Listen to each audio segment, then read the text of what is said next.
What's good, man? What's good? Back again. I'm your host, Prince Zo, whichever comfortable for you. Today, you and I am Zone Media, and we back at it again. Today is episode 4, Chicago Sky 2025 Draft Report. And this is a series. And today we got the very own. We got the very own. And I'm excited for this one. Did a lot of research. I got new docs. I've been updating. So I'm actually excited, super excited. Again, as you come in, hit that like button. Let all my subscribers know. If you don't hit the bell yet, hit that bell as well, man. Again, we live. We back at it again today. We got my girl, Azzi Fudd. Again, the University of Connecticut, Husky guard. Actually, was the number one recruit in 2021. Shout out to Azzi Fudd. Again, this is the breakdown of Chicago Sky Draft Report. This is series episode number 4. Make sure if y'all haven't, go check out the other 3 series with Denise, Olivia Miles, and Sonya Citrine. Go check those out as well. Again, I'm gonna give y'all a second to come on in here.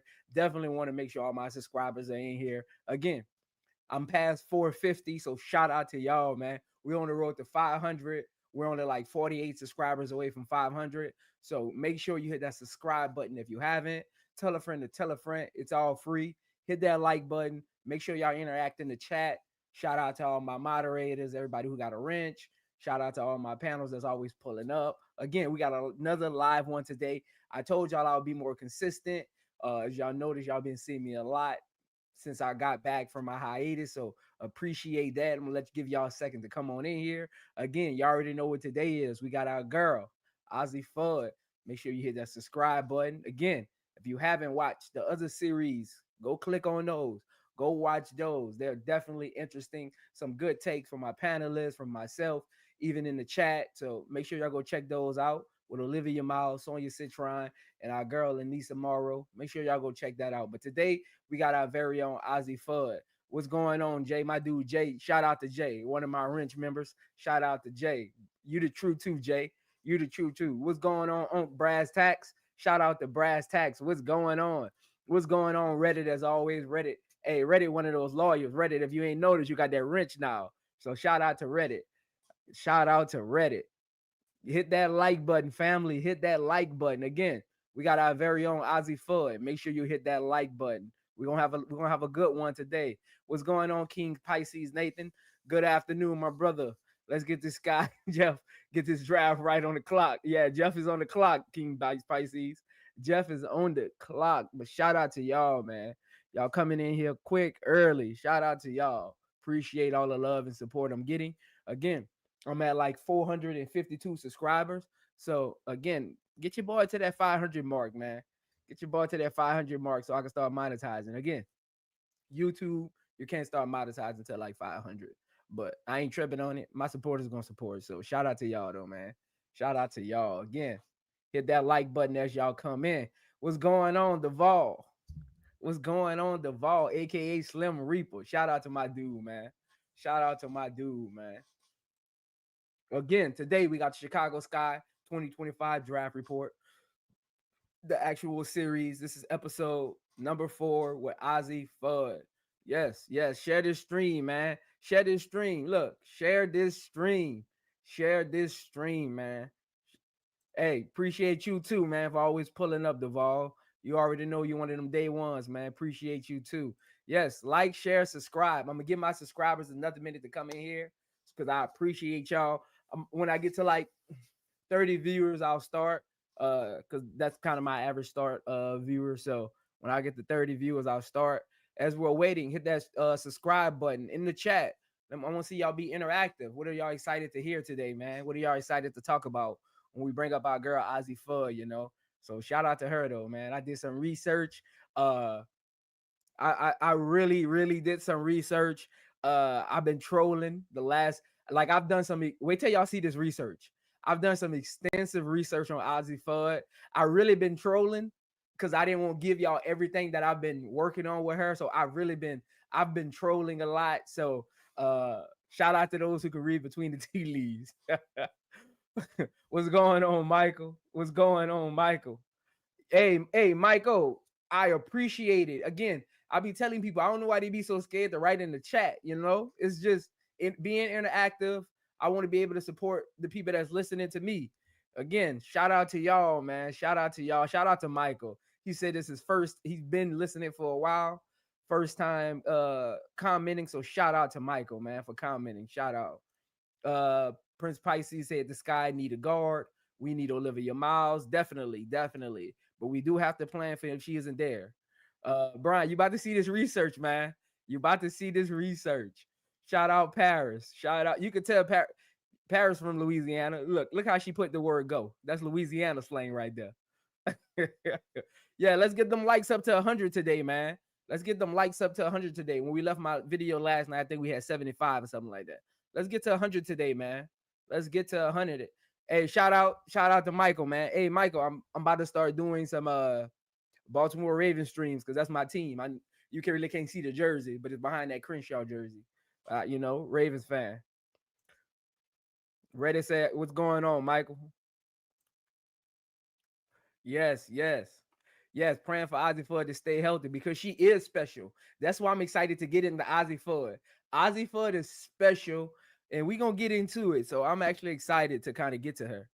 Her injuries definitely Reddit. Biggest concern for Azzi Fudd is definitely her injuries. Make sure you get them likes up. Give my subscribers a chance to get in here, man.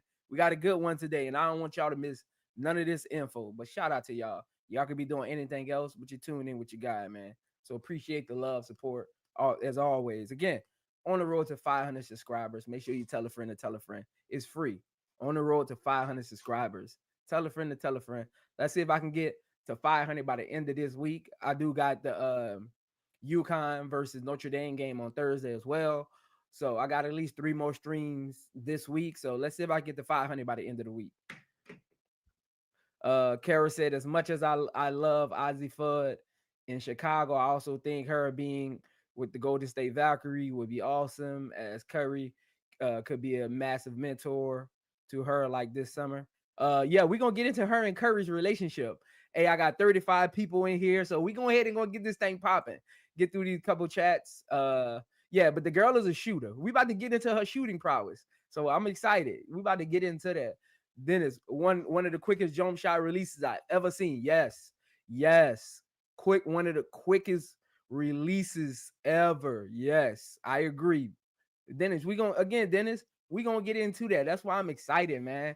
That's why I'm excited. But shout out to y'all, man. Hit the subscribe button if you haven't. Hit the like button if you haven't. Again, this is episode 4 of the Chicago Sky 2025 Draft Report Series. Today we got our girl Azzi Fudd. We gonna get into that, Reddit. We gonna get into that, Reddit. Again, we gonna get into that. We about to get into it. We about to get into it, and we about to find out. But again, appreciate y'all for always pulling up as always. So shout out to y'all, man. Y'all my number ones. Y'all my day ones, man. Y'all my day ones. So shout out to y'all, man. Day ones. Again, we already know she has injury concerns, right? But sometimes you got to look beyond that. You get better trainers in the WNBA. You get a little bit more consistency. You don't have to go to class as much. So again, a lot goes into it, but it's really just about how she, wants to approach the season when it comes to like dealing with injuries and things like that. So again, it's on her to really kind of like do all of that. So, but again, I appreciate doing the research on her, finding new things out, so I appreciate that. Jay said she got to stay healthy for me to even consider her. Again, we about to get to it though. We about to get to it. Again, hit that subscribe button, hit that like button if you haven't already, man. Brad said, I got me a bowl of hot bean soup, man. Listening close. Man, I ain't know nobody eat that no more, man. What's that, Ghost, man? What's that, Ghost? Ghost said, my girl calls me her hot bottom, her new breed of females out here, gentlemen. Don't get caught unawares, man. Stop it, man.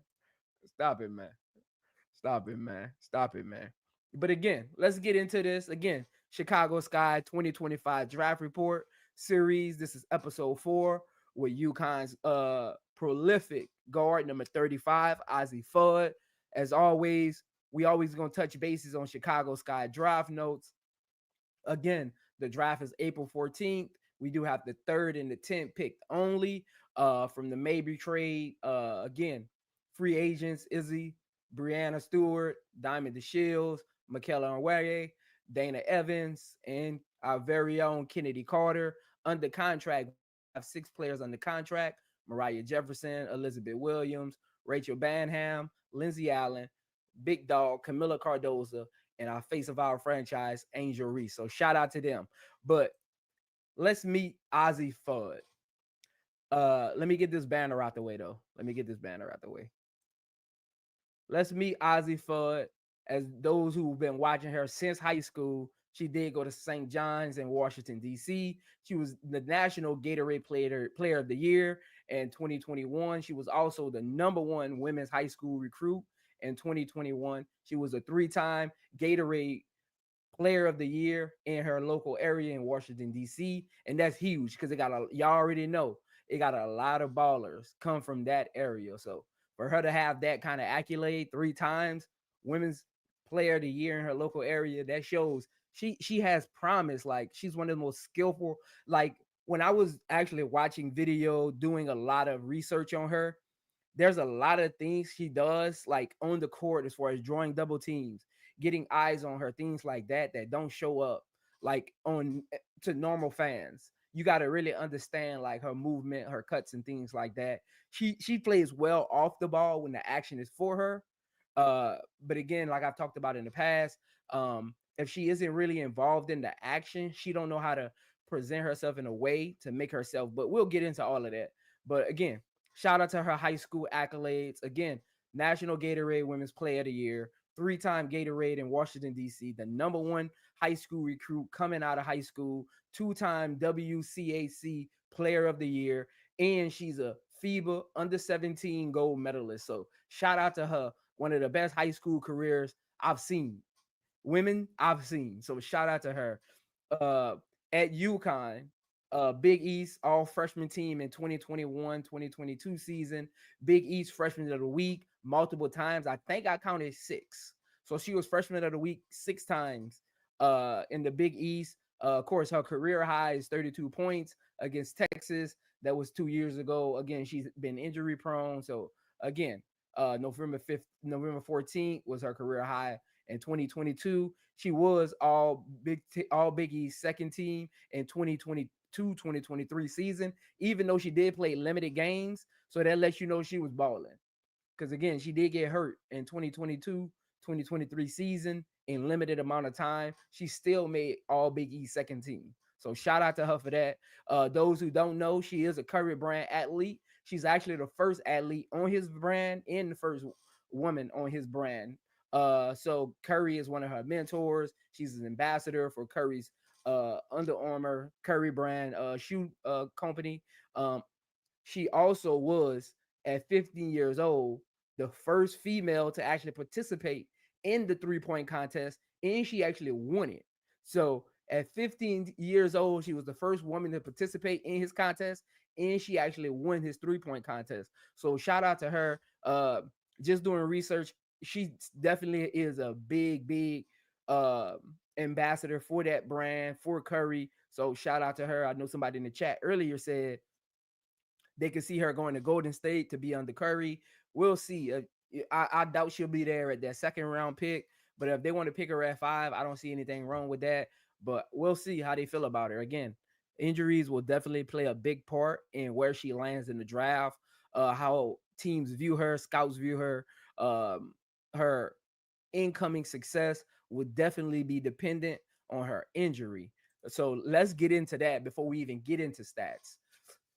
Azzi Fudd, aka the injury bug. In high school, Azzi Fudd, a series of knee injuries.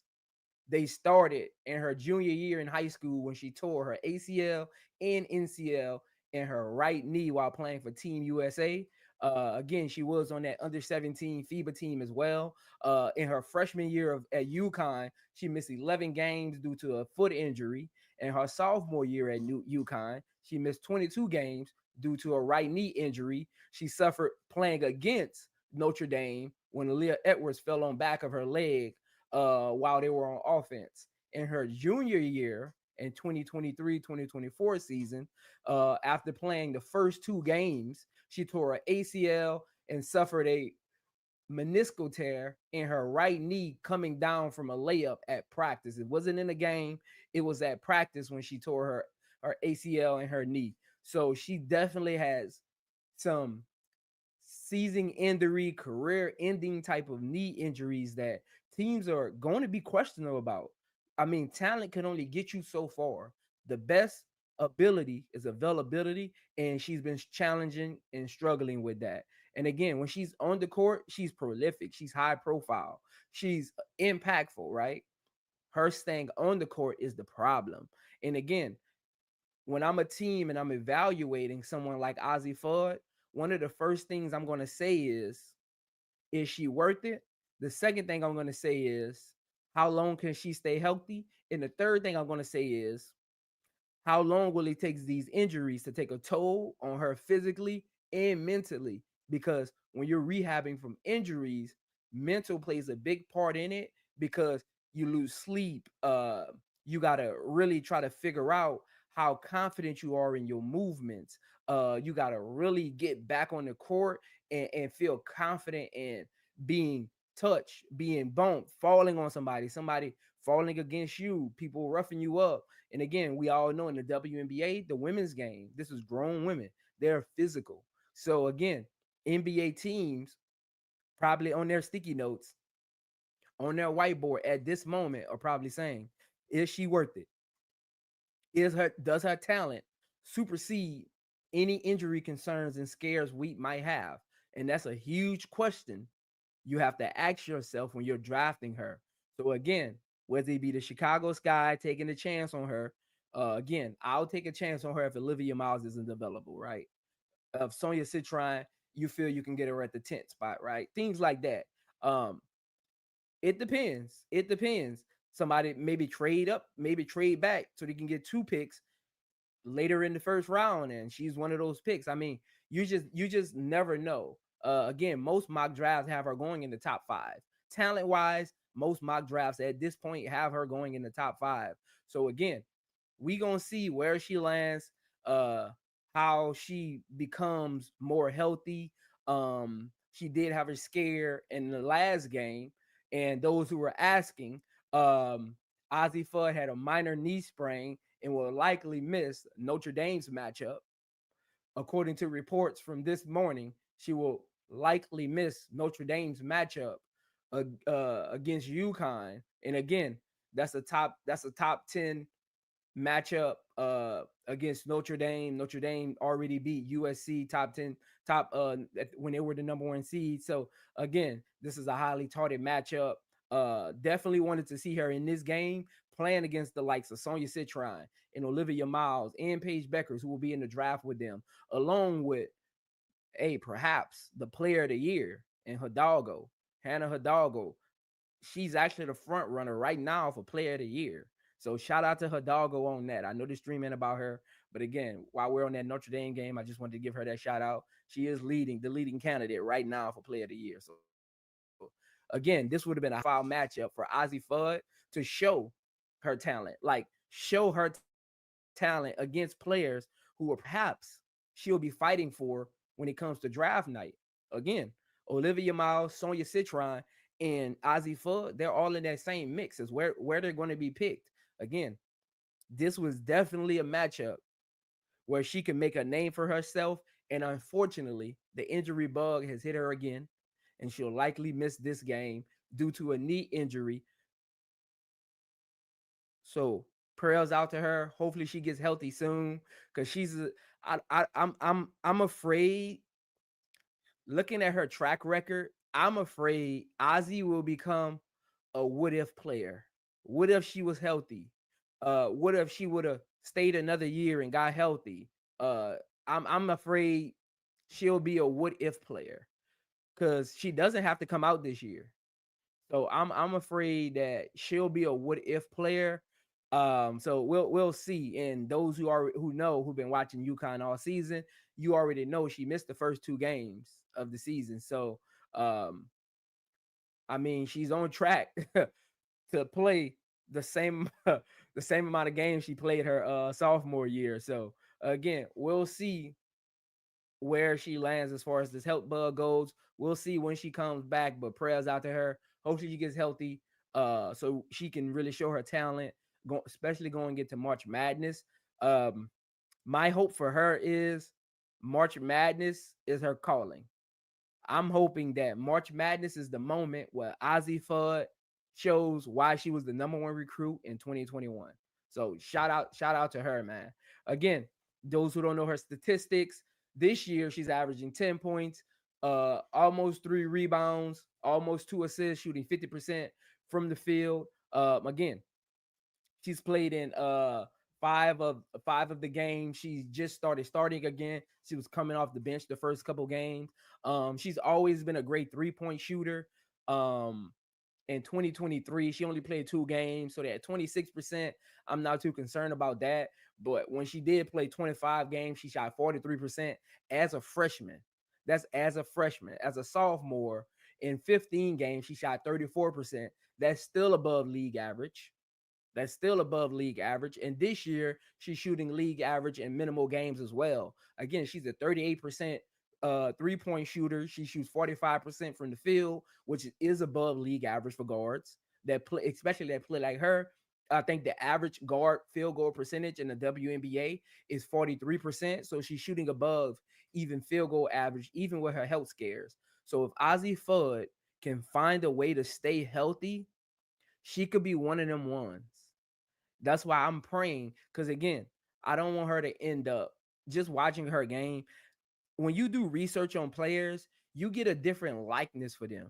Like I wasn't like 100% fond of her game, but since I've been doing research, watching film, watching scouting reports on her, listening to how players talk about her, and again, we'll get into a lot of that later as well. She's definitely been someone that has grown on me over the last week or so. And again, I've only did a week or so of research on her, but when you do research and scout someone, you get a different appreciation for the work ethic.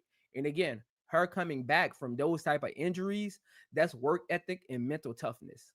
You don't come back from those type of injuries, still play as confident as she does. She is a little step slower. You can tell she's out of shape. But the confidence that she plays with, the way she moves without the ball, the way she leads her team even from the bench, you can tell she has great mental toughness. And a lot of players that has had her injuries, they've would have shut down by now. They would have retired from the game. They would have said, you know what, these surgeries are just not worth it. Um, those who know me, who are probably in the chat, will tell you that's why I stopped playing because of my ACL injuries. Like after my fourth surgery, I was like, this is enough. The doctor reminded me every time we have this surgery, we're not replacing it with anything. You're losing muscle mass. So again, you're losing tissue. So I had to decide that I want to continue to go through surgeries, rehab for 3 to 4 months in the swimming pool, in the cryo chamber, like things like that. That goes on when you have ACL surgeries, and I had 4 of them. So that was one of my retirement callings. Too many injuries, man. Again, that's why I'm telling you from experience, you have to have mental toughness to come back from just one.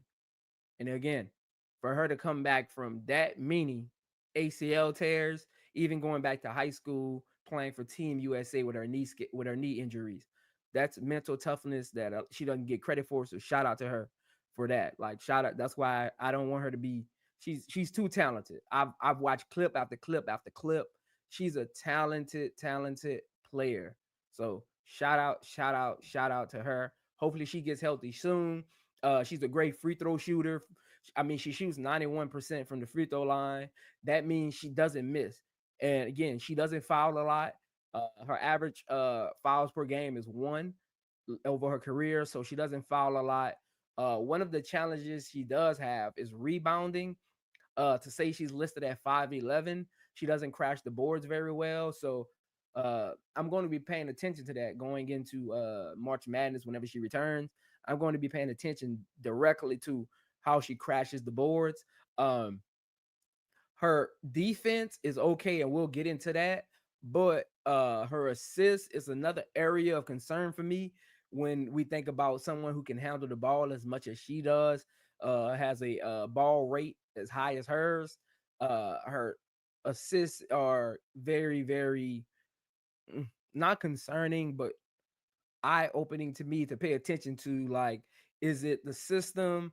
Is it the players missing the shots off her passes? Like, again, just looking at a stat sheet for assists doesn't tell you everything. You have to look at the film and say, okay, how many passes does she make per game? When does she get the ball? Is she running the ISO curls? Is all she in is in pick and roll where she's the shooter? So you have to take into account those things. So again, that will definitely take film study to kind of see throughout this season what kind of system Gino runs when she's in the game.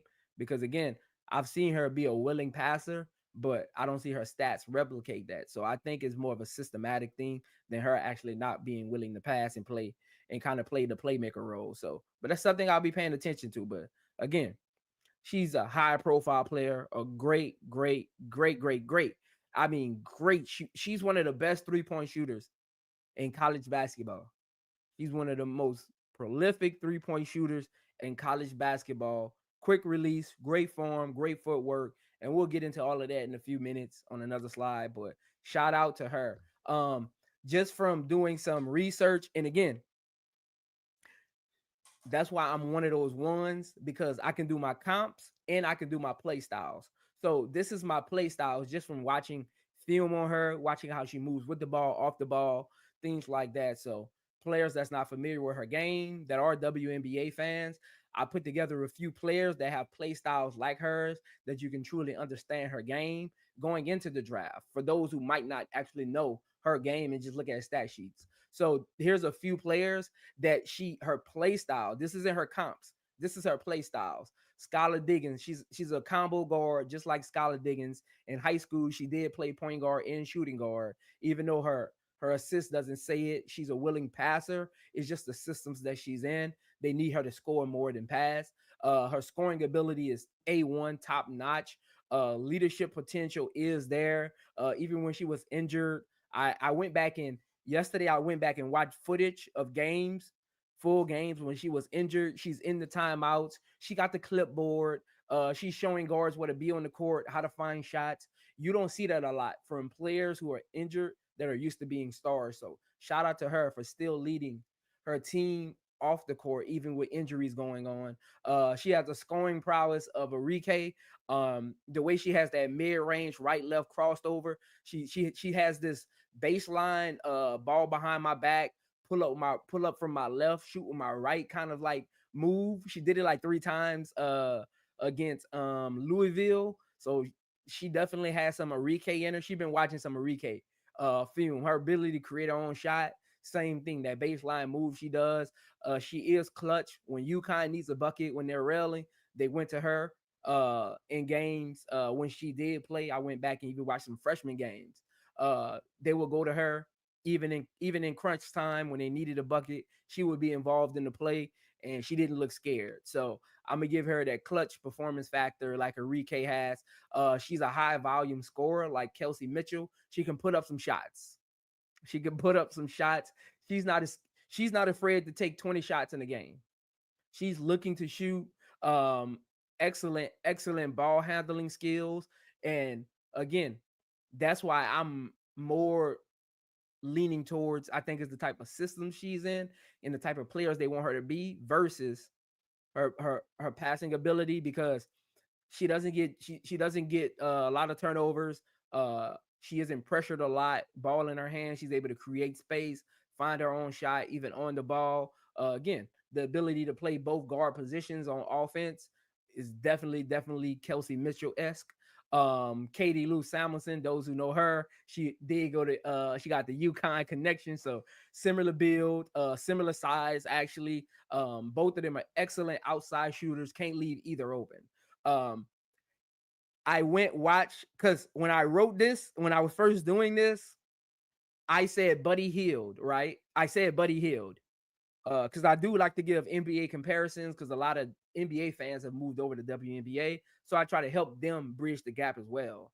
For those who don't really know a lot about WNBA players, so I always like to put NBA player comp in there to help them basically, because a lot of them are my subscribers as well. Clay Thompson is her comp, like point blank, period. Like the style of play, the way that they play on offense, definitely her comp. Excellent, excellent, excellent catch and shoot ability, quick release, smooth form, never look out of sorts, even when they're being guarded, even when they're being double teamed, coming off of curls, coming off of pin downs, things like that. Quick release, steady body, great shoulder to rim ratios, great hip to floor ratios, great heel nail to floor ratios when they're shooting. If you play basketball, you know those terms I'm talking about. If you haven't, that's basically like when you're working with a trainer and they're telling you how your posture should be, how you should stand, no matter if you're being double teamed, coming off a curl screen. If you notice Klay Thompson, he never changes his form. You can be right in his grill and he won't change his shooting form. She has the similar play style as Klay Thompson, and if she can replicate that in the WNBA, she'll be just fine in my opinion. Again, I never doubt her talent. It's her injuries that could derail her career. But again, this is just my play styles for Azzi Fudd. Um, as far as her measurements, her height comparisons at 5'11, Dejanay Carrington, Jewel Lloyd, Sabrina Ionescu. I'm labeling Azzi Fudd, an off-ball guard with 3-and-D potential. Some of her strengths are catch and shoot. She's great in pick and roll. She loves Gino has her in a lot of flare screens, sharp corner pin downs, above the breaks. Um, they run this play where she starts wing and Paige will drive to her side and she'll do this side step pin down where the center comes around the nail, screens her who's ever defending her backside, and she kind of floats to the corner. So shout out to her for that. She has a great above the break pick and roll that she runs. She used to run with Aaliyah Edwards, like lethal, like just like lethal. And again, one of my last videos got flagged for YouTube content, so I've been wanting to do I wanted to show for this slide while I was like breaking it down. I did want to show some game footage, but I wasn't able to get the 15-minute splices in there. Hopefully I'll get it for my episode 5 breakdown. But again, she has this top of the break pick and roll that she runs with bigs where she just curls left, lets the center roll, and she just pulls up. It's automatic. Klay Thompson-esque. Like I'm talking Klay Thompson-esque pick and roll shooter. She isn't even trying to drive. She'll pull up 4 feet beyond the 3-point line. Like great range on her form. She doesn't seem overwhelmed when she's shooting. So again, if she can stay healthy, she will definitely be someone to reckon with. Definitely someone to reckon with. She's great at open court finishes, driving to the basket. She has a little weight on her, so she isn't bumped around easily. One thing is she doesn't shoot a lot of free throws. She isn't like a free throw drawer, but she does knock down her free throws at a 91% clip. So she can get to the free throw line and make them, but she doesn't do it as often because when she runs fast break, she's kind of running to spread the floor. She's usually running to the left or the right wing, leaning towards the corner. If she is running the fast break and she has the ball, she's capable of pulling up above the break. Her above the break shooting percentage is 37%, which is amazing. She has a 37% above the break uh 3-point percentage. And for those who don't really understand the magnitude of that, that's better than Diana Taurasi when she was at UConn. That's better than Caitlin Clark when she was at Iowa, and that's better than Sabrina Ionescu. So shout out to her, 37.8% actually above the break on fast break 3-point shots. She will pull up like Klay. I'm telling you, she's Klay Thompson-esque. If she can just stay healthy, man. Again, her defense isn't nothing to sneeze at either. Like when you actually do the numbers, her defense and watch the actual film, she doesn't jump out on a stat sheet. You don't see a lot of blocks from her. You don't see a lot of steals from her. You don't see a lot of turnovers caused by her. When you're just looking at the actual game, she does a lot of hockey assist kind of turnovers. Her turnover rate that she forces is in the 90 percentile. So if you know what that means, that's a high clip. So her defense is definitely underrated. Just watching film, I went back and watched the total Louisville game. Her defense is underrated. Her point of attack defense, that's why I have that as one of her strengths. Point of attack defender is basically like you come down on a fast break, the first man to jump up to guard you, they cut you off from penetration. They might deter the first pass. They might close out on you quick where you can't get a shot off. Like she has a motor. It's kind of inconsistent, but it's consistent at the same time, which is very weird. It's like if she's not guarding on the ball, her help defense isn't really that good. But on her on ball defense is amazing because she's strong. She isn't like laterally quick, but she's quick enough. I don't really consider her like a WNBA tier one level athlete on offense or defense because she has like a smooth um I'm gonna find a way to get there on defense, or I'm gonna find a way to get my shot on offense kind of game. So for her, it's really just about her just being consistent, staying on the court. She has a very high IQ, which I'll break down later. But again, 90% style and turnovers forced, definitely at a guard position. Usually you get that with wings and centers, but for her to have that at a guard position lets you know she's a willing defender and it doesn't all show up on the stat sheet. And that's a stat that doesn't show up on the stat sheet. You actually have to just go pull numbers and combine them together. So you just won't find that. You have to know how to look at numbers. If you play college ball, you know what I'm talking about. You gotta know how to look at the numbers, put them in the calculator, look at other players' numbers, and kind of like go from there. Some of her weaknesses are, I know we just finished talking about her defense, but one of her biggest weaknesses is defensive rebounding. She doesn't crash the board very well. She leaks out a lot. Once her offensive player gets a shot up, she leaks out a lot. She doesn't really crash boards. That can be concerning at the next level because the guards are smarter. Guards crash boards like your Dejanay Carringtons, even your Kennedy Carters. They crash boards even at their size. So that's definitely something that WNBA scouts will probably be looking out for. And again, maybe it could be the system of maybe she's the leaker, right? Again, every offense has a fast break leaker. Maybe she's the leaker because she's their best shooter. Like she's UConn's best shooter. She's one of the best shooters in the nation. So maybe that's just their fast break offense. She's the leaker no matter where she's at on the floor. Because again, I don't see Gino, and Gino is a student of the game, and he'll get on his players no matter their ranking, no matter how great they are. And I went back and yesterday I was doing that yesterday morning. I went read reports off of his scouting on her, and he never brought up defensive rebounding. So it must be something that they agree, hey, you're the leaker on. So we'll see. Her perimeter passing still needs work, and her pick and roll, when she curls, she's looking to shoot. She's not looking to pass with the bigs. She's a willing passer though, but her ability to see the pass before it happens and make that pass isn't really there. And again, I don't when you're a prolific shooter like that, passing isn't something that you train to do. You either born with it or you're not, kind of thing. That seeing the play before it happens kind of thing, that's not something you can learn. That's something that's a talent that you're born with.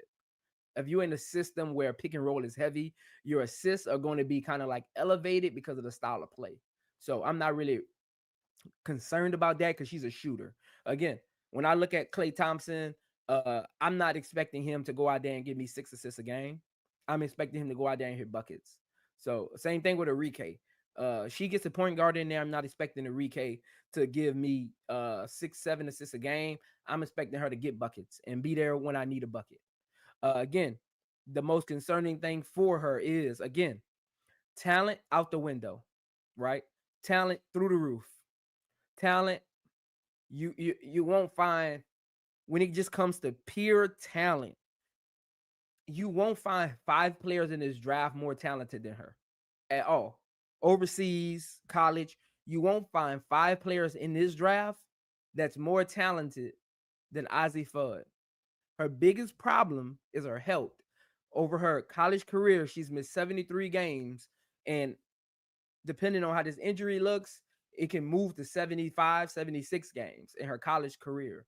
So again, she just needs to get healthy and stay healthy. Get healthy and stay healthy. Again, get healthy and stay healthy, Azzi Fudd.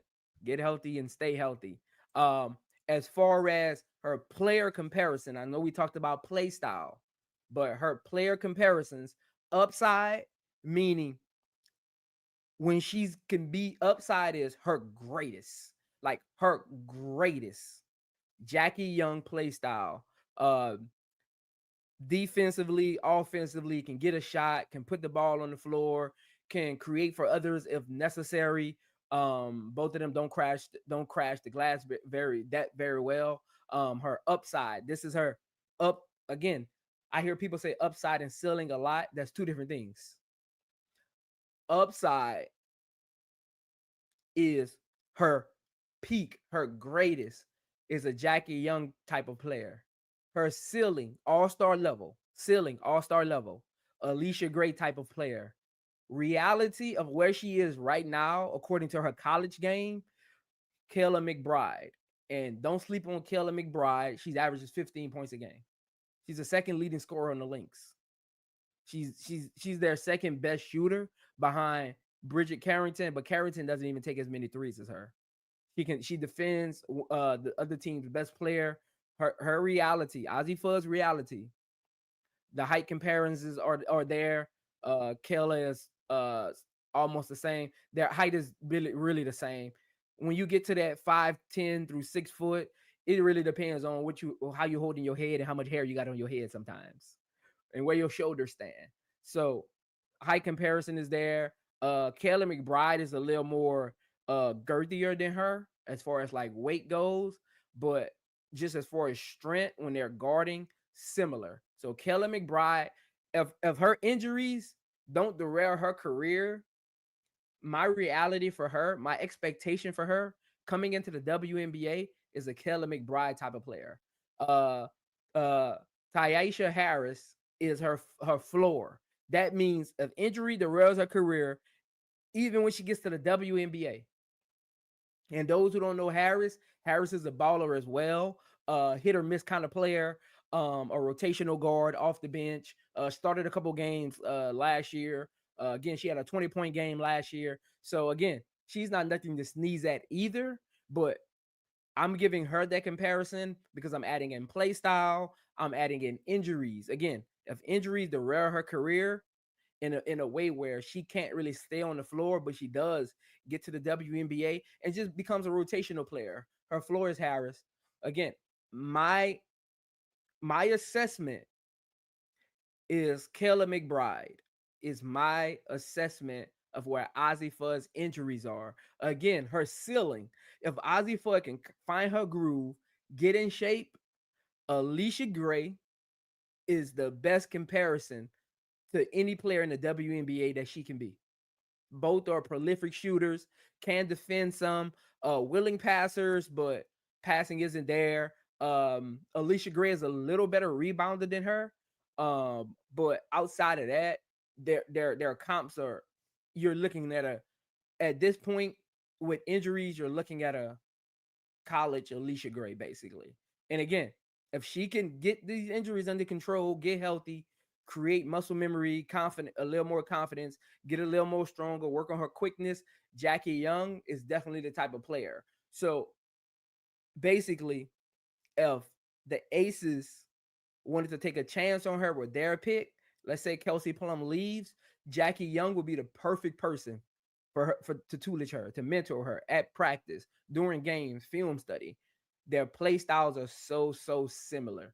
I even went back and watched some of Azzi Fudd's high school games. Their play style is so similar. Again, those who don't know Jackie Young, she was the number one pick. She is an Olympic gold medalist. That lets you know the upside that Azzi Fudd has if she can just stay healthy.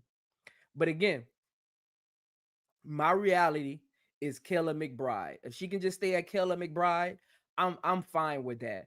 Um, I'm fine with that. So I do like to do my WNBA grades. Her grade going into the draft is a B minus because I'm adding in injuries. Her if she was an injury prone player, she would be an A minus player because she does need to get a little quicker, crashing the boards, assists. So she would be an A minus player to me if she never got injured in her college career.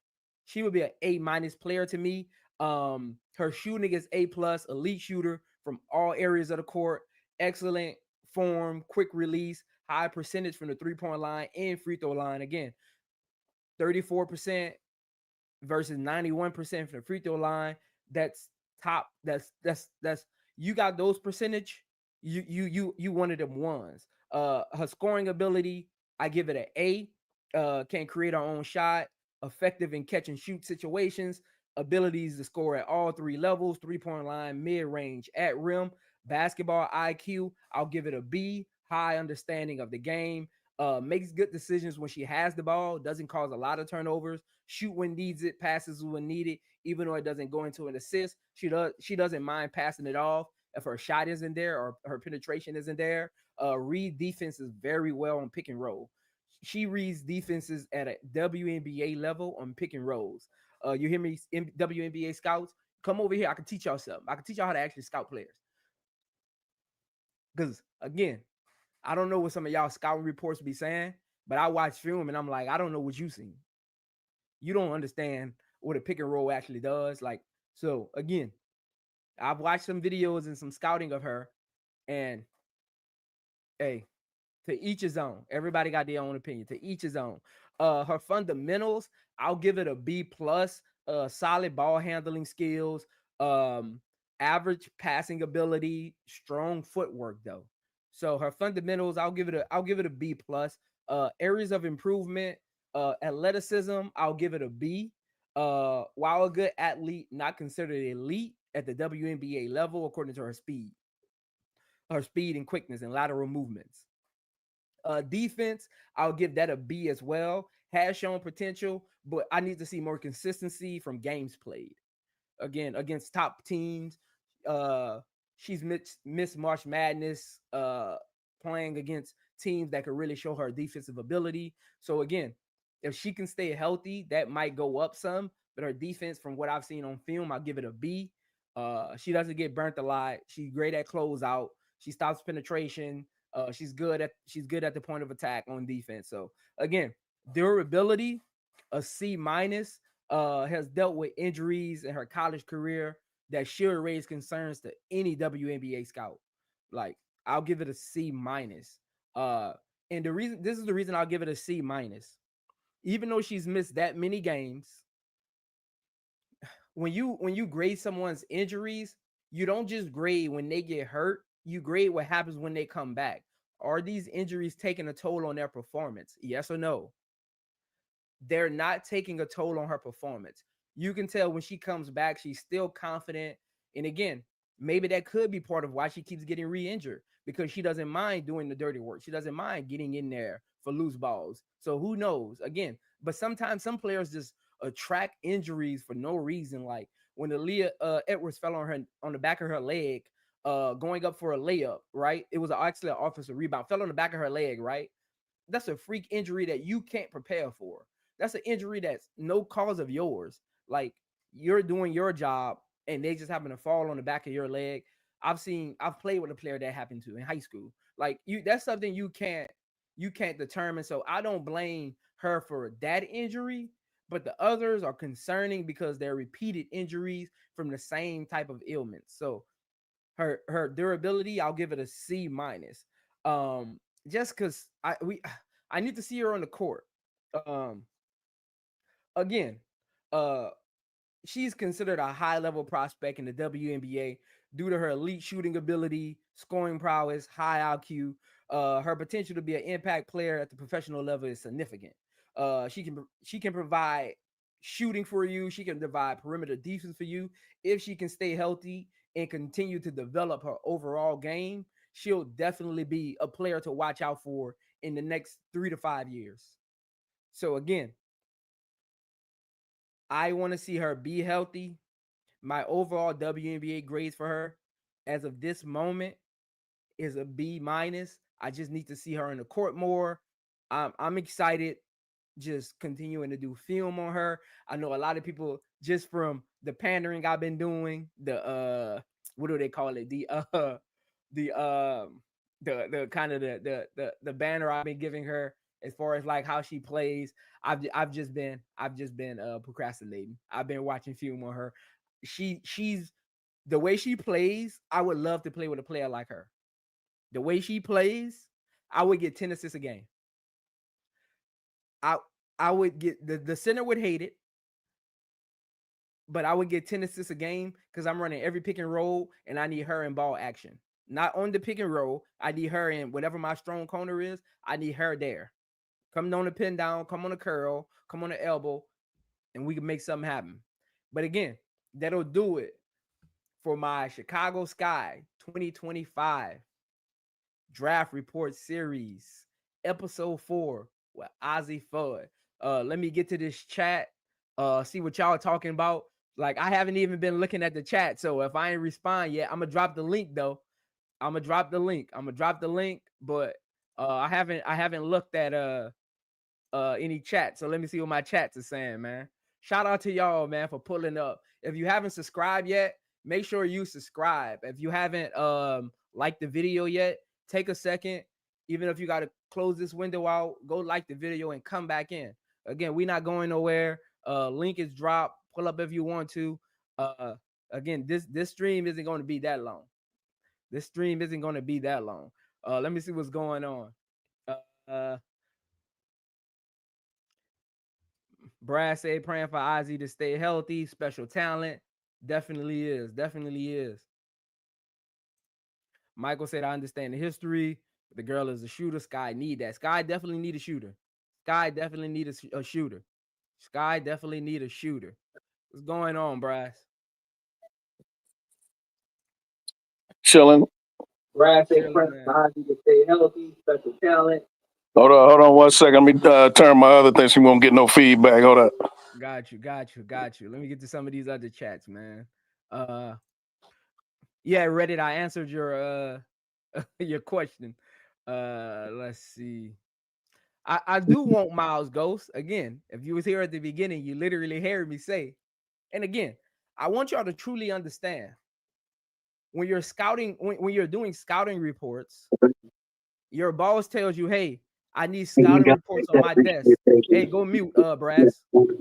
When your boss said, I need scouting reports on my desk, you don't just bring them one player. You bring them multiple options because you never know what your team probably needs. You don't know how trades are going to go. So I know somebody even wrote on one of my previous videos, like, I don't see this player going. You look at where most major outlets have players being selected and you create scouting reports around the majority. So just because a player might not land there, you still do the scouting report because you don't know what could happen in the middle of that. Chicago could trade back 2 picks, right? Just instance. Chicago could trade back 2 picks and the Valkyrie can move in to the third pick and pick her. Like you don't do it according to the team when you're doing scouting reports. You do it according to the pick.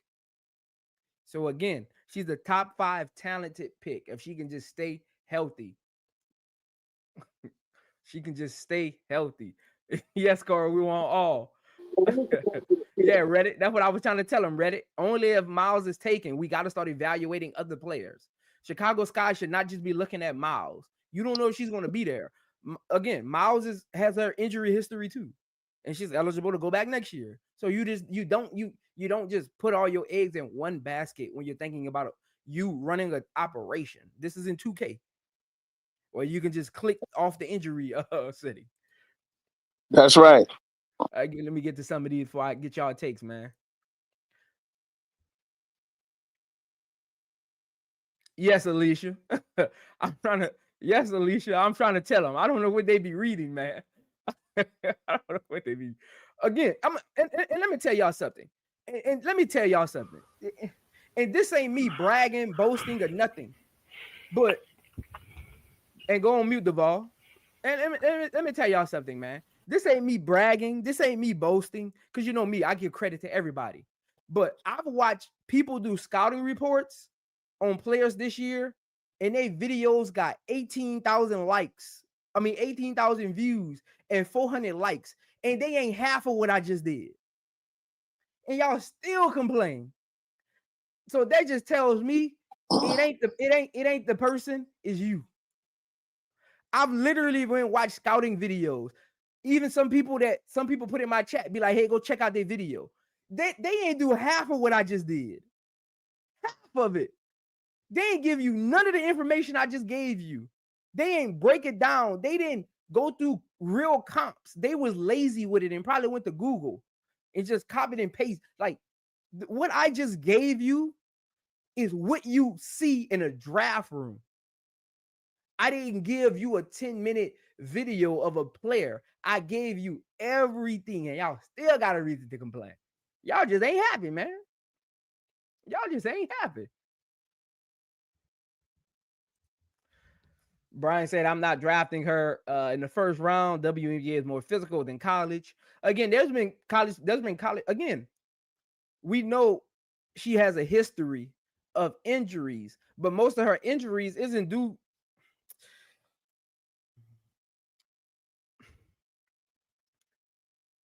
If you watch her injuries, they aren't physicality injuries.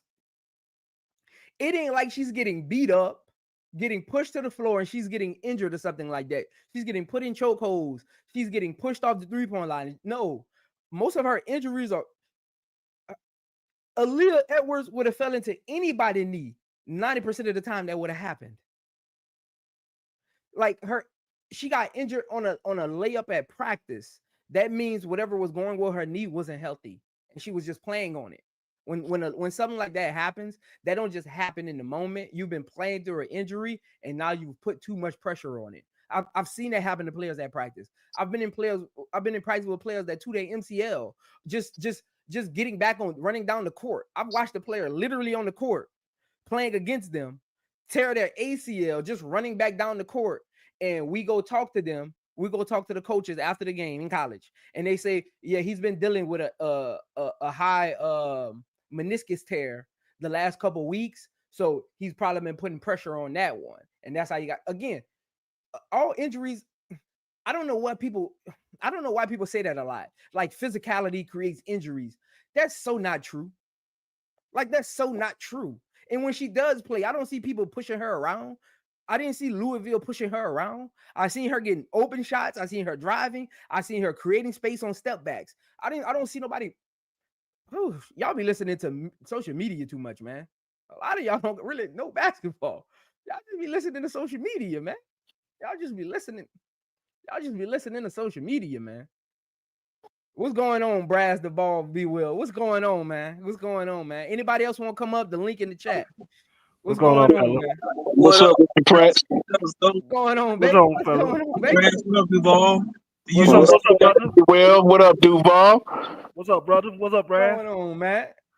Excellent breakdown as usual, man. Very, very nice. And I'm one of those ones who talked about the physicality of the WNBA. And what I meant by that is not that she gets pushed around, but when you're dealing with world-class athletes every game, you're playing a lot harder than you are in college. You see what I'm saying? Because you got to keep up with the athleticism and the power of these girls in the WNBA. And of course, you need to have strong knees for that. And that's what I mean by physicality. I mean her getting pushed, because what you just told us is just fluky injury. Those are just fluky, unfortunate, unlucky injuries. Aaliyah Edwards falling the back of her knee, going up and landing on her knee and tearing it. Those are just fluky. You know what I'm saying? Yeah. But I'm just saying, when she gets to the WNBA, she's dealing with high-level athletes, world-class athletes in that sport. The pressure that she's going to be, putting on her knees and whatnot, just based upon who she has to defend and how hard she has to play to compete, That's my concern. That another fluke injury could happen. She could be playing hard, going up for a rebound, come down, and boom, snap a knee. And that right knee is a problem. When you pointed out her knee injuries, they're both to her right knee. Mm-hmm. Hey, And I'm just concerned. One more last thing, and I'll be quiet. And I'm just concerned how many ligaments is she going to have left after all these surgeries? You said that they take away muscle tissue when they do surgery on that knee each time, and she's already had 2. So, man, You go, be Will. I'll go after you. no, I was going to ask just, and it could be to you, Duvall. I mean, you, Brass, or so. Because I'm just coming in, so I missed the majority of your breakdown. But is there an actual injury report? Because I'm sure the scouts will be looking at an actual injury report to see what the severity of the injury was, what her prognosis is, and all that. She had a minor knee sprain. She had a minor knee sprain. She had a minor knee sprain. She's gonna be out this week, but then like next week gonna be day to day, from what I read. Yeah, it's supposed to be it's supposed to be a 3 to 5 day recovery. No, I'm talking about in general. I'm talking about like her overall injury. Oh, you mean her injury history? Yes. Yeah. He talked about that. Mm-hmm. Yeah. Prognosis this is her injury history right here. Okay, I'll look at that later. Yeah. Okay, let me say this. Because of Azzi Fudd, she is the classic case of high risk, high reward prospect. I'm gonna give y'all 2 examples of 2 people that was in the same situation. One it worked out, one it didn't. The first person I want to give you is Steph Curry. Had ankle injuries all 4 years in her NBA career.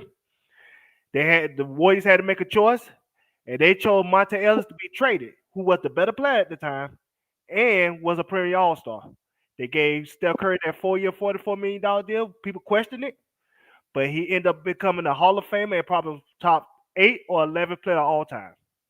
So that's the reward side of it. When you got the risk, you're talking about Greg Oden. Greg Oden was an injury-prone player in college. In fact, if you look at that championship game where Ohio State played with a broken hand. So when he went into the league, Yao Ming previously had foot problems, so that should have been a red flag. But Portland Trailblazers chose him anyway over to Kevin Durant. Who knows what Portland Trailblazers would be if they would have chose Kevin Durant instead? Greg Oden probably played 100, 120 games for Portland Trailblazers before they released him, and he never fulfilled his promise. So it's just one of those things, man. If you're gonna get her, make sure you get a training staff that will do some different stuff. You can't avoid injuries, but what you can do is see if you can use different methods that maybe prolong whatever injury history that she has, and maybe it'll help her, throughout the WNBA, wherever team she goes to.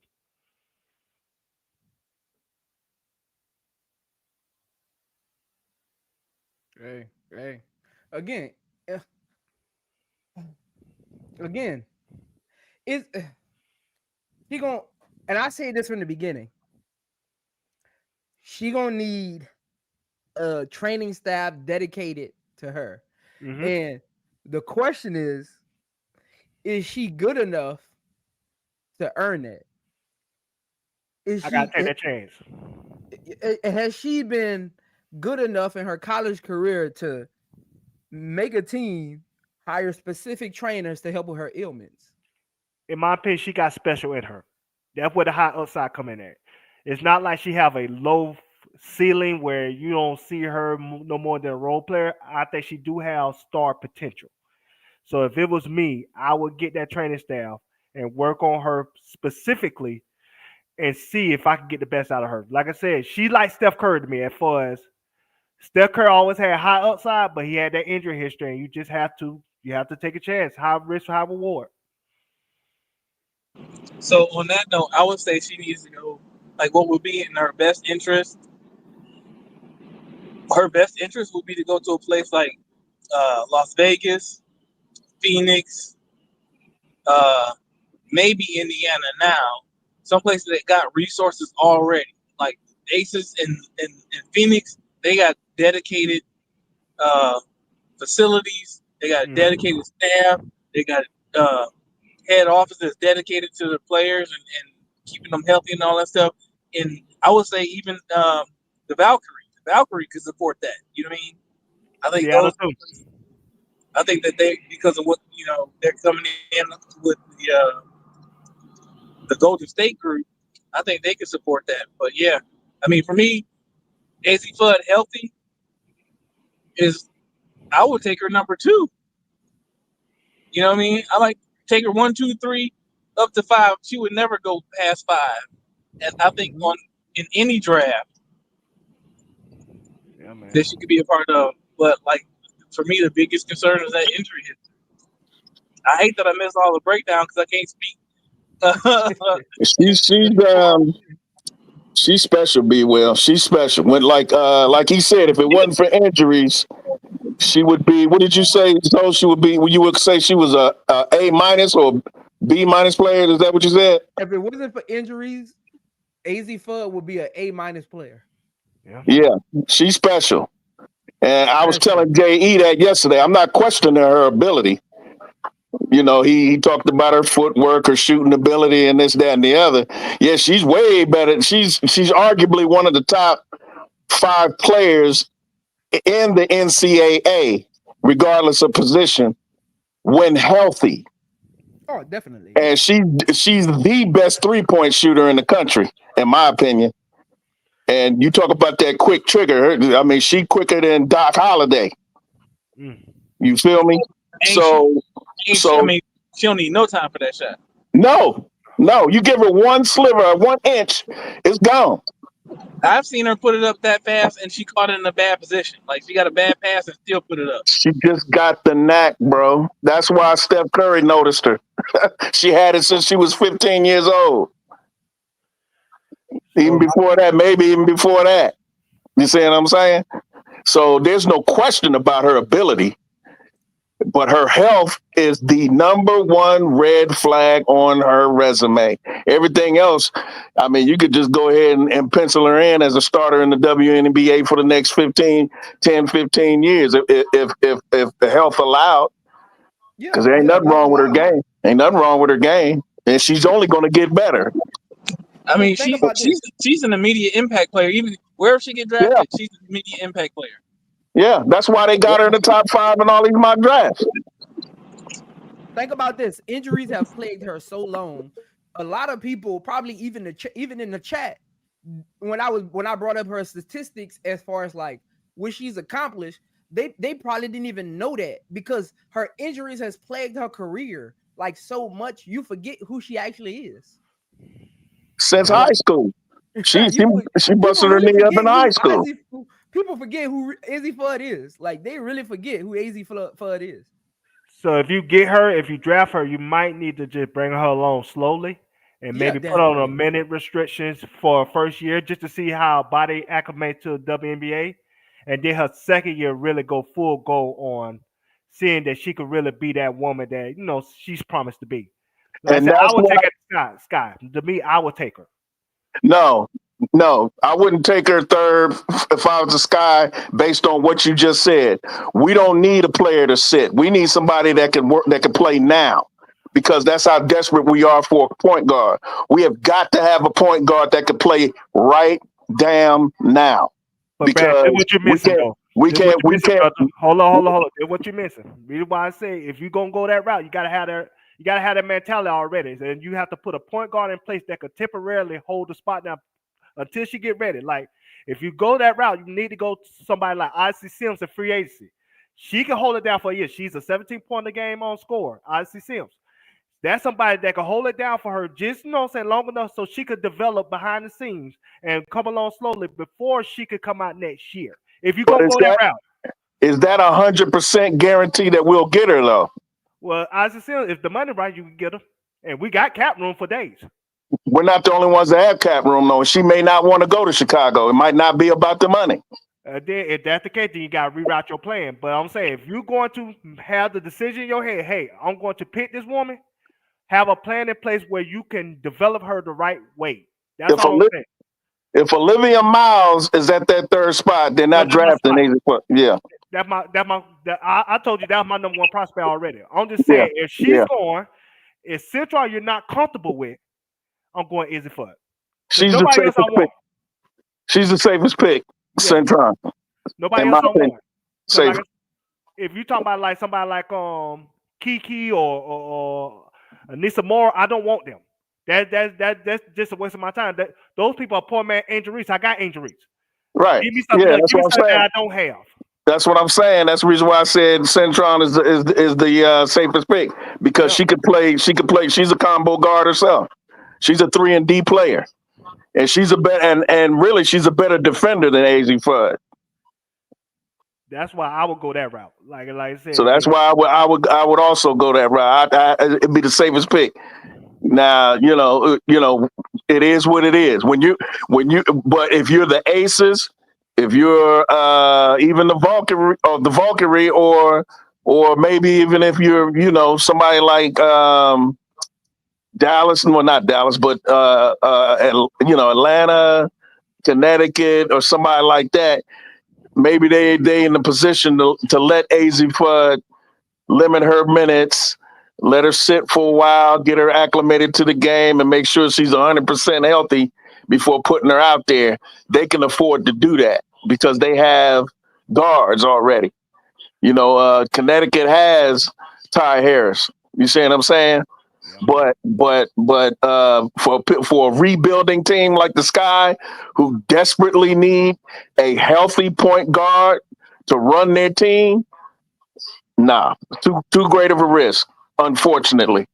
But in a vacuum, if it wasn't for her health, she'd probably be the second pick. She'd probably go to L.A. I will not take her if on the Valkyrie. And the only reason why I think they're gonna break that down to the studs, so they're gonna be bad. So why pick a player like that when you know you're gonna have the pressure of having to put her in sooner than she has to? That's not I a don't place you think want to so put her. because they're not trying to win no championship. They're not winning no championship their first year. They're in development mode. Let's get the team rolling. Let's get the team going, and then we'll develop our team as the years go by. We're not winning no championship this year. But they already sold 15,000 season tickets this year. The That's fans right. are always gonna have a say, and they That's gonna right. see that girl on the sideline. If the fans are that delusional, they're in for a rude awakening. Fans always delusional. You know that. Not that delusional. You know No, that. not that delusional. You know that. You know Hey, fans always I delusional. highly doubt that there's a Valkyrie fan that in their right mind, unless they got screws loose and they just mentally unstable, would think that the Valkyrie, with whoever they pick, is going to the championship. That's not going to happen. No, I'm not saying going to championship. I'm talking about they'd be delusional enough to say, "Hey, let's play her right now. Let's not slow play her. She's the best player on the Well, roster." you have to have If a you put her strong in that enough. roster. You have to have a strong enough front office, coaching staff, and GM to say, "Hell no, we're not risking our future." But because what y'all want as a fan, because fan stands for fanatic, and y'all can be as fanatical as you want. We're taking our time with Azzi Fudd, And and how many it'll pay times off in the end. And it'll pay off in the end for the fans. If they don't understand that, well, good luck to you. Whatever fandom you want to go to from there. how many times you say that, and then how many times the organization fold because they listen to what the fans want? And those So are the ones that don't. Those are the ones that don't win. that's why you don't. I wouldn't take her Those at are a the ones that position. don't win. The ones that listen to the fans and think fans know more basketball than your front office and your coaching staff, that's the ones that lose. That's facts. Yeah, that's what I'm saying. That's why I wouldn't go to a situation like that. That's why she need to go to an But organization we like don't you know if said. the Valkyrie are like that, though. We don't know if they're like that. We don't know, especially with their head coach coming from the Aces. We don't know that. She might be smart enough to understand. Let's get this generational talent, take a risk, and have her, and limit her minutes and be very cautious with her, because in the end, if it pays off, we have a generational talent for the Valkyrie who's already hooked up with Steph Curry, and that would be tremendous for the women's game in the San Francisco Bay Area. Yeah, because you need a slow cooker like rice. You don't need a microwaver. You know what I'm Yeah, saying? At the end of the day, that's why I agree with you when you said like the Aces, those veteran type teams, she yeah. won't have to get pressure to be put in right away. She could slow cook that. I even say the Sky, if you have a plan, if you're the Sky, you have to have a plan together. Okay, we're gonna go free agency. Let's go Austin Sims. Let's go nurse, or whoever, somebody that can hold it down for a year and allow her to develop slowly. If you're not gonna have that plan, you can't go with her. You have to go with somebody else. The Sky are not in the position to do that. Yeah. The Sky are not in a position to do that. We can't have another year of Lindsey Allen. We can't have another year of Lindsey Allen. We just can't. Because then the face of your franchise will be wanting to leave, and that'll be one Angel Reese. So you can't take none of those kinds of risks. You got to get somebody in there that's going to play for the whole year, that's going to be there and can play the point position and be reliable, because the best ability is availability. I agree. So gotta have it. I mean, y'all act like Angel Reese wasn't injured her last year of college. Angel has a rod in her leg. Yes, These players play injured. We can't give up on Azzi. Hey, Uncle J, what's going on, man? Uncle J, What's how you doing, good? brother? You gotta bless the channel first, man. Y'all Hey, nieces and bless the channel, nephews. man. Hey, how you walk in the house without saying hello? Man, listen, I'm driving. What's up, brother, uncle? Hey, nieces and nephews. I'm driving anyways, but I just wanted to chime in. Speak of mine. Yeah, but all these players have injuries. I mean, yeah, to say it's a risk it's a risk with any player, but her upside, man, is worth $70,000 a year, whatever the cap is going to be. I mean, even they took a chance on Brianna Maxwell, whatever that girl is. She hurt her leg in training camp. They was willing to sign her. Why we can't? One of the best players that's in this draft, we can't take an opportunity or a chance on her. I mean, your first year GM. It's not about the money. It's not about the money. It's about what else can you get in that draft. So, man, say it works out. Say she gets through the rest of this season, right? She gets deep in the tournament. She might even win a championship. We don't know. Yeah, you mean to tell me because her injury, you're not going to take her? She's proven herself. She's proven herself in these little 5 games. Everything we're talking about right now, Uncle J.E., is what's going on right now. Yeah, she's getting back from injury. If it was a split, we'd all be high. If it was a I'm not saying we'd all be drunk. So I don't talk out of like just be talking. I'm asking a question. This is reality. She's 5 games in from an injury. Okay. We have to give her time to adjust. She already has a strength. Wow, Uncle J. Forget I can't land, man. I can't land. Go ahead. I apologize, bro. Go ahead and land. I'm sorry. What I'm saying is Olivia took more time off to make sure she was completely healed. Azzi hasn't done the same. This is her last year. She's probably hurrying back a little bit, rushing back a little bit, but she has to get adjusted. Her body has to get readjusted. She has to completely heal. She's healing on the go. She's dinked up, okay, but that doesn't mean sign her off as her career is over with. I think she's going to be a great player in the W. You're going to see her in the W. If it's not on the Sky or some other team, you're going to see her, and you're going to regret it if you pass her. That's just my opinion. Uncle J, do you like my plan? I say if you're going to get her, you got to have a plan in place and get like a veteran point guard in free agency so she can slow play when she get drafted. That way you could play her hard next year, but like this coming season, just let her play minutes here and there, you know what I'm saying, just to get her body acclimated. You agree with that or no? Bro, what people don't even understand, Gino is playing her limited minutes. She's only playing 19 minutes a game, and she's producing 12 points a game. Mm-hmm. She's phenomenal in that little bit of time. Come on, what if she's playing 25 minutes a game? You're looking at somebody that's going to get you 20 plus points a game. But you agree with my plan? Yeah, I believe you need if she doesn't make it through this whole season and she has, this thing reoccurring, I think you should take her on slowly. But I would take a chance. I mean, I would even try because most people gonna pass on her. We could probably get her on a draft contract, training camp contract, maybe. No. She ain't going past 10. I don't even. I know that. I know. I don't even think she get to 10. So you have to get her at 3 if you want her. Bro, Indiana might take her. Hell, forget Indiana. Who's before them? Valkyrie. I mean, y'all keep forgetting the Washington Mystics. That was saying Washington. Oh yeah, Washington Mystic. Yeah. And they have the infrastructure. They don't really have a her. scoring, and that's one of the Mystics' problems. They don't really have a scoring guard. No, not at all. Now They Shakira Austin got good. defensive guards, but they don't have a bucket getter guard. All their points come from their wing. Yeah. Ariel Atkins. Man, stop it. See, that's B Will. That's what I be talking about, man. That's what I be talking about, B Will. That's what I be talking about, man. Again, man, I watch all the games. So man, stop it, man. B Will, know what I'm gonna tell you? Know what I'm gonna tell you, B Will? I heard this from a college coach one time. We was recruiting players, right? And one of the players that was in the funeral with us brought up a player at a high school, and he pulled up everybody at the high school, and he said, "You think he really good? Look at these other players. Somebody got to score the buckets." Go watch film on him. We went sit at a game and we left in the first quarter. Put it this way. Like somebody just pointed out in the chat. Livy at 7. You don't think Livy will take her? Livy will take a slow player for a year and then put at the point and put a Nescu at 2 and then put Phoenix at 3. If they losing Erica Wheeler, I mean, I think she'll be wasted at the Fever, to be honest with you. Kayla Clark, she's ball dominant. You just need somebody that can take a few minutes where she gets some breaks.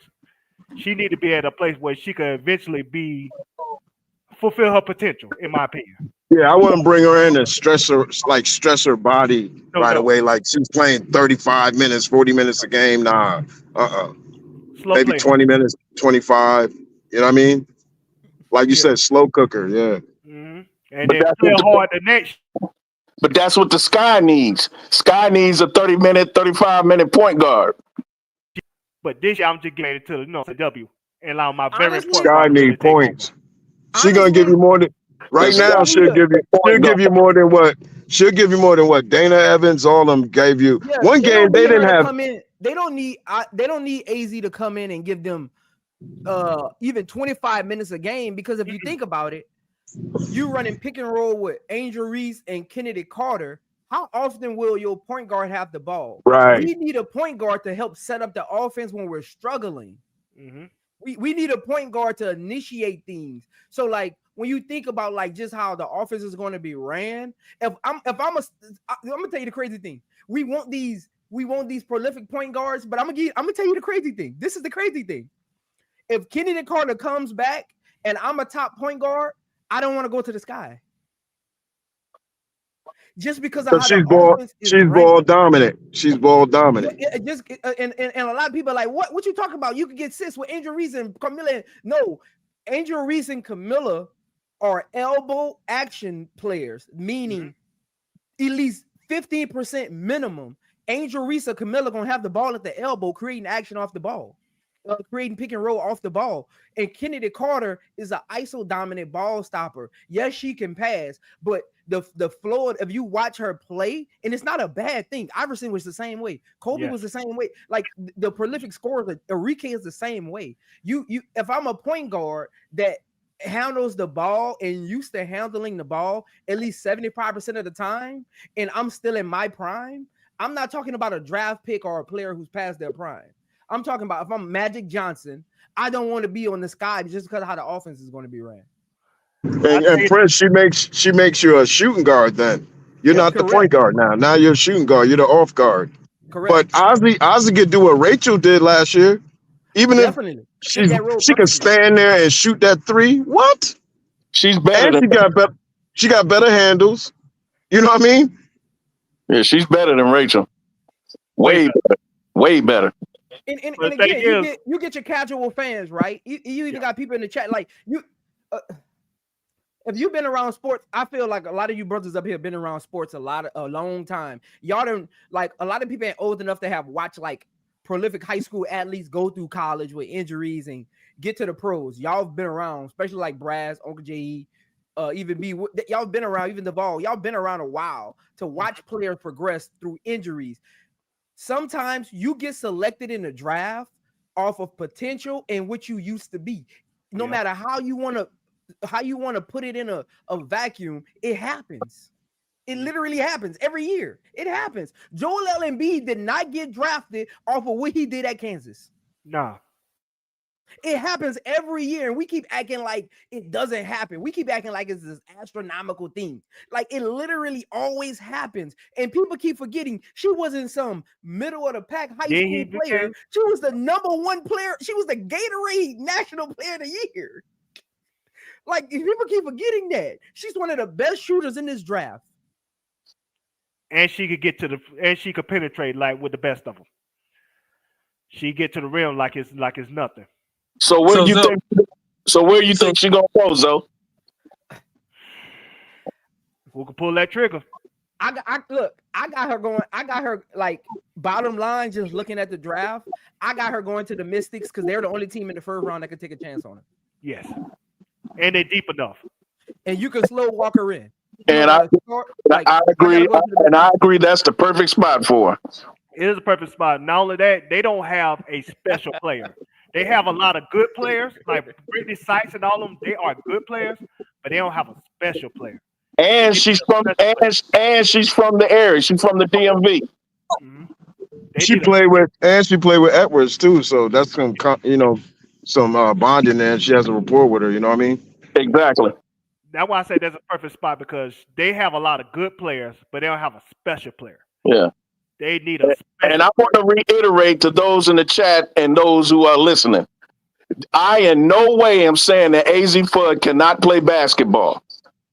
You have never heard brass tacks get on any platform and say Azzi Fudd cannot play basketball. I open my soliloquy with she is one of the best, one of the top 5 players in the country right now, if not top 3. As far as her skill set, as far as how she plays the game, I am not questioning her basketball skills, because if it wasn't for her injury history, I would want the Sky to take her. I'd take her over Olivia Miles. Right, that's what I was getting ready to say. I said that on a panel the other day. They almost crucified me. I said she's better than Olivia Miles. She might be better. She's not. She is. Yeah, talent wise, yes, of course. She's not a better fit for the Sky than Olivia Miles. Now she's a better player. I would not deny that, but she's not a better fit. And the Sky needs somebody that fits what they're trying to do best, and that's Olivia Miles. She's the #1 player in my draft for me. Well, Pagliocca begs to differ because he's looking for shooters, and she's the best shooter in the country. But like I said, GMs say stuff all the time to try to bluff you so you won't know what they're trying to do. So you won't try to pick in front of them or anything like that. So it ain't like he lying. We need shooters. I'm not saying that, but we get that other spot too. Like I said, Pie 10, you can get that's a shooter. I'm not getting Pie's 5'9" and a streaky. Azzi Fudd is not streaky. You leave her open, you give her, and she's hitting that shot. It's going in clutch time. I keep repeating. I keep saying I love Pie, but in the clutch, she's whack. Yeah. The big shot maker for South Carolina is Tournament Tessa. Look at her numbers in the SEC tournament and the NCAA tournament. I'm going to say it for the 1 billionth time.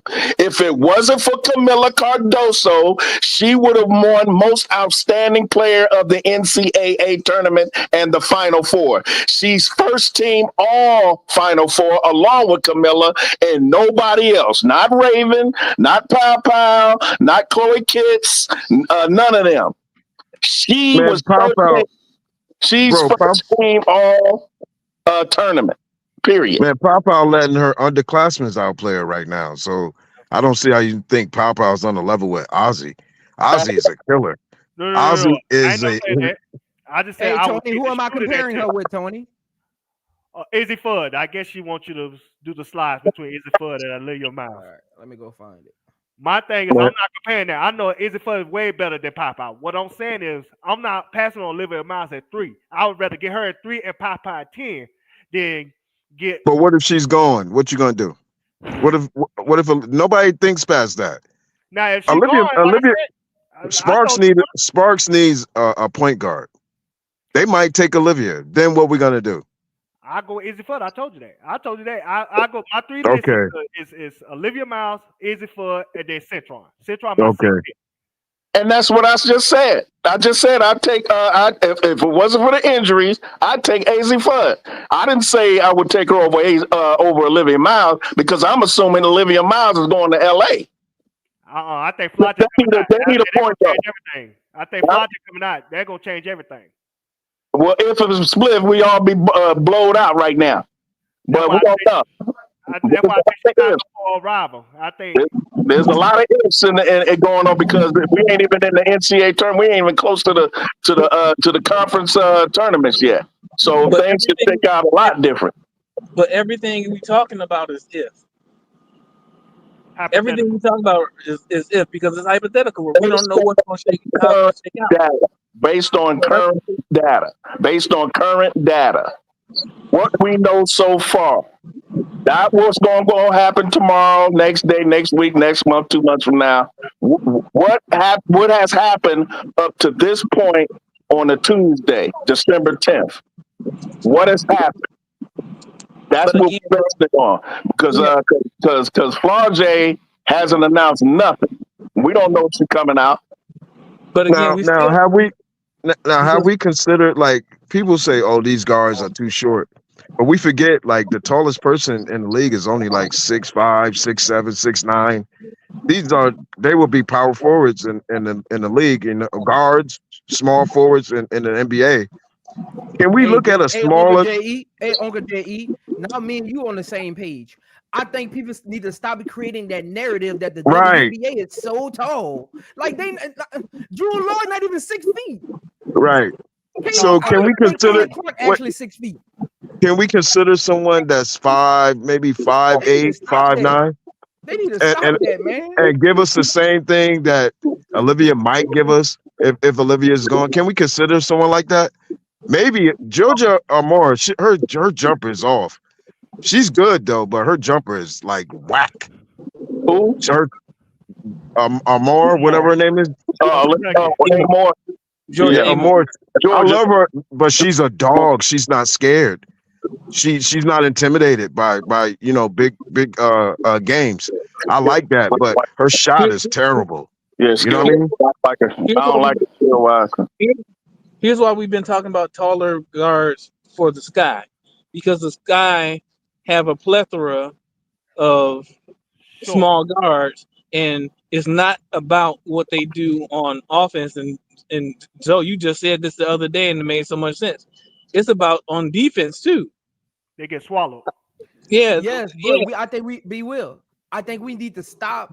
Like we might potentially, if you're a GM, you could potentially pass up on great prospects just focusing on height of what you do have. If you got too many short people on your team that can't play, you remove them when you're looking at scouting players and say, I'm getting rid of them. Let me look at what actually is available and heights that make sense. Because in the WNBA, Angel Reese is a point guard. She's 6'3". Like I don't know why we think the WNBA is so tall. Like Jewel Lord is only 5'11". Kennedy Carter is what, 5'9". I'm confused. I'm confused at why we think ain't no 6'3" point guards in the WNBA. What? I mean NBA. What? He's saying NBA. What? Wade was 6'3". Wade was 6'3". Who? Kyron's 6'2". 6'2". No, I'm talking about in the WNBA. Yeah, but that's what I'm saying. But that's what Uncle J.E. was saying. Like, we need to stop acting like the league is so tall. Like I don't think we're acting like the league is so tall, though. I don't think we are. I think that's an extreme. I think that's an extreme take, because any man who knows anything about biology knows that women aren't as tall as men on average. Correct. So what I'm saying is, we need to stop saying 5'11" isn't playable for Chicago. Who said that? Nobody said that. No, you focusing on the height part. My boy Brad, you keep focused on what the GM saying. I'm saying he's cap. He gonna get the best player. That's in my opinion. Forget that height. That's what I'm telling you. Well, exactly. I'm not saying I agree with him totally 100%, but we all know that football, basketball, baseball, men or women, they evolve. The players evolve. Back in the 1950s, you did not see 6'8", 350-pound left tackle. At most, they probably were like 240, 230. Bro, my wife is 5'8", and that's tall for a woman. That's Yeah. tall That for is a tall. woman. But what I'm saying is, in sports, In sports, yeah. athletes evolve. They get bigger, faster. Women are slower slower as far as evolving because they're women. Because women in general aren't that tall in general. But like every sport, especially with the WNBA non-existence, players are now getting taller. Look at Juju. Look at Juju. She's 6'2" and can play point. That's unheard of But that's an 25, anomaly, though. 5 years ago. That's an anomaly, though. Yeah, that's like the LeBron. That's like the LeBron of the W right there. But there's always anomalies in every. Did you not hear what I just said, Zoe? In Yeah, I heard you say. 1950, you didn't have 6'8", 350-pound left tackles. You didn't have 6'8", 350-pound tackles in the 70s. In the 80s, they So didn't what start I'm saying talking is, about it. Brass, if you look at the WNBA and you just, I want all of y'all to think about this. Look at the WNBA and rank the top 20 players in the WNBA. How many are over 6 feet? Well, Angel 6'3". I'm- Aaliyah Boston was 6'5". Asia's probably 6'5".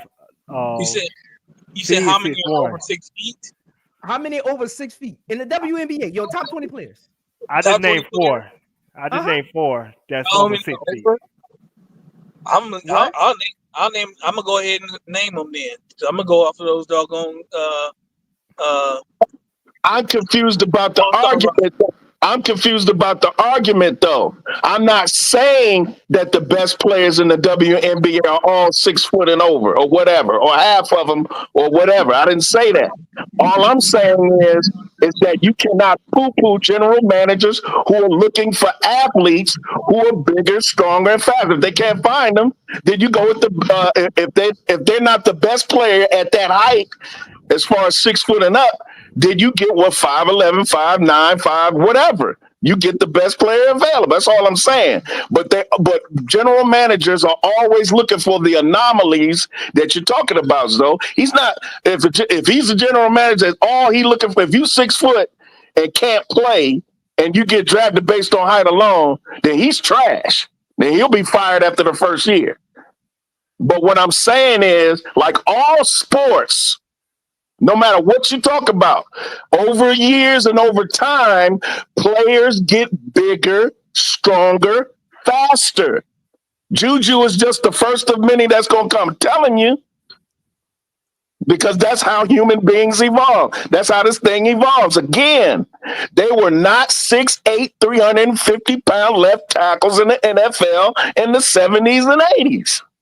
Anthony Munoz was an anomaly. Now Anthony Munoz is a little dude compared to the Zeus and all these other dudes in the NFL. That's all I'm saying. Players are going to get bigger, stronger, faster. But right now, currently, yes, your top WNBA player, top 20, a majority of them are probably under 6 foot. Arike Ogunbowale, Kelsey Mitchell, Kennedy Carter. Odyssey Sims, Dejanay Carrington. You can go on and on. I don't even think Chelsea Gray is 6 foot. Nah, but ain't no Odyssey Sims in no 6 foot. You lost the argument right now. No, I'm saying in today's WNBA, most of the top 20 are going to be under 6 foot. That's my point. Yeah. But I'm saying there are players coming down the pike from the NCAA that are bigger, stronger, faster. They're not the Odyssey Sims necessarily. Yeah, you see what I'm saying? I'm saying players are going to start why not look for them now? Because they in college somewhere. I mean, 5'11" is tall. 5'11" is tall. It's tall for a girl. I get that. But you might as well say that's 6 foot. Brad, we got to draft on what we got right now. We can't worry about 2-3 years from now. We got to win today. But I'm just saying that Pagliuca isn't saying that he's not going to choose a player if they under 6 foot. He just saying what his preference is. He didn't say I'm not drafting nobody under 6 foot no matter what. I don't care how good they are. He didn't say that. All he's saying is he needs some length. He needs height for the defensive side of the ball. But Brad, the crazy thing is though, Brad, this is the crazy thing. This is why I be so like confused with like, not you. I'm just talking about like just in general. And I think most of my soliloquy was just about in general, because I see people in the chat. I see other people make videos, and I'm like, I don't know how tall y'all think the WNBA is. And I just kind of piggybacked off of what Uncle J.E. said. Like, people make these roster changes and talk about who's getting drafted. Like, the WNBA is so tall. Like, I don't know where that narrative started at. Like 5'11", you can like that 5'11" is all-star. I'm confused. Oh yeah, like, this not the NBA. 5'11" is an all-star caliber player. Right. Like, that ain't. Like, they act like 5'11" is now that's too short. You're gonna be a rotational bench player. I'm like, huh? Yeah. Well, you know, I'm not really going off of you. They got the mind of the NBA. The conjecture, and Uncle J.E. even referenced it, like the WNBA. Yeah, I'm trying to say, I'm just trying to say we should change our perception how we look at these players. That's all. Yeah. Mm-hmm. Yeah. Fee is 6'1". Fee 6'1". Yeah, I'm saying Fee and Citron. Think about this. Think about this for a second. Citron, and this why I really don't even be understanding people. Citron is basically what Jeff said in his press conference is Citron to a T. Yes. It's Citron, but then people say, nah, Citron don't need to be a 3 pick. Nah, Citron ain't this. Citron is the only player in this draft that is exactly what Jeff said. And argue with me if you want. She's exactly what Jeff said. Nobody else is what Jeff said other than Citron. If you look at the top 20 players available, none of them are Citron except Citron. That's right. I think the only reason why people are arguing without saying her name. Only why people are arguing. Everybody else is too small. The other people can't shoot. The other ones don't play defense. Like Citron is the only player in this draft who lines up to a T, what Jeff said. Yeah, Prince. The reason why people are arguing not because you're not right. You're absolutely right. But the problem is she's not special, and people want special at that spot. Like Olivia Miles, special, man. Like Azzi Fudd, special. You get special there. Hey, Duval. Yes, sir. Okay, I'll let you finish. Go ahead. No, I said go ahead. I said yes, sir. Remember what Zoe said yesterday? When you have Angel Reese, Camilla Cardoso, and Kennedy Carter, you don't need special. It's like in the NBA. If you got 3 all-stars on your team, why would you get a 4th all-star? Man, generally people draft for what they need and player for that need. They may not be the best player in the draft. They may not even be top 10. Brad, do you it goes about the system. What system is he going to be running? We keep looking at players and saying they not going to fit Angel Reese and Cardoso, but that was Teaspoon's system. What system is he going to come in? What system is Tyler Marsh going to run? And I think I think not just, I'm not talking about y'all in general. I think a lot of people on YouTube are being too premature with like how these players are going to fit, because we don't really know his system. I mean, we can get a just looking at how the Aces play, right? But we don't really know his true system, because the way the Aces play, if we're saying he's going to kind of run an Aces type of offense, the way the Aces play, they just run a 3-guard lineup, and whoever has the high hand, they're facilitating, they're creating the action. So again, we can bring in a true point guard, but who's to say they're going to look like we needed them to look last year? We might not need that type of point guard according to the system. Hey, Brad, give me just a second, JD. I'm gonna say this real quick. I'm gonna shut up. Brad, do you know in 2022 the Aces got 5 Hall of Famers? You got Chelsea Gray, Chelsea Plum, like I said, Jackie Young. They had De'Erica Hamby at the time, and Asia Wilson. That's 5 Hall of Famers. You never have a shortage of great players. You get as many great players as you could get, and you work this shit out. Excuse my language. I apologize. Well, in my opinion, that's where we differ in opinion. I think Citron is a multiple all-star player, potentially. That's my opinion. Okay. So, Prince, I wanted to ask you, okay, you say that. So the 3rd pick comes. Olivia's still on the board. Jeff takes Centron. You'll be all right with that. No. I don't like that. I'm not all right with that because we don't have to give up nothing to get Olivia. We don't have to give up no picks, no players, no. No, bro. Listen to what I'm saying. Listen to what I'm saying. The number 3 pick comes. Olivia is sitting there. Jeff goes and picks Centron, not Olivia. Wow. My stomach hurt already, JE. Again, I'm mad. So I'm gonna give you my answer. So Deval could go. I'm mad, but I'm willing to see it out because I'm a fan of Citron, and that's what Jeff said he wanted. And maybe I'm putting the onus on Jeff and Tyler to have a conversation and say, hey, this is the type of offense and defensive scheme we're running, and this player fits best. I'm going to give them the benefit of the doubt and see it play out because I'm a fan of Citron, and that's what Jeff said he wants. Prince, you better have a live that night because he gets Centron over Olivia Mile. I'm cussing out. Yeah, we all gonna be.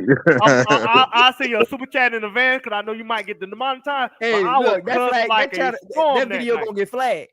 I will cuss like a storm. I'm gonna say every bleep word that it is. He does not pass on Olivia Mile to get Centron that night. Now, if Centron is the only thing that's available, cool, get her and let's see where it works. But don't pass on Olivia Miles for Citron at that spot. You better have a live. I'd be pissed off, but I agree with Zoe to a certain extent. I'd be pissed off, but I would give it a chance to see what's going on. And then hindsight, it being 2020, if it don't work out, I'm gonna be like, get him up out of there because I tell you what, if it doesn't work, they get say they do get Centron over Miles, it better work. It better work. That's all I got to say. It better work. And it better work with flying colors because if you get Centron and it doesn't work and Olivia goes somewhere else and she's point guard 2.0, we got a problem. All right, need an Anfield. It better work. It better work. It better work. This is my thing though. So we keep talking. I know there's been a lot of streams, a lot of conversations about, and we've even mentioned it on my channel about Jeff has to do what's right because we don't know what's going on at Cardosa and Angel Reese's head, right? Yeah. Can we keep them if we still trying to figure it out for the next 2 years? No. Angel be gone because New York won. For me, what I'm saying is for Jeff, I'm going draft great role players and I'm going to see what free agencies are out there and offering them big bags. Because if you just think about winning, like you can build through the draft, but how will that affect Angel Reese and Camilla over the next 2 years? But Angel Reese got to do her job too. Like I said, in Robert Lee, in the third day before free agency, she got to see who she can recruit. She gotta start that team if she want to really fulfill her potential. If she want to be great, she need to get those players to come commit to the sky. And not just on Jeff, it's on her too. She the franchise player. But you know how players are. At the end of the day, no matter how we feel about players, when it comes to them and winning, they're selfish. Yes. It's just part of being a great player. I get tired of people saying selfish is a bad thing when it comes to sports. That's not a bad thing. You got to have some selfishness in you. You got to have some selfishness of, no, I can't go hang with my friends because I got to go get up 1,000 shots. You got to have selfishness in you somewhere. You got to have some selfishness of, I want to win and I want to win on my time. And if you can't help me win on my time, I got to move on. So that who knows that's not playing in Jeff's head, in the front office head. Like, we need to win with these two young ladies now, not tomorrow. That's why I say it's on Angel. She better do her recruiting and see who she could get. Because like I said, they'll help too. And they'll really determine where we're going in the draft. You know what I'm saying? So, well, she's been doing that anyway because when her interactions with other players and stuff like that, she's building bridges with them, and they every player that's met Angel loves her. So the thing is, though, the reputation of the franchise has to be rehabilitated too, because there's not a lot of trust with that front office of the Chicago Sky. I don't care how, because trust me, Gabby Williams would love to play with Angel Reese. And she said it. She said, I love to play, but you got to come to Seattle. I'm not going back to Chicago. It ain't because of you. It's because of that front office. That's the thing that has to be, and that's Jeff Pagliocca's biggest job. is to get the right players around Camilla and Angel in free agency and the draft, but also build trust for that organization, because right now they're looked at as a bunch of liars. You know And what? my people out there, go ahead. you see, I'm not always controversial. I could be balanced. I can come with some reasonable takes. I'm not always controversial. So I want just to put that out there. 95%, 95%. Hey, look, Uncle J.E., I'm gonna tell you though, Uncle J.E., I got a message on Instagram yesterday. Somebody said, you and Uncle J.E. need to do a weekly podcast together. Wow, bro. I was thinking of that though. I was thinking about that. He was like, Wow. y'all got different opinions, but y'all both be right. Somebody wrote me that on Instagram last night. I guess they must have watched. Well, I appreciate that. I appreciate that. Thank you. Now let me say this. I'm speaking on Brad, what you were saying with free agency. Why people just assume that we don't have a chance to get somebody like Satu Sabali? Not only I think we have a chance to get her, I think we're the front runner. And I'm gonna tell you why. I'm gonna think everything gonna center around Angel Reese and what she can do. Angel Reese, the player, she's not somebody that ball dominant that needs the ball to be great. So if you somebody like I say Satu, you could be first option here, if not the second option. Then you got Angel Reese, the celebrity. She's an A-list celebrity. Think of all the parties she could get into. Think of all the other celebrities that want to come see her. You don't think the women want to meet those celebrities too? You don't think those women be fascinated by, stars that they see? And she a star herself? And then most importantly, when it comes to Satu Sabali, is Angel Reese the businesswoman. Think about this. What people don't know is Satu Sabali not only a free agent this year, but her shoe deal is ending December 31st. She was under Jordan brand. Angel Reese not only is signing to Reebok, but she on the board. Just like Shaq, the president, I think Al Iverson, the vice president. You don't think she have a say who she wanted to bring to Reebok? She get Satu her real a new shoe deal. You don't think she tell Satu, hey, you want to get your name out there? Come on my podcast. My podcast do 100 views a week, every single episode up. Hey, do you want Beats by Dre? Hey, come play with me. I can work that out for you, or I can help. Or you can use my production team. You can set up your own podcast with you and your sister. Oh, so you're saying her fame is a selling point? That's what you're saying. Angel Reese is not just a celebrity. She's a A-list celebrity. She's bigger than WNBA. She's in the music world. She's in the modeling world. She's in, like I said, the entertainment world. Angel Reese, the only one in the WNBA right now, can get into the Met Gala. Nobody else. DeVar, what if I just want to play ball? That's not beneficial to me. If I just want to ball out. You could do that too. Now, I'm not saying you can't do that with Chicago Sky, but I'm just saying a lot of those women like to do a lot of those other things too. You gotta think they're young. They still in their party mode. They still in their, want to like meet people mode and stuff like that. They ain't in their 30s where they want to settle down and be mothers and all of a sudden just have life in a different perspective. They still want to like be out there. How do we know Satu want all that though? She might be an introvert. She might not want all that attention and all that fanfare and all the lights, cameras, and action in her face just because she's around Angel. We don't know that. We don't. But that's what we're gonna find out. And that's where the selling point of Angel gonna be. We're gonna see if what Angel can bring in all three things that I just mentioned, would that be beneficial to those other players that want to play with the Sky?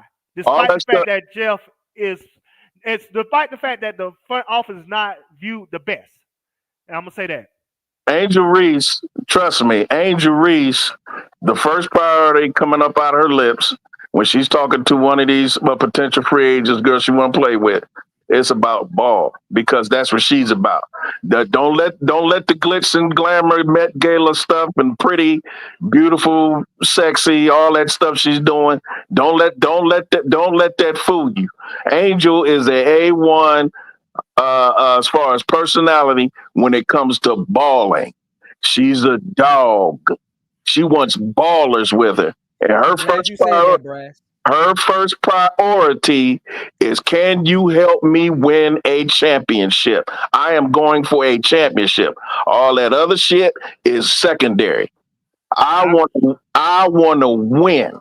Satu, you could do all the TikTok videos and the model. You can hang out with the select, but are you collecting rebounds, or are you playing defense? Are you putting the ball in the hole that will help me get a ring, help Camilla get a ring, help the Chicago Sky get a ring? That's all Angel is focused on. Trust me. She ain't focused on. So why don't we do this? Why don't we do this year? We go all in. We get all the best free agents, spend all our money, and go for a chip. Then we might as well. I mean, the cap is coming up. It's going to change. Most of these players are going to leave. Why don't we just throw all the chips in? Well, See, now you talking like me, Uncle J.E. That's what I was said. saying. Yeah. I was saying, give all you got opportunities to give all these young ladies a 1-year deal going into next year. That's how you build a Bro, reputation. you going in and out. Somebody got some background noise. I couldn't hear nothing you said. One of y'all need to. Nah, it ain't me. That's what I was saying, Uncle J.E. You got an opportunity to rebuild your image through free agency of giving these young ladies 1-year deals, going all out. You got cap space to do it. You can cut like 3 guards, and you got cap space. Give these 1-year deals to some of the high-profile free agents who can help you create value with your front office of trust and the ability to get players and show that, hey, we can bring stars in here, even if it's for 1 year, go all in on a championship. You draft 2 role players and see what can happen. And then you can dip back in. Next, you got the upcoming 2026 draft, 2027 draft. Angel Reese and Camilla still gonna be on their rookie scale.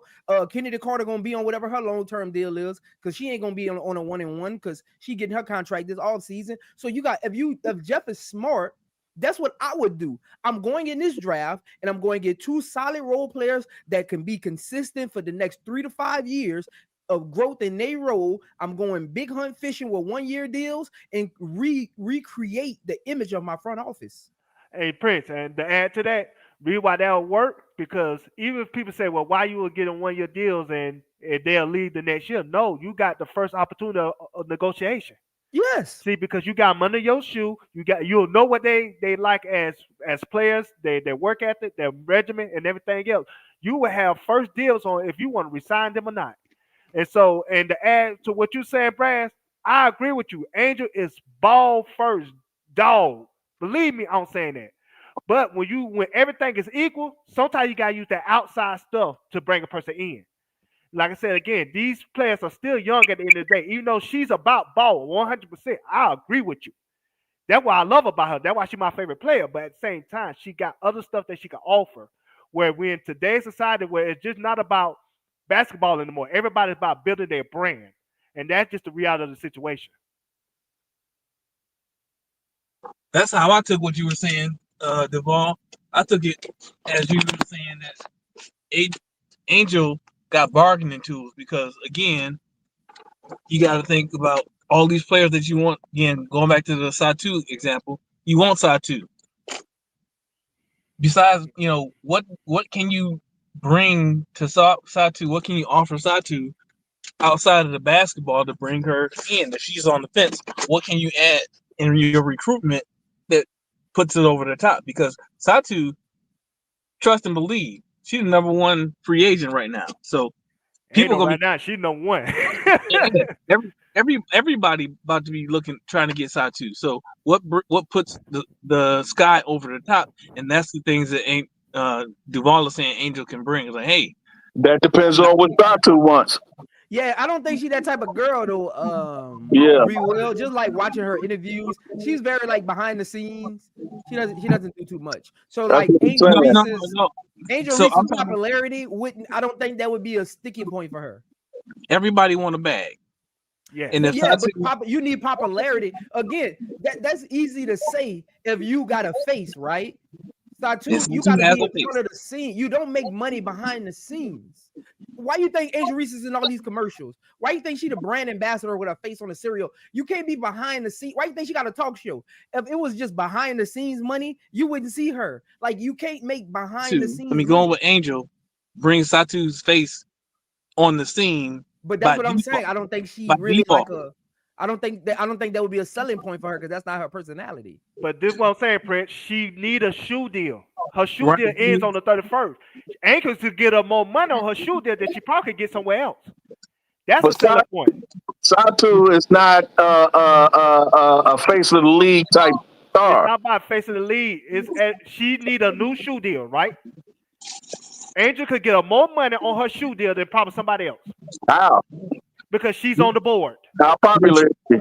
Listen. Let me give you an example. How many people knew who the ham sandwich Lexi Ho was before she got with Caitlin Clark? I don't see her getting her own signature shoe. You ain't getting no deals. She ain't that kind of player, but everybody, my thing is, now a lot of people know who she is. So And? Satu don't have to be at the Met Gala. Satu don't have to be, out at the clubs. Satu, if she's on the team with Angel, she's already Satu, right? One of the best players in the league. So if she's on the team with Angel, her face is gonna be out there because she's on the team with Angel. The Sky is gonna market. You think they're not gonna add Satu to their marketing plan? Do you think that It Angel? can be passive on Satu's end. It can be passive. She don't have to be out. It can be passive.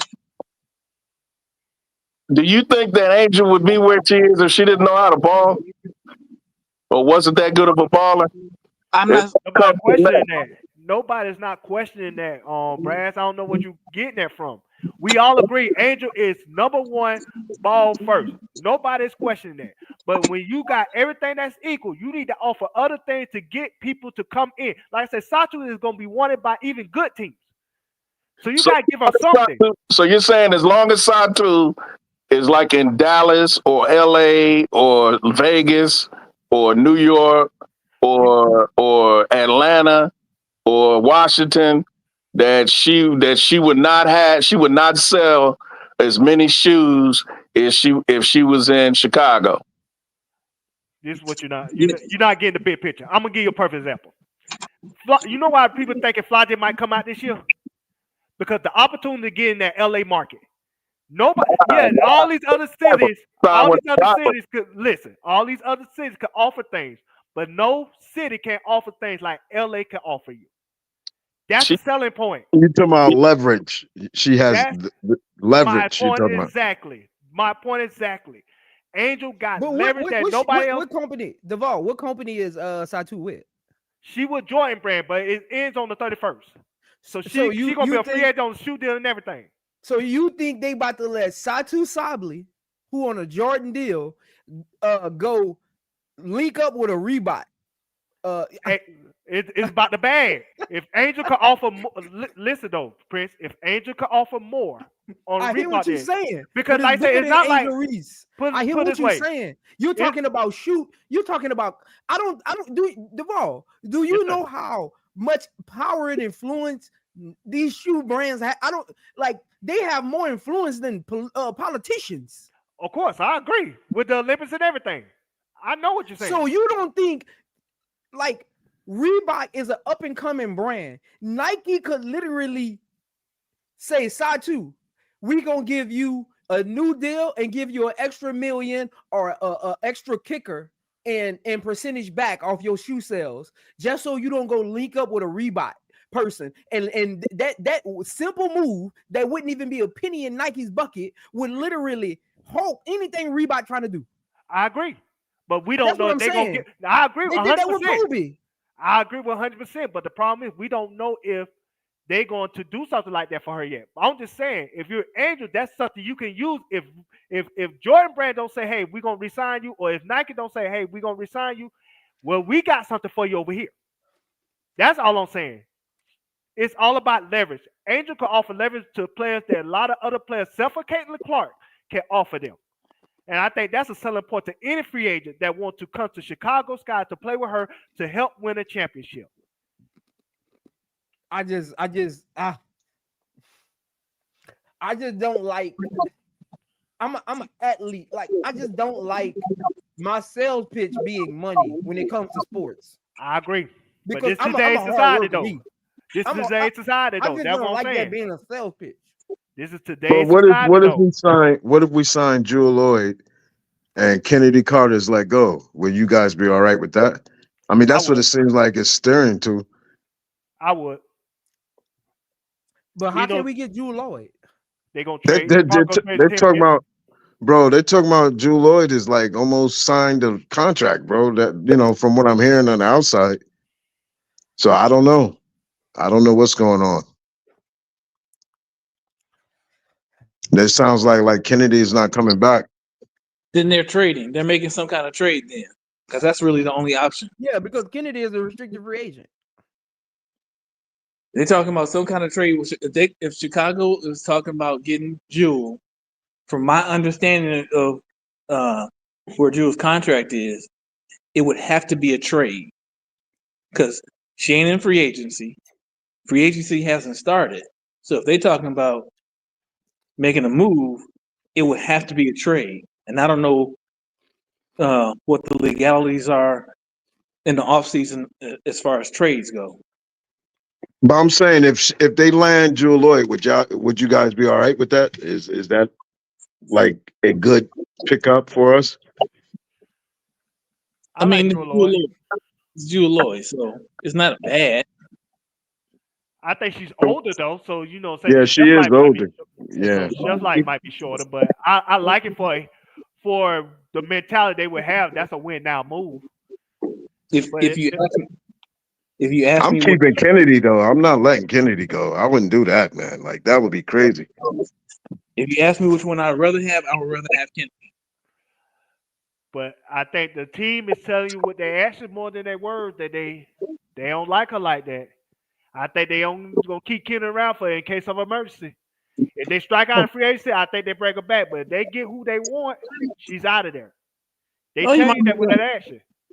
You might be right, but I'm just answering. No. I'm just saying that's just the reality. It's just like we keep saying, bring back Kennedy Carter, but I'm saying the team is telling you with their actions, like they don't like her like that. They ghosting her, basically. I'm gonna tell y'all something though, man. I like Jewel Lloyd, yeah. I like Jewel Lloyd, but people be acting like she's some kind of savior. Bro, that's my opinion. I mean Jewel Lloyd is okay, I'm trying but to figure out why she's so special. She don't do it for me. Like I'm trying to figure out why Jewel Lloyd so special to some people. I'm not, and again, people gonna hear this and say, "Oh, Zoe thinks Jewel Lloyd can't play basketball." That's not what I'm saying. What I'm saying is, people are acting like they're trading for Asia Wilson sometimes with their comments. No, I just think she's a win now move, and I think that's what the excitement comes from. I don't think she's somebody that they feel like is the best in the league, but she gives them a dynamic on offense that could really help. Last year she shot 37%. That's not good. What I'm saying is you would have to trade for Jewel Lloyd. I'm Yes. not giving up a draft pick and Kennedy Carter for Jewel Lloyd. Me neither. That's all. what I'm saying. I'm not giving up the 3 pick, but the 10th, I'm not even giving up my 10 pick. I'm not giving up no pick. I'm not giving I ain't giving up no pick for Jewel Lloyd. I'm confused at what people think she is. That's why I brought that up. So you're gonna have to get up something. Again, people say stuff and they don't realize the reality of what they actually saying. Now that we bring it up, what you got to give up, now everybody probably in the chat rethinking their opinion. Again, you can look on face value and say, "Oh, Jewel Lloyd and Chicago Sky will fit," but what you giving up to get her? Man, you gotta give up something. Like she might set you back, really. Yeah, potentially, yeah. Yep. I'm confused at Jewel Lloyd. She's not a lockdown defender. She's a ball stopper. She doesn't rebound well. She doesn't pass well. Like, I'm confused. And what's she gonna do? We don't need multiple. We don't need more scores. Just bring back Kennedy Carter. We need great role players who can come in and do the dirty work, who can guard the wings, who can help crash the boards, who can run the We need the simple things, and everybody's just looking at these superstars. You already have your superstars. Yeah. Like I said, I won't hate the move, but I know you're just gonna have to give up something for it. It's not a garage sale. They ain't gonna give it away for free. I would hate it. I would hate it. We don't need a stardom or nothing. We got enough stardom with Cardosa and Angel. We don't need to start them. So Yeah, that's another thing these people be hung up on. We want the superstar legend player. We already got one. Yeah, we just need players. That's why I said I'm drafting 2 legit role players. If Olivia Miles isn't there, I'm getting Citron and I'm getting Sellers. Sellers Yep. is a great backup option at point guard. Yep. I'm getting Citron at 3 and I'm getting Sellers because it makes sense. It makes sense you got to look at again. Yes, a high profile point guard would look good. It would look good on paper, but would it make sense when you think about how you want Angel Reese and Camilla to develop? Would it really make sense? Would it make sense for them? You trying to bring in a point guard at their peak? That wouldn't make sense. Yep. They would be in the way of their development. You need a point guard that knows how to facilitate when needed, but get out the way. I think Olivia Miles could do that. That's the problem. I think she can. Again, I'm with Olivia Miles. I'm just saying, outside of her, like I'm not giving up no future for no point guard. I'm not trading away assets for no point guard. If I can just go get Odyssey Sims for little to nothing on a 1-year deal. If I can just go get a point guard, Vandersloot. You could get Vandersloot on a 1-year deal just to get to 2026. Kia Nurse is not a point guard. Not Kia Nurse. Don't she play point guard at times? No. Okay. Oh no, Kia Nurse not no point guard. I know, like Chelsea Plum, she's a combo guard. She play point guard at times too. No, she's horrible at it. She's terrible at it. That's the basis. But you know what it might be? It might be podcasts and different ones trying to sell that point. Like, we don't want Jewel Lloyd there, but you know what I mean? I guess they're trying to sell that point and get Sky to make a move with that 3rd pick, maybe trade it off for Jewel Lloyd. I think that's a dud. That would be a loss. That's a loss. That wouldn't be a good first impression from Mr. Pagliocca. He's already in hot water for firing Coach Spoon, and didn't consult with Angel or anybody or his franchise player. He's already in hot water with the public with that. The last thing he needs is to trade for a player who really doesn't do nothing for your franchise, really, except maybe every once in a while put 25 points on the board. But hell, we've got Kennedy for that. She's younger and she's more energetic. She's better fit with Angel. But Bryce, Angel on the last podcast, her and this guy was talking. I don't know the young man, but he mentioned Jewel Lloyd is unhappy in Seattle. Mm-hmm. He's like, maybe we could get over there. Angel said, well, yeah, she was like, come on. Basically, let's go get her then or something. You know what I mean? Like Angel agreed with it, bro. You talking about the guy is Funny Marco. That's the episode. Yeah, I don't know the young man. I don't know his name. Yeah. Listen, Angel was not about to say, no, we don't want Jewel. We don't want Jewel. She wasn't about to say that. Come on. She was not about to say that. It's not even even if that's what she meant, she wasn't going to say that. We talk about the Barbie who said good things about Caitlyn in public, who praises Caitlyn and praises her game in public. I believe her when she praises Caitlyn. Because people don't like Caitlyn, the fans of Angel. They don't like Caitlyn based upon her fans, and they don't like the way she doesn't come out front and defend black women. Oh, I'm doing a podcast on that tomorrow, y'all. Even though she did, even though she did in the Time magazine, she did in the Time magazine. I get that, but a little bit later, way later. I get it though. I get it though, Brass. As an athlete, you don't want to. And again, her representatives were probably telling her, right? Just too much going on. You're a rookie. A lot of he say, she say. A lot of people putting words in your mouth. You don't want to come out at that time. It was just too hot. Like I even said that on show podcast. Like I wasn't mad that Caitlin Clark didn't say nothing and kept it cordial, because being in those moments, your words could get twisted. And people who are stirring up the mess, creating racism, they could take those words and make it into something that's really not in that moment, especially during the season. The WNBA players are already coming out. You got the mainstream media, they got their agenda. If I'm Caitlin Clark, I'm keeping it cordial, I'm smiling and I'm keep going. But when I get a chance to speak off season, I'm gonna say the right things that need to be said. So I'm not mad at her timing. And let me add She to that. Let me add to would that have real quick. neglected it. I would have been. I've been looking at her sideways, but I'm not mad at her timing. No, let me add to that real quick, man. But I'm kind of curious about it because Paige Beckers didn't waste no time doing it. But she was on a platform though. She was on a platform to do it, and it was the timing. That was the right timing. And the platform that she was on, she was speaking to the masses. This was Caitlin Clark's chance to speak to the masses. And Prince, let me add to that. Reason why I think she didn't do it, she knows majority of her fan base is right wing, anti-black people. It's just like Taylor Swift. She know what her fan base is, and she know what her fan base can't handle.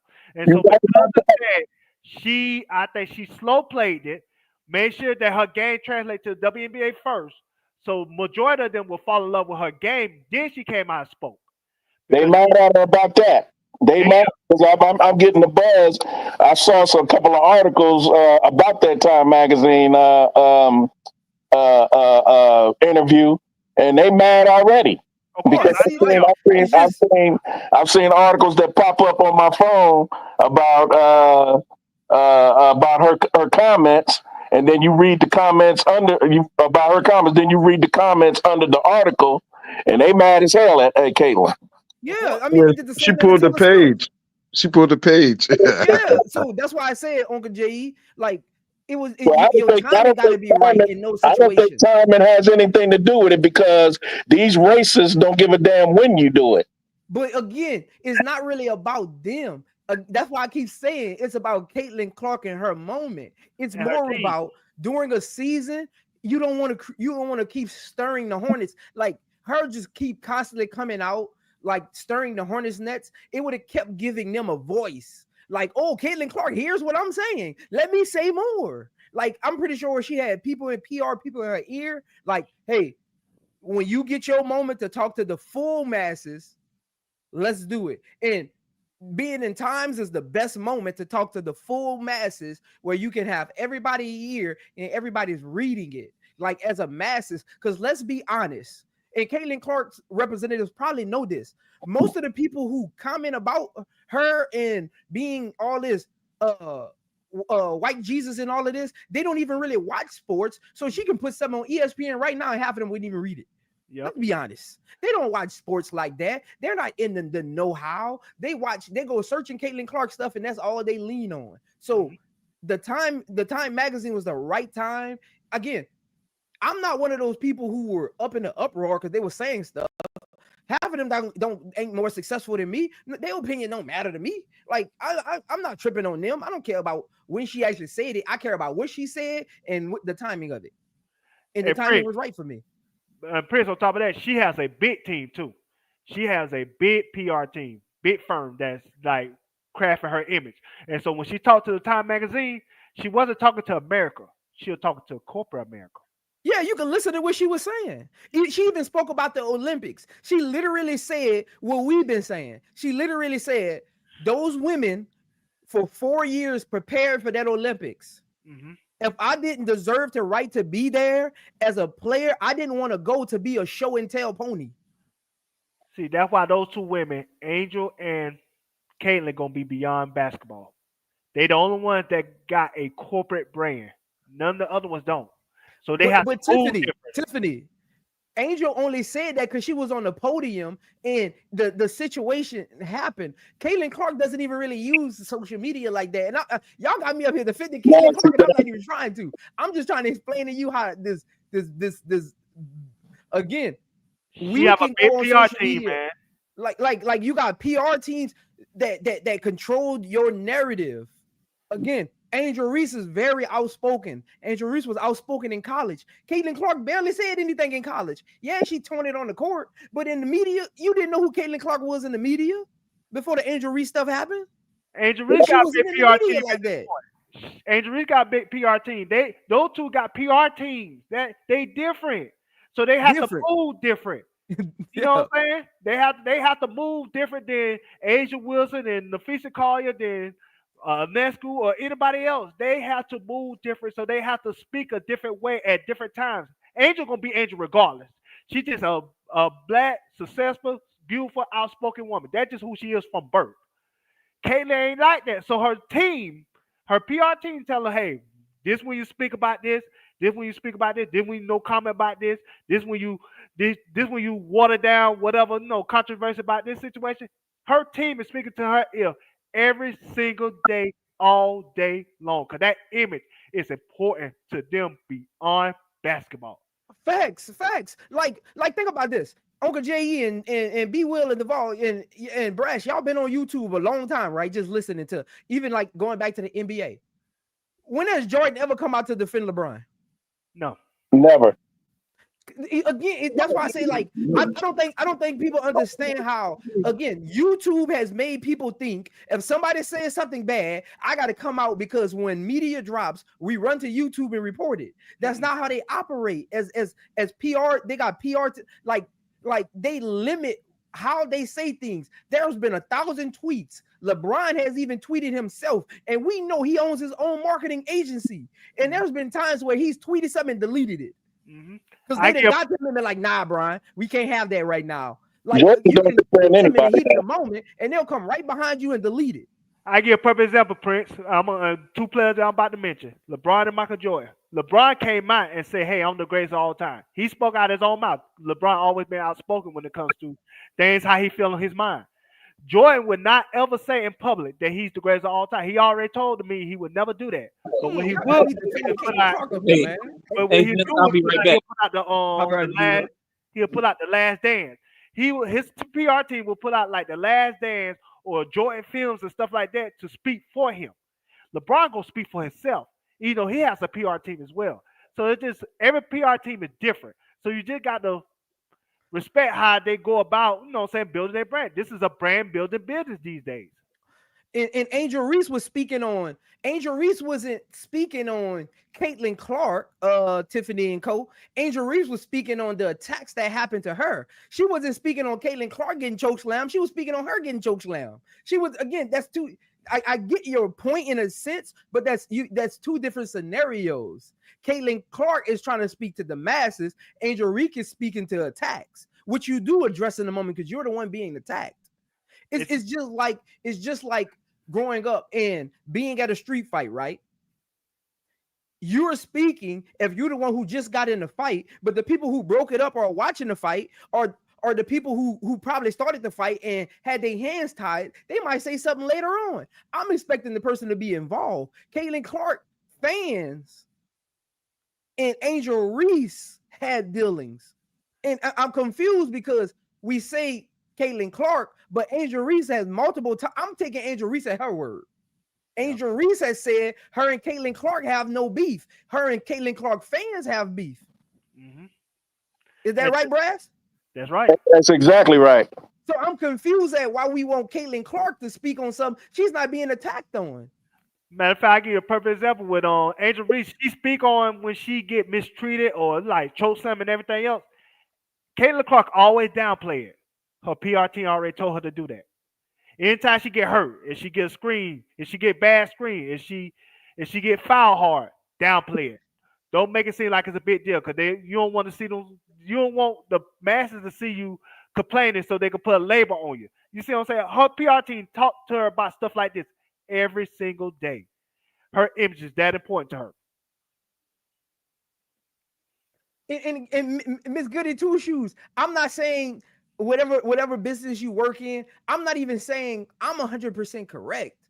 I'm just giving you a perspective, a different perspective. I'm not saying even you, Tiffany and Co. I'm not even saying y'all wrong or right. I'm just giving you a different perspective and why I'm not like up in uproar about it. I'm not saying don't be upset at Caitlin Clark for not speaking out. Like I even told Brass, I'm not even upset at Brass for saying she should have came out earlier. I'm giving my perspective on just like timing for me, like Miss Goody Two Shoes, your comment, that's not Caitlin Clark's responsibility. Guess whose responsibility that is? That's Kathy's responsibility. The team too. in the where's the security guards? Where's the WNBA PR team? That's their responsibility first. Yeah, that's mainstream media's responsibility to clear up that mess and stop leaning into it and reporting it. Yeah. Y'all got me up here taking up for Caitlin Clark. And somebody was coming at me saying that, guess what I would say? No. You're not taking up for Caitlin Clark. You're just coming with your perspective on what things are, and it's not necessarily false, because when you're getting death threats, that's where Engelbert and all of them should have came in. And when you're getting all these racial slurs being hurled at you on social media and threats and whatnot, that's the league that should step in and handle that. Yeah. Because if you do that in the NBA, best believe Adam Silverman is going to nip that in the bud immediately. If it happens in the NFL, I forget his name. Roger Goodell. Yeah, Roger Goodell is going to nip that in the bud because he's protecting the shield. Engelbert is not a very good protector of the WNBA shield. She's not. And one of your brightest stars, an Angel Reese, which makes me think she might be a Caitlin Clark fangirl from the right wing. The way she responds to what happens to Angel. You yeah, that's why I'm confused. So, like, it's not Caitlin's. Like, and again, I'm not saying, bro, they mad because she coming out and defending the other people now, and she's saying the same thing that Paige said, yeah. Which I think was calculated because she see Paige is entering the league, and everybody loves Paige. You know what I mean? So she trying to beat Paige to the punch and get some crossover now. Now she's worried about crossing over. I appreciate what she said. It could have been sooner, but thank you. But she already started on Hornets Nest. I give you a right. She should have did that 2 years ago. You know what I mean? I'm gonna give a perfect example when she already started on Hornets Nest just for today. Jason she might lose some fans, bro. She might lose some fans for this. Listen, like Jason Whitlock, who builds his channel, recently offered Caitlin Clark love and Angel Reese hate. He already said that she bent the knee to Black Lives Matter. So you know that's this episode tomorrow. Yeah. I don't listen to Fat Bastard. That's what I call him. Yeah. I don't listen to Fat Bastard, but I knew it was coming. As soon as I saw that article, I knew it was coming. He already said it. And then I look for Black and White Sports, and they ain't report nothing yet. You know they usually report something. Give them time. Jason Whitlock, he never misses an opportunity to be the first to be a Sambo. He never misses it. Never. He never misses an opportunity to be a Sambo first. That's why she came out. To be Steven from Django. He's like Steven from Django. He always got what that nigga doing on that nag. That's Jason Whitlock. Listen,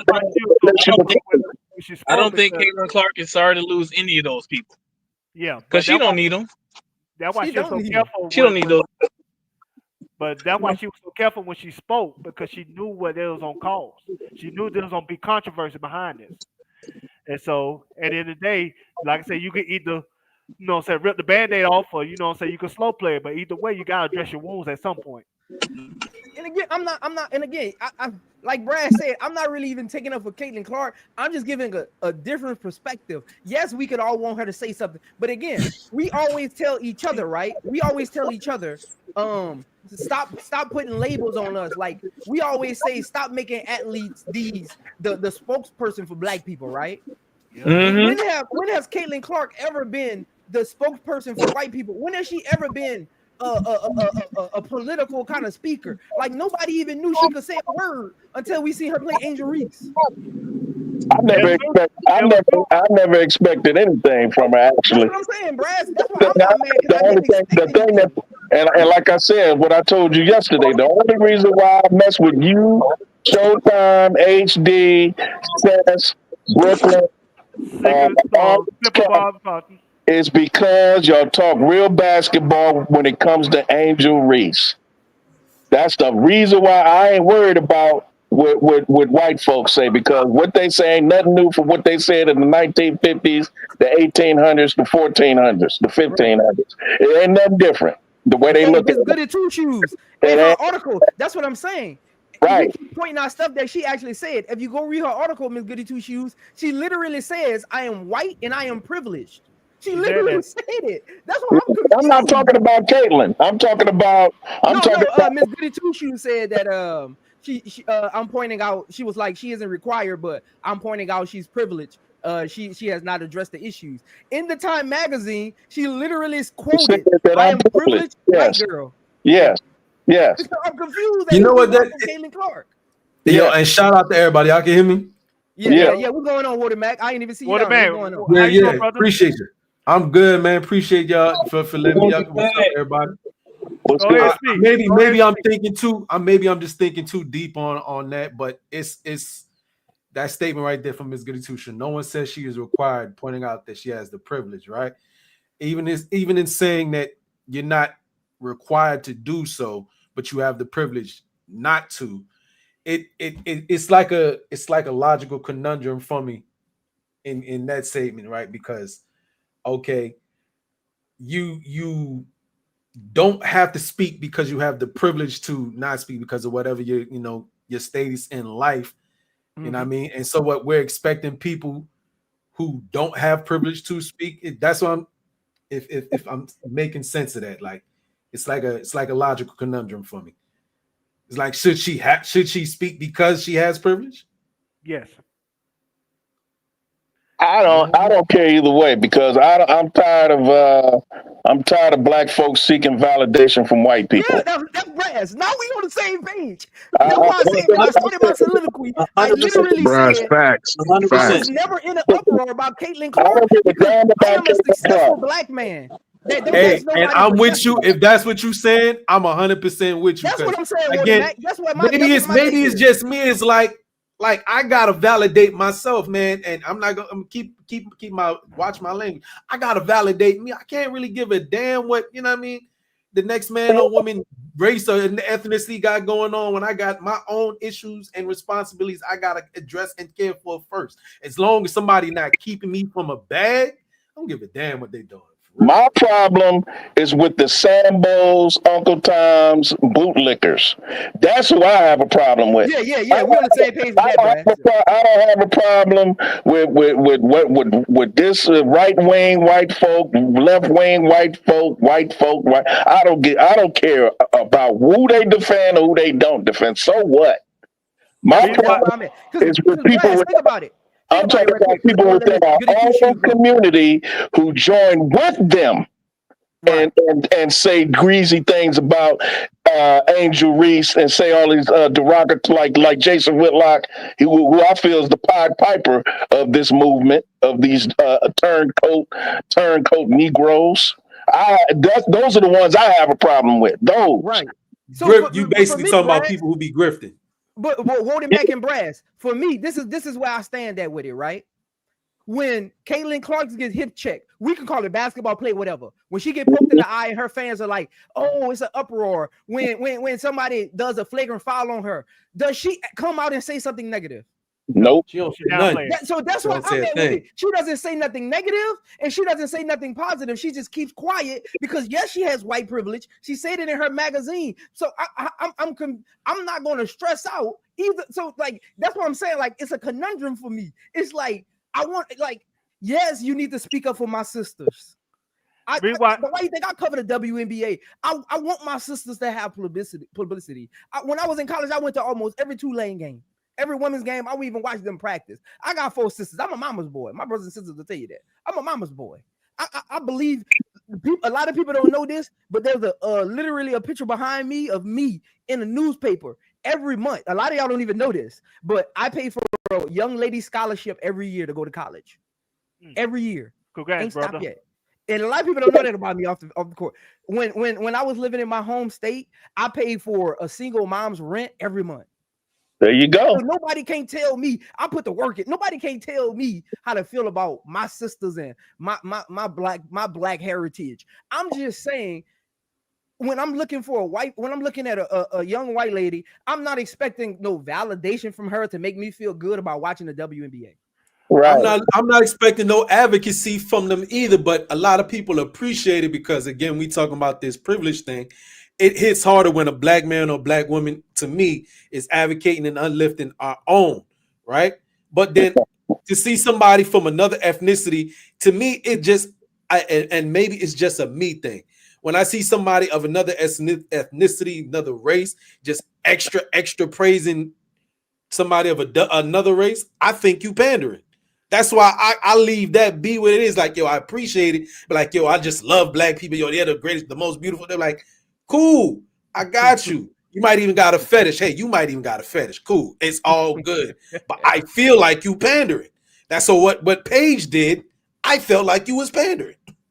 But no, I disagree with that because Paige come from a African American mother, and she got a mixed brother. So she's more in tune with this black experience that what I'm saying a lot of Hey, other Duval, when you Caucasian. finish, I won't let Miss Goody Two Shoes go. Oh yeah, Once you finish. I'm gonna be real quick.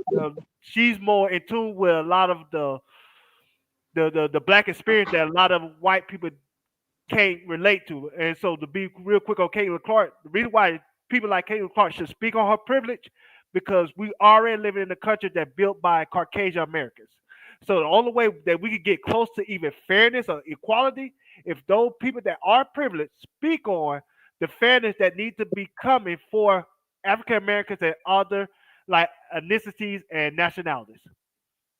Before our sister go, I'll make this point real quick of what you just said. White folks ain't built nothing in this country. Black folks built this country. Let's be clear. Of There are course. a lot of books out here, a lot of research done that if it wasn't for black folks, they wouldn't be in America. We built their mansions in the South. We mowed down the trees. We cleared the land. We built the White House. We built the foundation off of our slavery, where they didn't pay us. That made them the most powerful country on the earth. I just want to make that we picked their cotton. Cotton was then what oil is now. King Cotton. We picked that cotton. We I made agree. America rich. Look, I'm an Israelite. Y'all sound like the Israelites talking now. So let's. I want to be clear. I'm not trying to put my brother on Front Street and tell him, cast aspersions on my brother. But I just want to make sure we're clear. We No, I'm built. just saying the laws are built for white Let's people. let this sister speak. Yeah, go ahead. Let Go Miss ahead. Goody Two Shoes go. What's going on, Miss Goody Two Shoes? Hey guys, this is my Hey, first time up on this Hey, you channel. need to come good up here evening. more. Welcome. Um, no, no, no, just playing. No, but I just wanted to say, it isn't about seeking her validation because we know that Angel Reese is important. But my point is simply coming out and saying, "Oh, I have privilege." You waited while other people have been through so much. Angel Reese traveled with 2 to 3 security guards her last year at LSU. And so one of the reasons why Caitlin's message didn't penetrate is because instead of just saying, yeah, I don't do racism. I've played with this girl and the other players since I've been in high school. It was kind of like, oh, I'm not on social media. I didn't see it. Versus just saying, you know what? I'm not sure about all of the comments that were made, but I don't support racism. I don't support sexism. We're Miss here to Good play Shoes. basketball. And sometimes you have to say it early and often. If you look at Angel Reese clears the record frequently, multiple interviews, multiple podcasts, right? So in the Wall Street Journal, Angel Reese clears the record. Hmm. In her interview with, I forgot, what is his name? Is it Smarty, Skippy? Whatever, with Complex, she clears the record. On her podcast, she clears the record. On the Lonzo Ball podcast, she clears the record, right? So Yes. multiple times you will see Angel Reese clear the record so that it doesn't build up. Oh, AT went hard at me. It's expected. I want them to come at me. Now, yes, she did do it immediately because that was a part of the game, but she knew she needed to because she didn't want them to kick up a fuss. So she clears the record early and often. And all that I'm saying is the other players have endured so much while she waited for the opportune time. Okay. Miss Good And Juju, that to let me me ask you a is still question. Hey, hold on though. problematic. Don't interrupt it because hold on, panel. We got a women perspective up here. And again, I'm with my black sisters. So I Yes, want sir. to make sure none of my black sisters unsubscribe from my channel. So I Yes, really sir. want to hear their opinion. Because at the end of the day, we males, right? We have a different psychological thinking when it comes to how sports looks versus women. So while you up here, I do want to take advantage of that. So as far as a African American woman, when Angel Reese is attacked and Caitlin Clark doesn't come out and say anything, what specifically do you want her to come out and say? Like, what is the specific wording or like type of It doesn't have to be statement? specific. It can be 2 seconds. She doesn't need to harp on it. She just needs to directly address it. Hey, Angel Reese and I, we don't have beef. We're cool. I love the way that she's competitive in the game. I don't support racism. I don't support sexism. Move on. And she Okay. might have to do it more than one time because that's how it works. Miss Now, Good Right? Juju, What And, can what I and what ask you a sometimes question though? sure. hold let her land. Let her land first. She about to land. Let her land. Go ahead, Land. I'm gonna ask you a question after that. I was going to say, and so, here's my thing. I do not feel like Caitlin Clark is going to hit rock bottom by taking a stand. But it does let me know that doing the right thing is not more important than her bag. Now let me ask you a question, Miss Good Juju. Can you Mm-hmm. factor in that? Not Angel, but Caitlin Clark. She seems socially awkward, and so she allowed her PR team to dictate her moves instead of her taking control of her brand. Can we think that's a part of her equation? I just want to ask you that from But a I movie don't think you perspective. need to be socially not awkward. So here's the thing. I don't know that she's necessarily socially awkward because I've seen videos of her, her friends, and everything like that in college. And again, all she had to say was her team is like, hey, it's important for me to clear the record. Can you just give me a statement, 2 to 3 seconds, not too long? Because I don't want to make this a big deal, but I just want to make it clear where I stand. This Okay, is important to me. If it's not important to you, you don't need to be on my team. I agree. Because she should have spoke out after Charles Barkley said the women were petty. Because I think that really set off everything. And her dad and is a even with strong that figure comment, too. And let Like, us speak. Let us speak. and her dad is a strong figure too. Like now, he doesn't want to be in the spotlight because he wants Caitlyn to really run the show. But I guarantee you, if she had asked him for his opinion, he would have said the same thing. Because he doesn't really play a lot of games. I could tell. So I could tell from how all you she being would have had to explaining. say, it's important to me. Let's clear the record. Yeah. What you I was gonna ask him, Woody understand. Mac?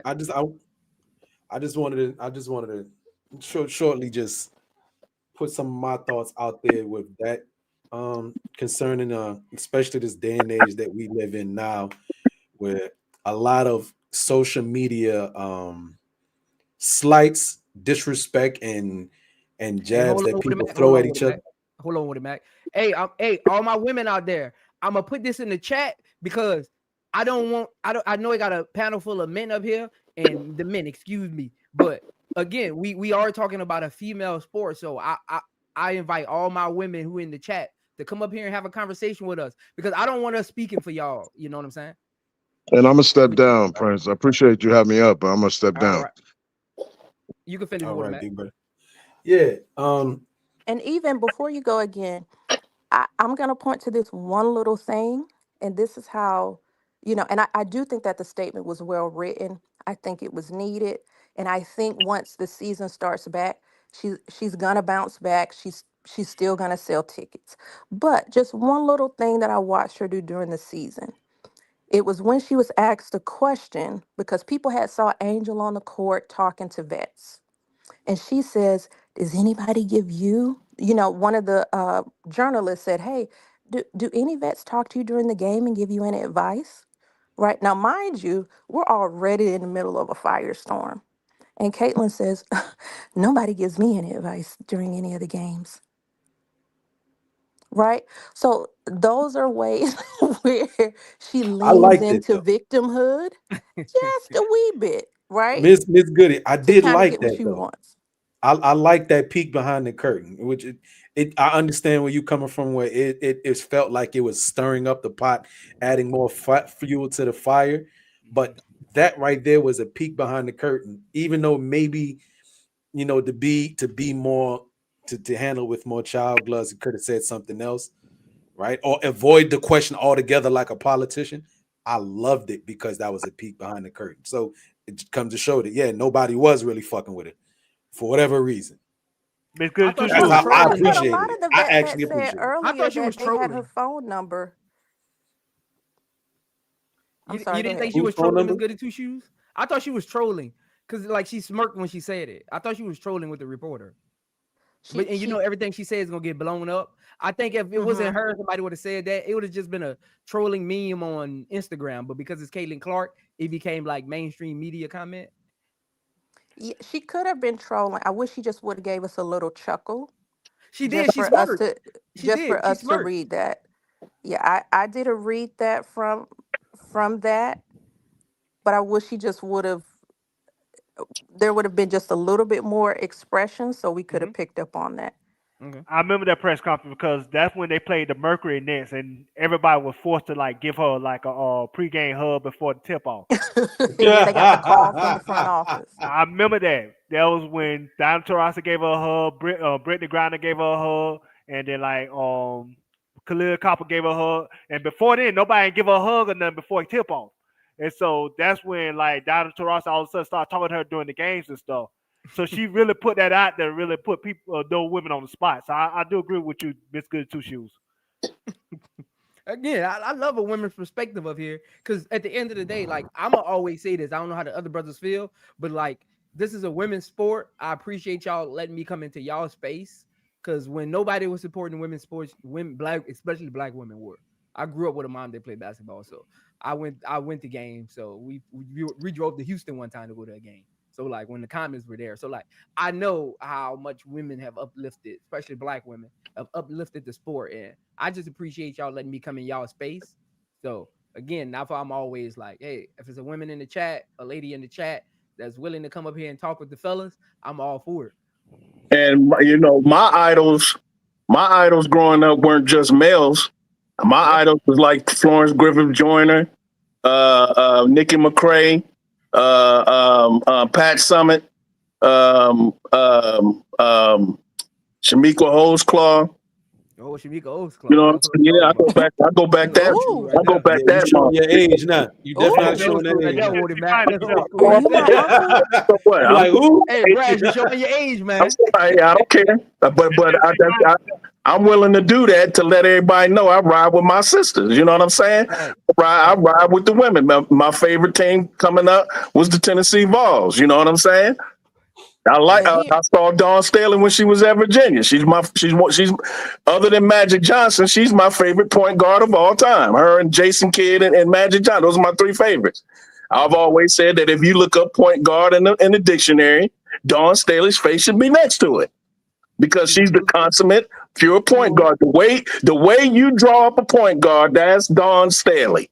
And I've always been a fan of hers. So I've been riding with women's sports before the ABL and before the WNBA. Like I said, I know I'm dating myself, but hey, it is what it is.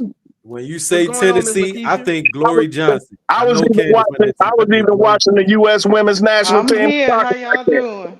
How you Hold on, let doing, me get Miss Miss oh, Lakeisha Lakeisha? hey, take. Lakeisha. I seen you Hey, in the hey. chat. What's going on, Lakeisha? What you Yeah, I got? was in What the you chat. got? I was just gonna listen to y'all pound the pavement today, but then I seen Miss Goody Two Shoes up there by herself. I said, oh Look, I'm if my sure I can she's get a goodness. getting panel treated full with of love men up and there. men, I'm winning. she If I can get a is. Lakeisha, panel I full of appreciate it. women and women, I I'm winning. argue for a living, so I'm not offended. We ain't gonna do nothing to her. Stop that.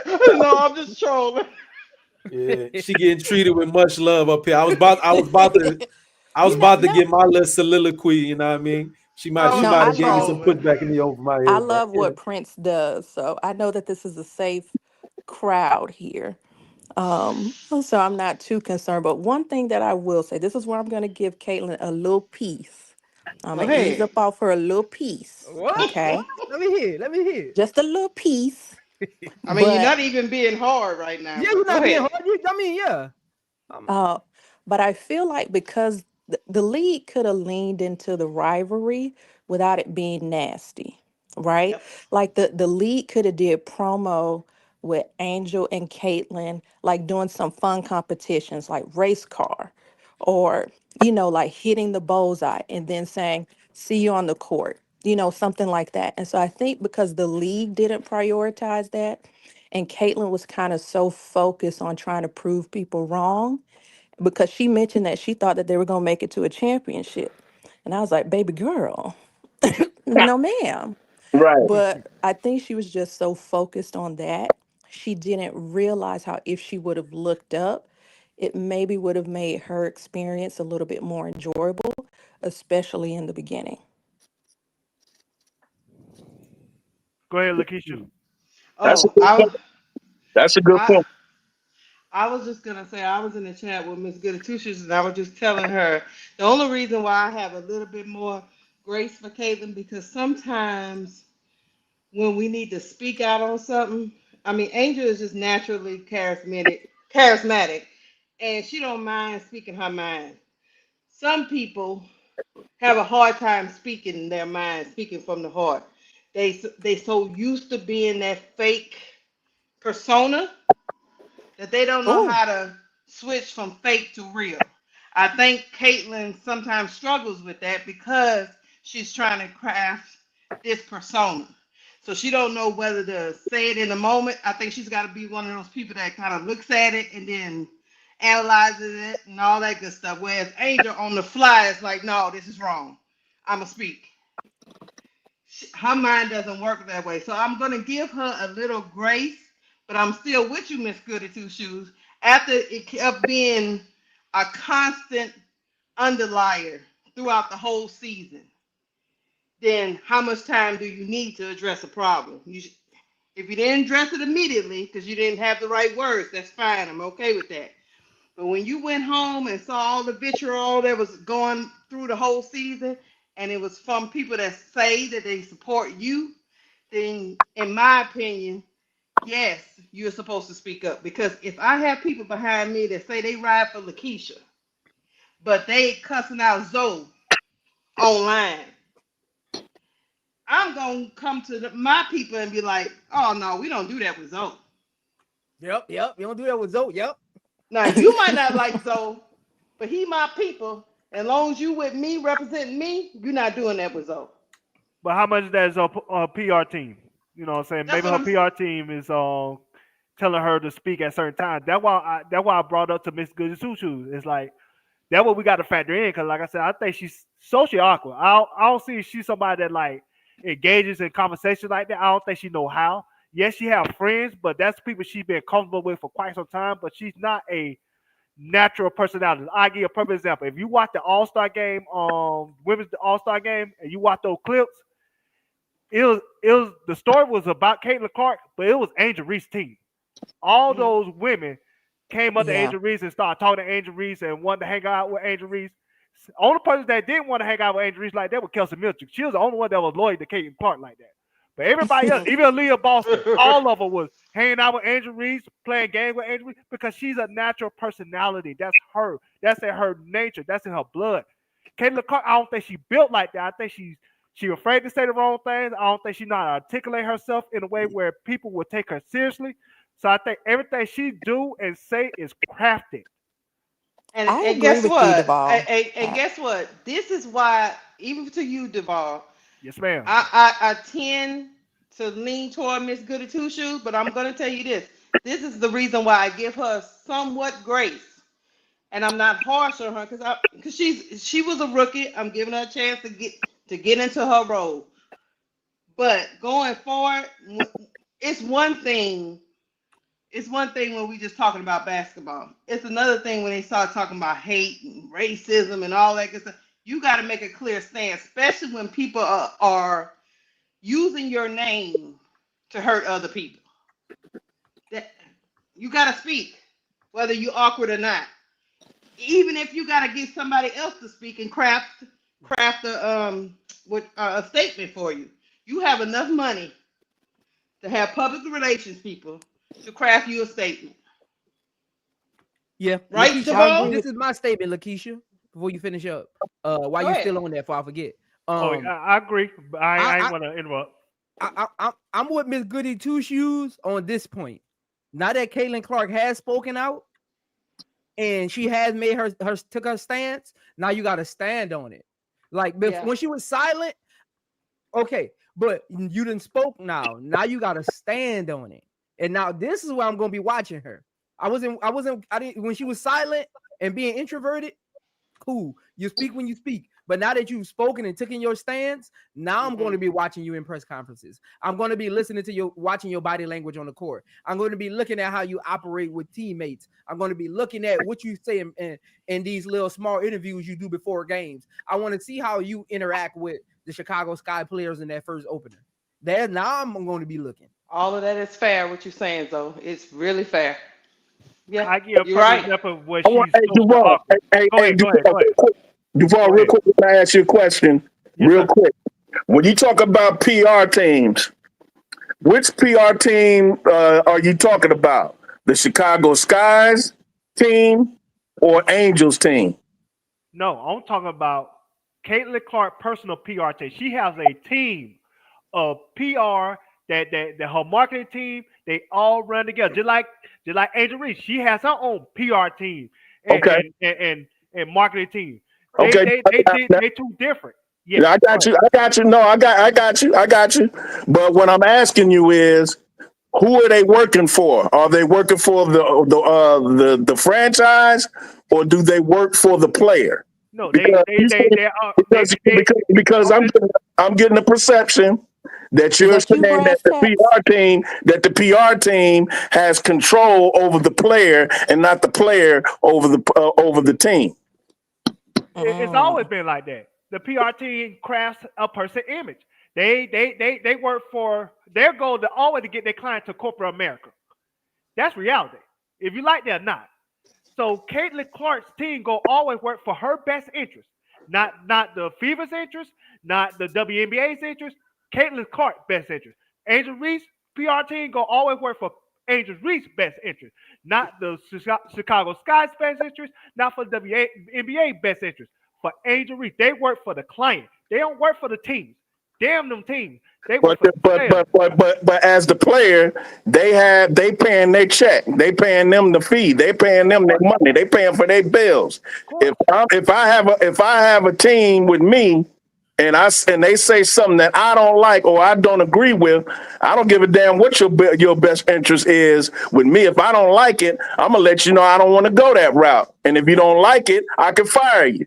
That's my point. There's some things that the PR team could do that okay, I'll go with that. Yeah, okay, that sounds good. That sounds good. But if I don't like it, I can tell them, nah, I ain't doing that. But you're talking about a woman that's 22 years old. She's still growing. And she might feel like, hey, listen now. She might say whatever these adults are telling her is in her best interest. She's 22. Angel's 22 thinking like a 32-year-old. She's different. Caitlin Clark is 22 and thinking like a 22-year-old. So she going to listen to whatever her PR team, her manager team, her agent, whatever they tell her is the best interest of whatever to say. You don't know that for sure, though. I'm going to give you a perfect example of why I know that for a fact. When she liked that Taylor Swift picture, and those races went mad, and they went off. The next day, what she did, she walked it back and cleaned up. You know why? Because her PR team probably told her, hey, don't do this now. Not in the middle of the season. Hey, let's walk this back. Let's clean this up. Let's downplay this. We don't want no distractions. Do we know that for sure? Do we know that for sure? You can see how they move. Like I said, the words don't tell you nothing. Your actions tell you everything. She liked that picture, and she took it back the very next day because her PR team probably told her, hey, I got some stuff in the works. Let's take it back. We need these fans right now. Do not speak on these issues at this moment. Do not come out and say, look. You said a key word, probably. Probably, yes. The only issue that I have though with as we take this stance with how Caitlin Clark does stuff, bro, is you brought up Jordan, you brought up all these others. Like Kawhi, got a lot of feedback, man. Feedback, Woody, man. That's me. me. That would be Will.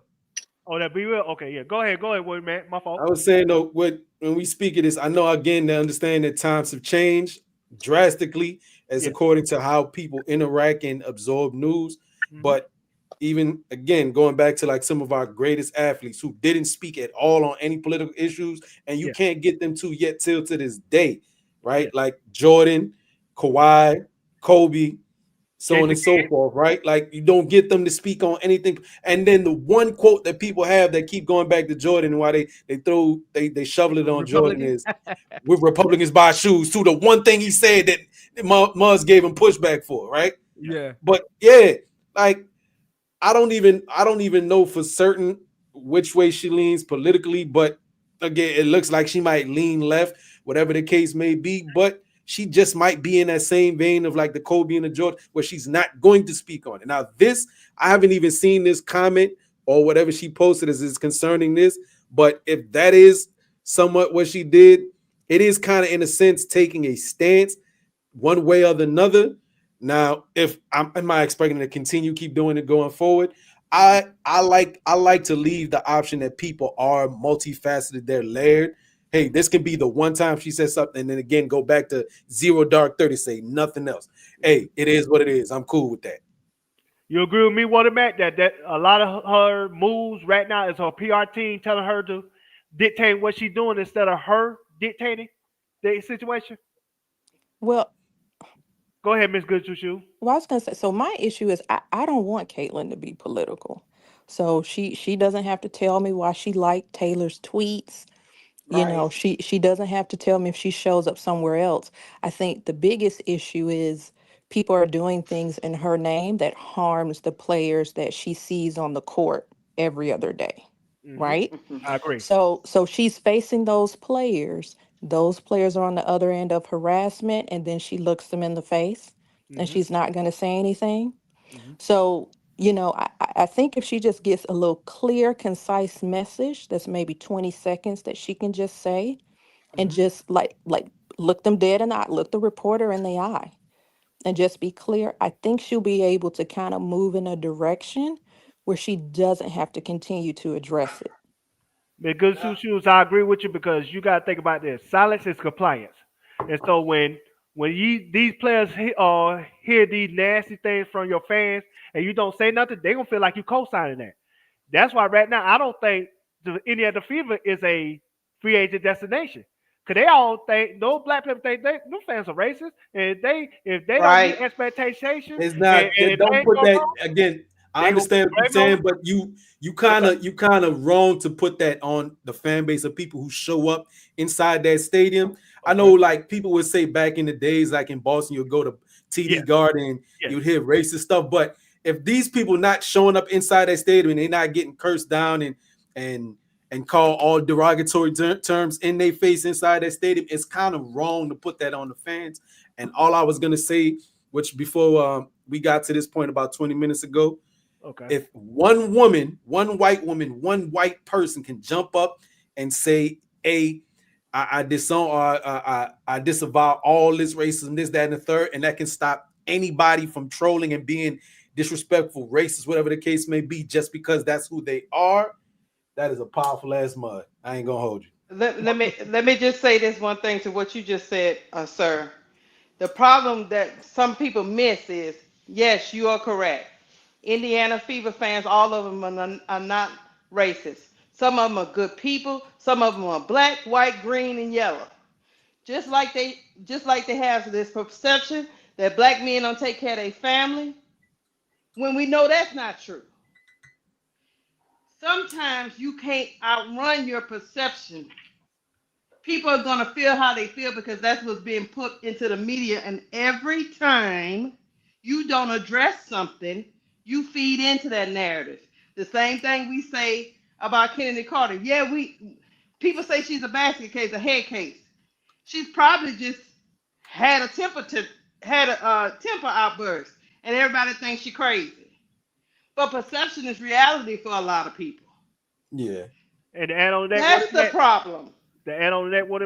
you got to think about Alyssa Thomas, DeWanna Bonner, and Asia Wilson all said that the Fever fans in that home arena said some racist things to them. They say that publicly at press conferences. So it's not like I'm just saying this because of online stuff that I'm No. reading. I'm saying They what saying online, my brother. No. I'm saying And then they said they showed up in players the say stadium that and they got disrespected. 3 players said that in a press conference about the fans that was inside the arena. They said that, not me. So I'm saying that travels. And by Caitlin Clark not saying anything, she letting that linger. She hurt her own chances to recruit players because a lot of those black players hearing what Alyssa Thomas said, hearing what Dejanay saying. I forgot Dejanay said something too. Hearing what Adrian Wilson said, hearing what DeWanna Bonner said. And they all talking. They don't be like, well, I want to go there when the fans are racist inside the arena and stuff like that. And they see And how the fans treated Aaliyah Boston and Kelsey Mitchell when they turn they on don't their have own players. Huh?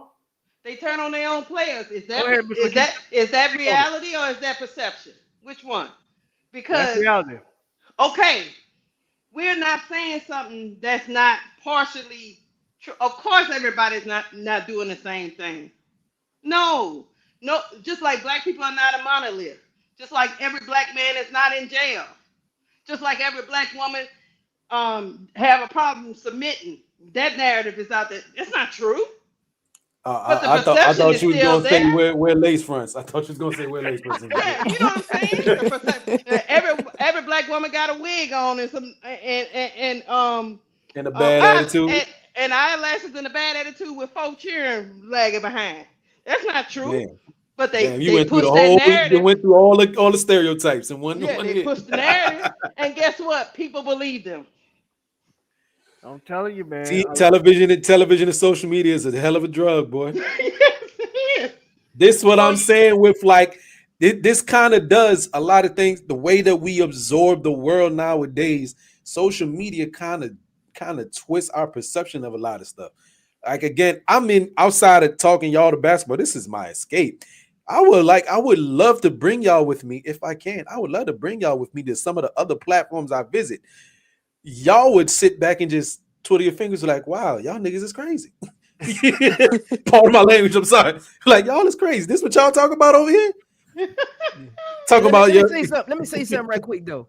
I'm gonna say this. I've been in, the sports thing for a long time. I've had conversations with white reporters, black reporters. I've been in locker rooms with overseas players. You already know how college and overseas is, Turkey, whatever. Like the way we're conducting ourselves on this panel, I'm literally gonna clip this and send this to some of my players, like, because this is what we be talking about, but somebody always got to take it down a rabbit hole and they get too deep, like. And a lot of people think like keeping things kind of like cordial and surface level is a bad thing. Like, nah, speak the truth. Sometimes you got to keep it like that, but it's because it gets like too deep down a rabbit hole. So I just wanted to say that before y'all finish. I appreciate how y'all just keeping the main thing, and ain't getting too deep down a rabbit hole. I understand. I think for me, my brother, just I try to keep it. I try to keep a level and logical head about it because I understand that sometimes my anecdotal experience is not necessarily the next person's. And even listening to somebody else, like, yeah, all these people, all these people like, okay, might be from your lived experience that you're speaking that way. And I give respect and credence to that experience. But I try to keep, for me personally, I try to keep the open mind that there's, again, people come in many different shades and sizes. You know what I mean? They're different. And that's how I try to treat everybody. And let me tell you this, one more point. Charles Barkley came on live TV on a major media program and said, these women is out to get Caitlin Clark. He fed into the narrative that black women are mean, hateful, and they just want to beat up on white women. We just mad. Man. Yeah. Oh, TNT, and nobody said, everybody was like, oh, yeah, she. You got media outlet after media outlet was parroting what he was saying. LeBron James joined in too. Black women are mean and hateful. Yep. And jealous. That was the main word. It's like they couldn't use any other synonyms. Some of the most beautiful women in the world be jealous of Caitlin. But I digress. Go on. What's going on, Miss Daily Dose of Tea? What's going on, Daily Dose of Tea? What you got? How y'all doing? How you doing? I just wanted to tap in a little bit about I think what it is with Caitlin, I just think she's not used to the culture. So I think that's the problem. I think like with Paige Beckers, Paige Beckers is used of our culture. So that's why she kind of like clicks with, everybody, like, African American players. I think that's just the problem with Caitlin. I just don't think she knows how to. I don't think she was brought up in this culture. So I think that's probably where the issue comes in with her. Oh, she's from Iowa. You see I what mean, you she see what hasn't part left of her I'm home you gonna see state. what country, what state she's She from. hasn't left her state. I'm gonna make a Right, small exactly. distinction there. Mhm. I think because Caitlin has been around in the AAU circles, and most of them are cool. Right. Hmm. Like I don't believe that Caitlin has an issue with black players, Yeah. but I think similar to what Duvall said, she really has been gobbled up by the machine, Hmm. and Exactly. Oh, she she been she's TD gonna have Jakes. to make She been TD she's Jakes, Miss Goody Two Shoes. She been TD Jakes. Hey, right. with it back. I Have just you? gave you a compliment, man. You going down And that rabbit hole. when I say that, I'm The not joke was saying. there. I had to put it Going down. down The that joke rabbit was there. hole, man. I just wanted to say when I say that, I'm not saying she's never been around black players, because of course, like Angel Reese said, they played together for years. She's been around black players in the, with her coming up in high school and playing basketball, but her culture, as far as I'm talking about, maybe where she's from and her home, life or home situation, or maybe, the schools that she went to, it's that's what I mean when I say the culture. Yeah, Sure. yeah, yeah, And yeah. that's No, But I why I get it. Probably gave a doesn't grade. hang out. She probably doesn't it. hang out with black Yeah, girls. and again, you got to remember, I played AAU since 6 years Mhm. old.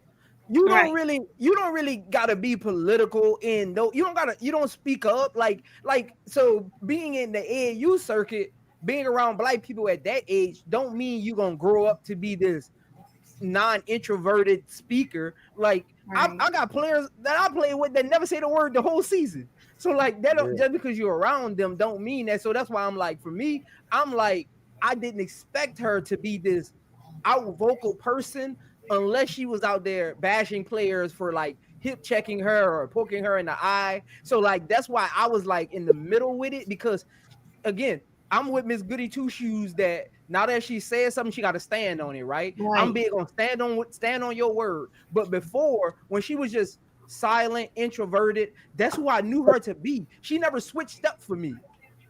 So that's Right. why I was always middle ground with it, because she never switched up. It ain't like she was this and then she got her fan base and then she turned into this person. Like she just never switched up to me. Even in the AAU circuits, I don't see no videos of her like talking.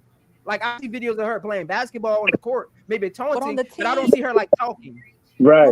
but on the team I'll say this. USA, Hey, I'm not gonna um, say that she talked. No, Yeah, no, Lakeisha, Yeah, I'm not talking on the I report. I'm disagree, talking me. about like I being disagree with outspoken. that. Like, yeah, I didn't see her like I don't see her like talking.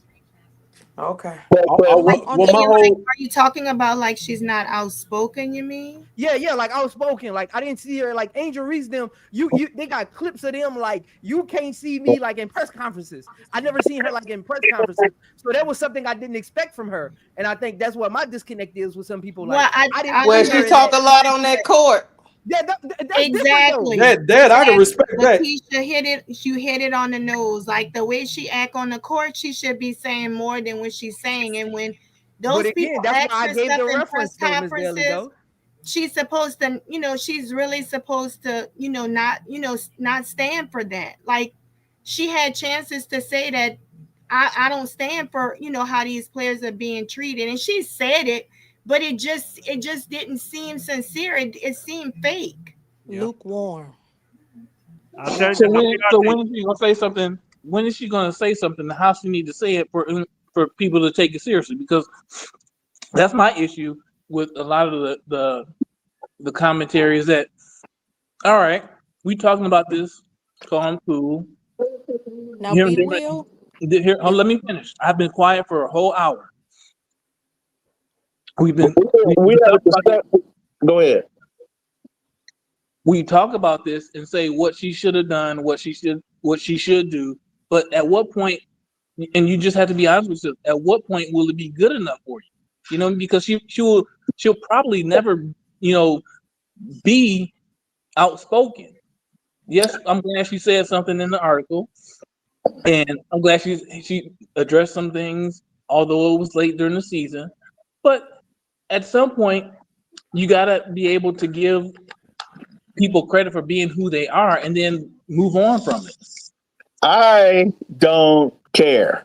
Yeah, so I think I gave my opinion on it I earlier. don't care.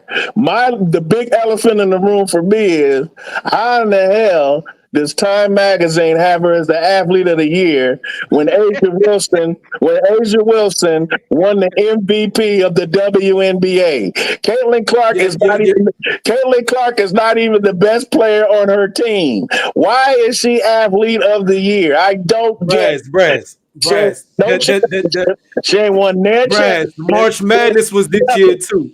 She ain't Caitlin was in the national championship game got this year too, beat Brad. by South Carolina. She got beat by LSU. She ain't won nothing. How is she? You saying of the year, right? 2024. She got a 3-time MVP and a 2-time WNBA champion. That's sitting right there, the best player on planet Earth. But she wins athlete of the year. Make it. I think you're looking through a small lens. Brass tacks. I think you're looking going down that hole. You going down another lane. Yeah, Brad, Yo, hold you up. keep forgetting Tom Brady. Brad, you keep forgetting Tom Brady won athlete of the year when they lost to the Giants in the Super Bowl. And not only that, I'm gonna just be honest with you. We don't give a damn about Asia. It's more than sports though. When the athlete of the year, Paige won the ESPY when she ain't win nothing yet. Yeah, it's more than sports though. Like the athlete of the year stuff. That's like you got to. They take into account like presence off the court, like what you do community wide, like how people feel about you, like what the media is saying. Like it ain't just. It ain't just to the one. Because like I said, even though both of them raised the level of the WNBA in heights that they'd never been before, Caitlin Clark is the front runner of that. She should have won that award. Ms. Goodtushu, go ahead and speak because I know you tried to speak before. My fault. No, I was just It's been a while since I'm gonna say one last thing and I'm gonna be quiet. You can sugarcoat it. You can make all the excuses you want. For me, it says sports of the year. It didn't say community service of the year. It didn't say great woman of the year, sportswoman of the year, or great ambassador of the year. It says sportswoman. In the game of sports, the best player on planet Earth should get more consideration than the third or second best player on the team. That's my point. Yeah, but you're looking at the WNBA lens. That goes all sports. And they didn't that say goes college. That goes it's athlete of the year. It's not sports. It's athlete of the year. And we know people always talk about this, Brass. You've been around sports a long time. More goes into being an athlete than what you do on the court. That's why because they want an excuse. That's because they want an excuse to not give a certain players that they don't like player of the year. That's an excuse. I'm not buying it. I'm not buying all the off the court, all the on the court, all that stuff that they give justified. I don't care. She's an athlete. Athlete of the year should have went to Asia Wilson. Period. I don't care. But athlete of the year, regardless of which athlete they look at. She also brings eyes and eyeballs to the league. She's also doing things off the court. She's also a good sportswoman. She's an ambassador to the league. She should have won it. She's a 3-time MVP. She won MVP this past year, went to the finals, and she should have won it. I'm not. Nobody convinced me otherwise. Caitlin Clark ain't done nothing. The fact that all she did was win Rookie of the Year, but she ain't won nothing. And set the NCAA scoring record, Brad, and was in the national championship game. Set the record for turnovers. I don't want to hear it. Brad, and your whole lens is the WNBA. They said athlete. Again, I'm trying to take your mind away from WNBA. Athlete, they could have picked a man, but because her name is the biggest right now, and look, year of the year in January. The best Brad.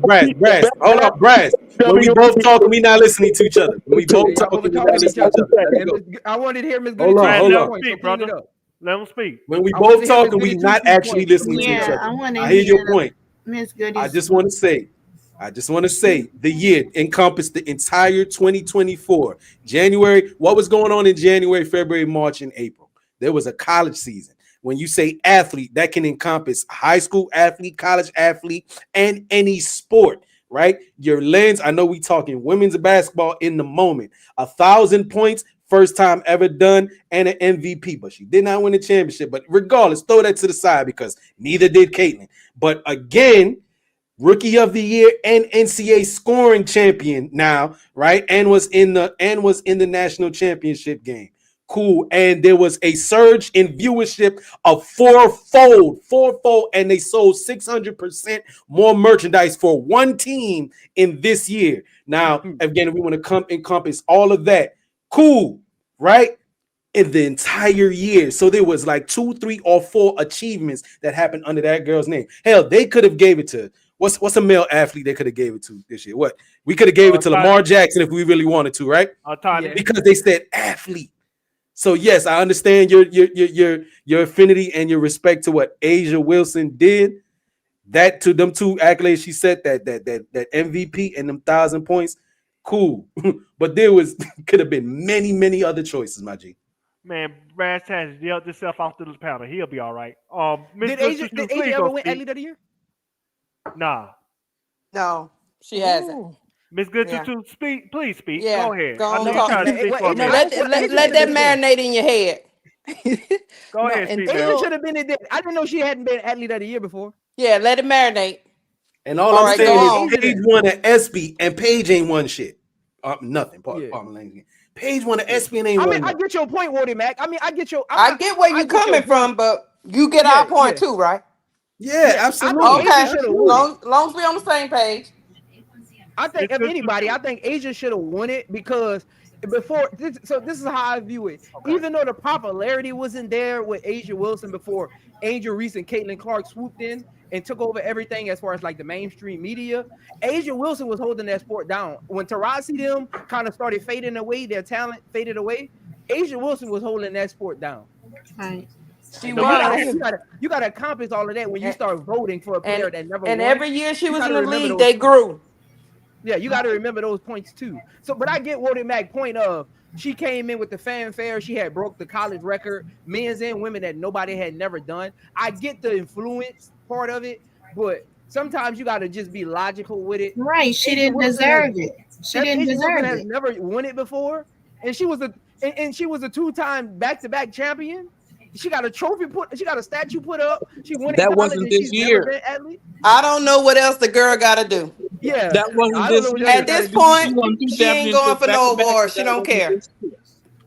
She won 2 back-to-back championships, but that wasn't this year. That is a fact. Keep that in mind too. You talking about somebody else who won it in 2023? That's a good question. Who won it in 2023? The Aces won it in 22 and 23. No. This is the Times Athlete of the Year, right? Yeah. All right, I'm about to look at Google and see who won in 2023. No, see who won the last 2. Yeah, I surely won it. Was it Athlete of the Year or female? Lionel Messi, 2023. How much respect y'all got for Lionel Messi? 2023, he won it. Yeah, but Lionel Messi been in the business for like 20 years. All right. It don't matter. It's about this 2022, year. Aaron Judge. How many of y'all watched? Hold on. New How York many game? times he won it before that? What? Did he have to wait many times 20 he won it years to before get it? Or has he won it before? Who? Lionel Messi. I don't know if you won it. Simone Biles won it in 2021. Aaron Judge won it in 2022. Sounds like to me you got to accomplish something to get that award, right? Not necessarily. Aaron Judge ain't won nothing. And I'm in New York watching the Yankees. Aaron Judge ain't won nothing. He hasn't. Aaron Judge ain't won nothing. Besides, all right, he hit a lot of home runs and people like him. Yeah, Aaron Judge ain't won nothing. At the end of the day, it's subjective. She's not gonna get the.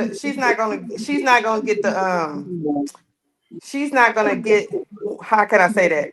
She's not gonna get the respect until she's done playing. Exactly. Yeah. About A'ja Wilson? Yeah, A'ja Wilson. She's not gonna get it until she's done playing. But it's crazy. She gotta wait till she's done playing. I don't. Because they moved the goalposts for us, though. You know that. That's sad. Man, listen. We ain't. I'm gonna go back to what Woody Mac said. We ain't talking about just the WNBA and the WNBA season. Yes, look. Lakeisha, Who I twerk for? I can't remember now. I got so many people on this. I don't. I Yo, told the y'all. twerking is crazy. I told y'all. I told y'all. Like I always say to people, if it was some kind of influencer award or move the needle or something like that, cool. When you start talking about athlete, Facts. But it listen, gets weird for me. listen.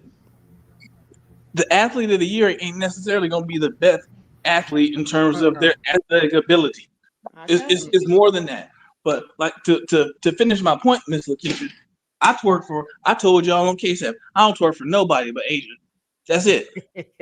But I ain't mad about Clark winning this award over Asia because, again, back to what Morty Mac said, ain't nobody broke records like Caitlin Clark. This is what I'm Ain't saying. nobody Even broke with records like Caitlin I give you example of Aaron Judge. At one point in his career, even though he ain't won nothing, right? Like you say, Not a damn thing. At one point in his career, though, he was the best player out there, right? Yeah. Okay. In baseball, Lionel Messi was been the best player for how long? We not talking. All I'm saying is you gotta earn athlete. Oh, you gotta earn it in your sport. Would y'all hey, let me LeBron got it in 2019, I think, or 2020. Yeah, he And Simone Biles got it in 2021. But we don't want. You can't use LeBron as a barometer. You can't use No, you LeBron can't use LeBron as a barometer, but he won it in 2020, right? And he got the bubble ring. Full-time champion, a full-time MVP. The year that they gave it to him in 2020, I think that was the bubble ring. Your point with all these answers you giving. Listen, let me ask y'all this. I'm gonna keep it real simple. All right, B, what you got? If we talk, so again, we talking about athlete of the year. Y'all brought up Asia Wilson. Caitlin shouldn't have won it over Asia Wilson. Mm-hmm. Right? And everybody in the uproar, not everybody, but people in the uproar. If Angel Reese had won athlete of the year, you might feel like Asia should have won it, but would you be in an uproar? Would Brass Tacks have been up here talking the way he was if it had been Angel Reese? Shoulda, Nope. coulda, woulda. Nope. I know he wouldn't. Is the I know he wouldn't. Brad, you gotta come back up here, Brad. You can't be dropping off the panel, man. I would have told you this. She didn't deserve it. Not over Asia Wilson. Nobody in the league, nobody in the W deserves it more than her. Hey, if they would have gave it to Angel Reese, all the Caitlin Clark. All the Caitlin Clark antagonists would have went crazy online. They would have did that. But I'm okay. I'm okay if she got it, but we just got to be real. Again, we ain't just looking at the WNBA season. It's not even. It's 3 months, maybe You're messing 4. up your point again. If that's the case, then we should go to Coco Gauff, who won so many. She'd have made so much money and been one of the best athletes all year. Who? Coco Gauff. Okay, but nobody talked tennis about player. that. Y'all said Asia Wilson. Nobody brought up Coco What Gauff. I'm saying is, you were talking about the year. There are other athletes that are operating the whole year that put more on the table than the person that won it. I'm in 3 months. Hit that subscribe button while y'all up here enjoying this conversation. We got 85 people in here, man. Hit the subscribe button. Because But again, I'm not mad that she won it. I'm just telling you, just like we debate the MVP race all the time. Just like they wouldn't let Jordan win it every year. I get it. You want to sell newspapers? I get it. But let's just be real. She wasn't the best athlete this year. Come on. Hold on right quick. Tiffany and Company, I need you to come up here, man. You've been being a chat warrior for the last 2 hours. Come on up here. Miss T if you want to have a debate that she was the best athlete, in your opinion, the whole year, we can have that debate. But I don't even think you can do that. I bet you I can. Okay, go. I bet you I can. I'm going. And I already said this. Who has broken more records than Caitlin Clark? LeBron James. Oh. What year we All right. what simmering we singling it down to 2024 or beyond or before? This year. 2024. And LeBron let record me- this okay, year. okay, let me just okay. let me just make my stance perfectly clear. We're talking about 2024, not their resume before or what they've done. LeBron James. We're talking about 2024. And LeBron James. I'm And I believe in LeBron James. Zoe, I'm gonna use your LeBron phrase. James. I'm gonna use Zoe, I'm gonna use your phrase.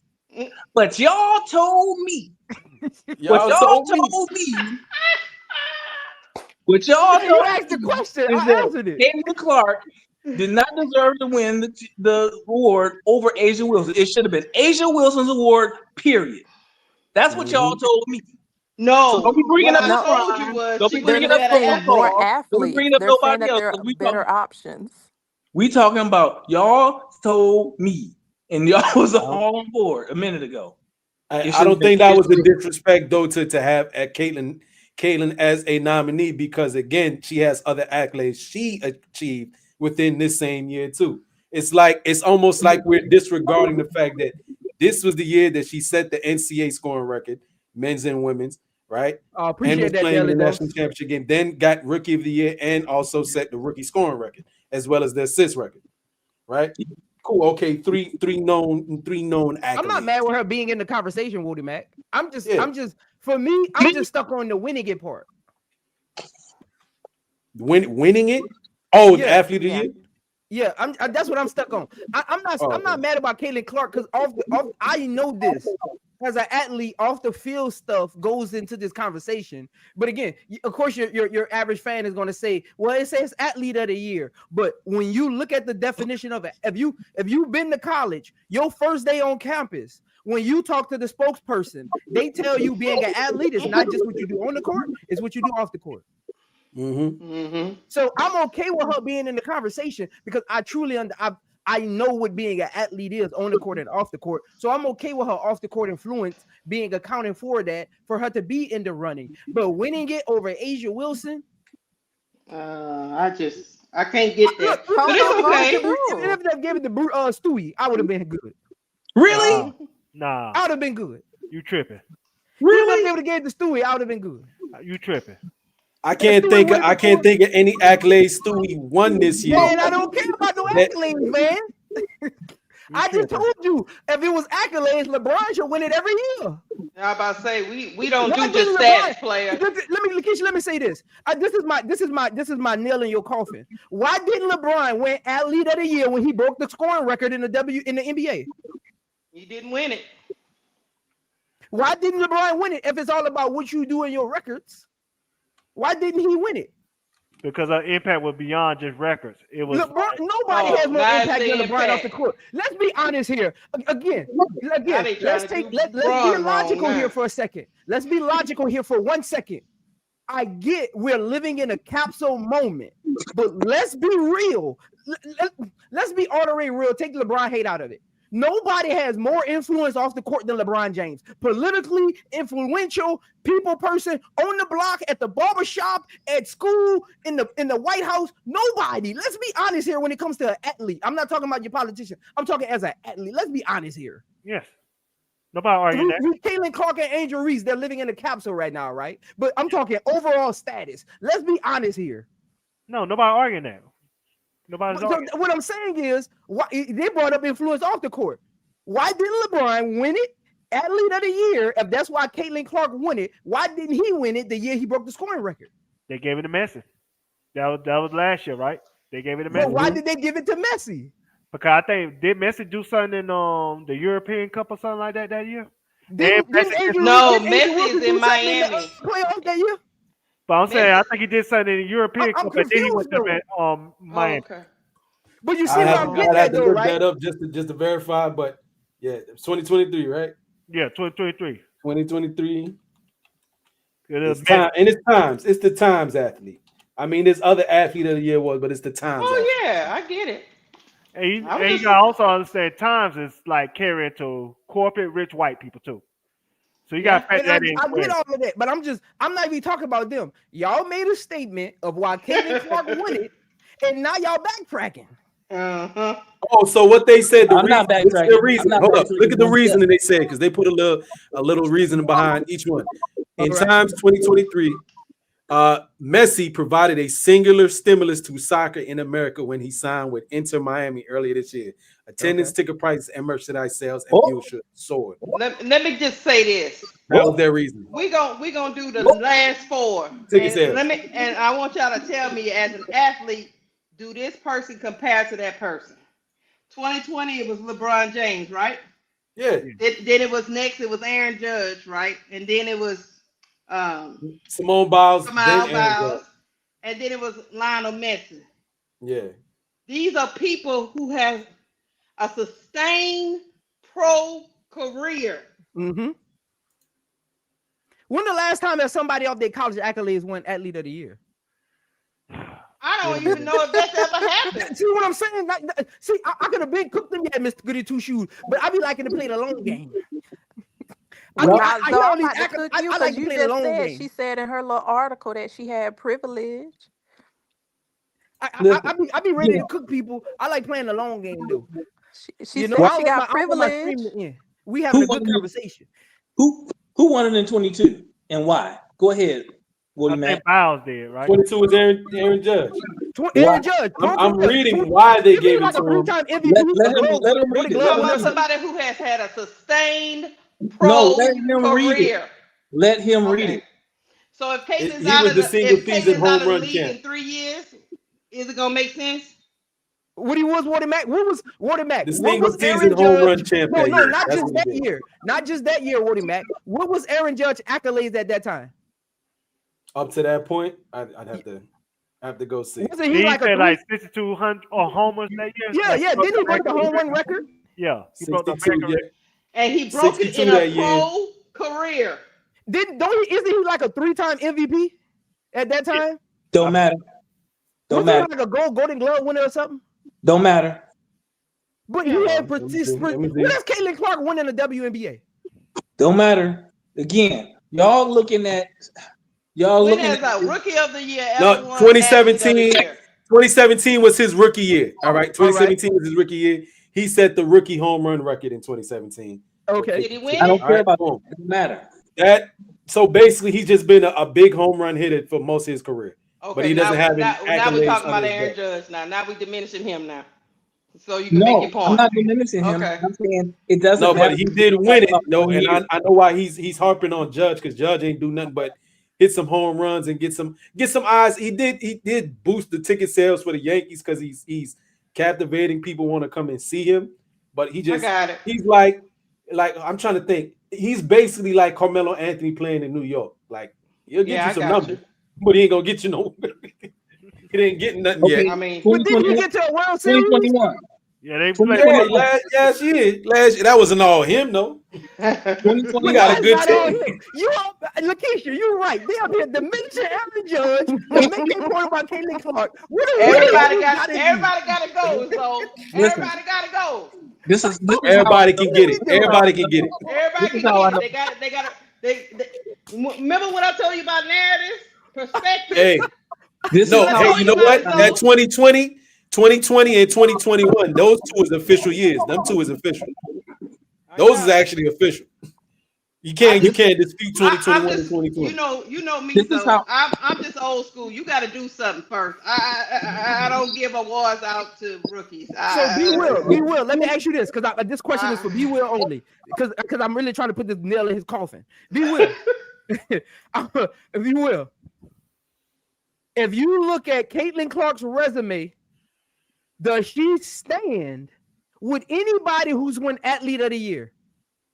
At that point when they won it, does she stand? Can she stand in a room with any of them? At that point when they won it, not what they've done over their career. At that point when they won it, could she stand in a room with them? Yes or no? What do you mean at that point? You know what I'm talking about. No, I don't. I want to caveat it. No. What he's trying to do is he's trying to give me take. Let me tell you what B Will trying to do. B Will is the smartest dude I know. Guess what B Will trying to do? B Will is trying to get me to explain it so he can find some wiggle room out of it. That's what he's trying to do. No. You know what I'm saying? All right, then let me. This is why I asked you that question. So because I know y'all not listening to me or y'all not hearing what I'm saying because I heard because for some reason y'all think I'm trying to discredit whatever the baseball player's name is who I don't even know. you. Right? Okay. Because I never discredited him. Y'all keep bringing up what he did before this year, right? Mm-hmm. What he did before this year doesn't matter. It's an annual award. It I doesn't got you. matter what he did. That's what I'm standing on. But that's not what I asked you though. I asked you. That's why I asked you to clarify what you mean. He's You know what I asking at the mean. point that they No, I won don't. That's athlete why of I'm the asking you. Miss year, Gooditude, can you Clarify. explain it for her? at the point that they won athlete of the year. Is their resume the same as Caitlin Clark? So at the point that she wins athlete of the year, which is this year, and you look at all of the prior winners, does she have a better resume than those that have won athlete of the year up until that point? Do you mean the resume that only constitutes this year? Only made up of things they did in this year? No, their Then y'all entire are arguing resume. the wrong point. That's what I'm saying. Y'all not listening to I'm me. No, not we're not we're arguing not Their that arguing the point. resume, wrong It's point, B Prince's their, Will. question. It's their his resume question that doesn't. he's asking. I've said Okay, this. okay, B Will. Okay, B I Will. Look said at this this. 5 times or B more. Will. Okay, B Will. I'm gonna make it easy for you. And when did LeBron win it again? 2020? 2020. That's the In year they won the 2020 chip, though. That's the one they season. won. In the 2020 season, look He at won a LeBron's what? 2020 season They won the resume. world championship. Did Caitlin Clark match up to LeBron? What LeBron did in 2020? We can't. You said it yourself. We can't use Oh, Braun. now We I'm pull making my Braun out point. he the I'm trying to hat. make dancing my point. 10 toes to the left. I'm trying Listen, to make my You point. can't pull Braun out the hat, right? No. Be real, put himself in this bag. Now he about to get it zipped up. I'm trying to make my look, point. you might as well stop calling me D. Will and call me Dracula because I'm rising from the grave, brother. Answer the 2020. I'm question, rising. He man. got a You leg as can't keep long as me he got buried. 2022. You As can't. long as he got that athlete of the year from 2022, B Will got a leg to stand on because of 2022. I'm He not, got a leg to no, stand. I'm going through each year from 2020 on up. In 2020, because I'm really talking about the last 4 years. In 2020, was her resume this year better than LeBron's resume in 2020? I don't know LeBron's resume in 2020. What did Matt? I Can you don't tell know. him his resume? All right. 2020, go to basketball. You know we love basketballreference.com. I know he won LeBron. a title. Let's go LeBron, to yeah, he did. the LeBron James. let's go to the LeBron stats. James. Let's go to the stats. Game logs 2020, right? The 2020, no, the year that they give the award out. So the entirety of 2020. So I guess I go to 2020, 2021 season or No, that was 2019, 2019, 2020 2020 season. It's season. probably 19 to 20. All right, yeah. It'd be better, yeah, to go 2019, 2020, because the year that they issue it out Yeah, is is the year after the season. comes in the year. So all right, 2019, 2020. And What was LeBron's stats? I say that year his highest scoring game was he had a 40-point game for his highest game against the Pelicans, a 39-point game, 37, 36. He had a 35, a 34, 2 33s, 32, And 32, what was his 32, season 32. average that year? He had hold on, 21 times he scored 30 points or more, right? All right. And then 1, 2, 3, 4, 5, 6. What was his 6 average? times 29 points. The lowest scoring game he had was 13 points twice, and he did not play 4 games that season. 4 Okay. games Yeah, he that's did not play fine. that season. Got like 82 of them. And I All believe right. that's the year. That's the year I believe they won the championship too. Yeah, they Yes, did. that's the year they He won. averaged Miami. that year. Hold on. I gotta go to the averages that year. Go Yeah, back I'm one trying more. to find just that year. Yeah, I was looking at the game logs from that year. But 2019, 2020, of course, he was an all-star. He was 35 years old, averaged 25 points a game, was second in MVP voting, and NBA first, all NBA first team. And I believe again, because it was the bubble year. If that's the bubble year, they won the ring. And That was they the bubble won. year. Okay, so B Will, 25 does she points a stand? game. Now that you know his stats, does she stand in the room with LeBron that year? We can't use LeBron. B Will, put it. Hey, Do not use do not LeBron. save him, Morty I Mac. gotta Do go, not Zoe. I save him, can't Morty mess Mac. around with B Will Do no not more. save him, Morty Mac. Listen. Please call the chiropractor. They have If broken their backs. anybody Bend knows over to make this work. So if anybody knows it's you, I was not being quiet. My mic was muted. I know. Anybody knows it's you. So let's not start that narrative too. Oh, he quiet. Yeah. Answer the question. Answer the question. Let's look at Caitlin Clark's stats. Why did she win it? Why did she win it? I have an idea why. We are looking. I have an idea why, but they're not jacking the fact that I said what happened in January, February, and March. We went straight to the WNBA. We forgot college got played at the beginning of this year. Yeah. We didn't forget that. Yeah, we watched her lose another NCAA championship. That's a fact. But wasn't nobody on South Carolina even in contention for that award though. Not one person on that team is. It's a team. They did it as a team. If you want to say, guess what? Here's another one. They gave athlete of the year to the entire women's soccer team in 2019. So they could have gave it to a team too. So let's just look at gave it to the women's soccer team in 2019.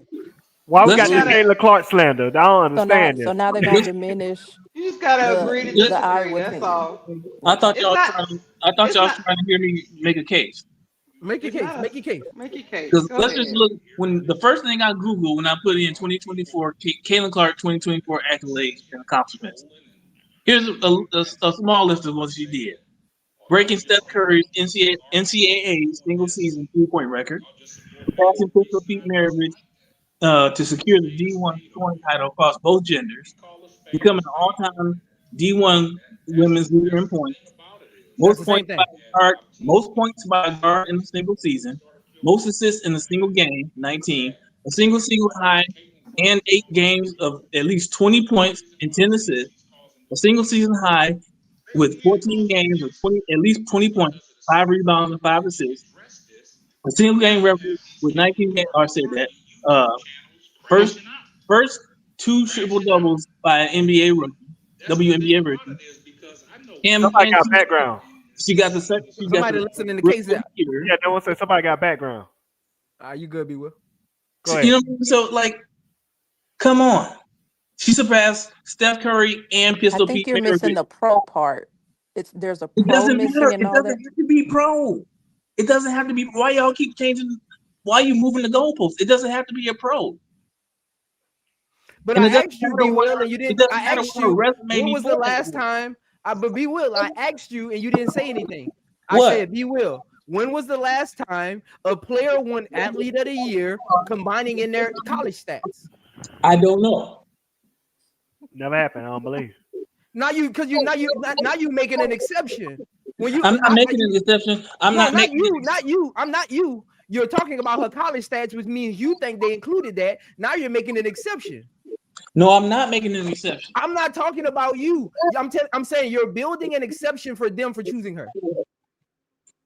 I'm building a case for them choosing her. I think, again, it's who. All right, what college athlete has moved the needle for women's basketball like Caitlin Clark?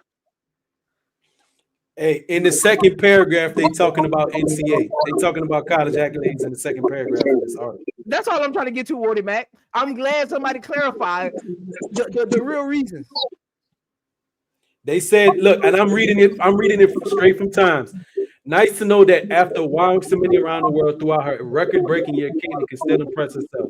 In February, so they did take that into consideration, she set the new NCAA Division I's basketball scoring record. Period. Okay.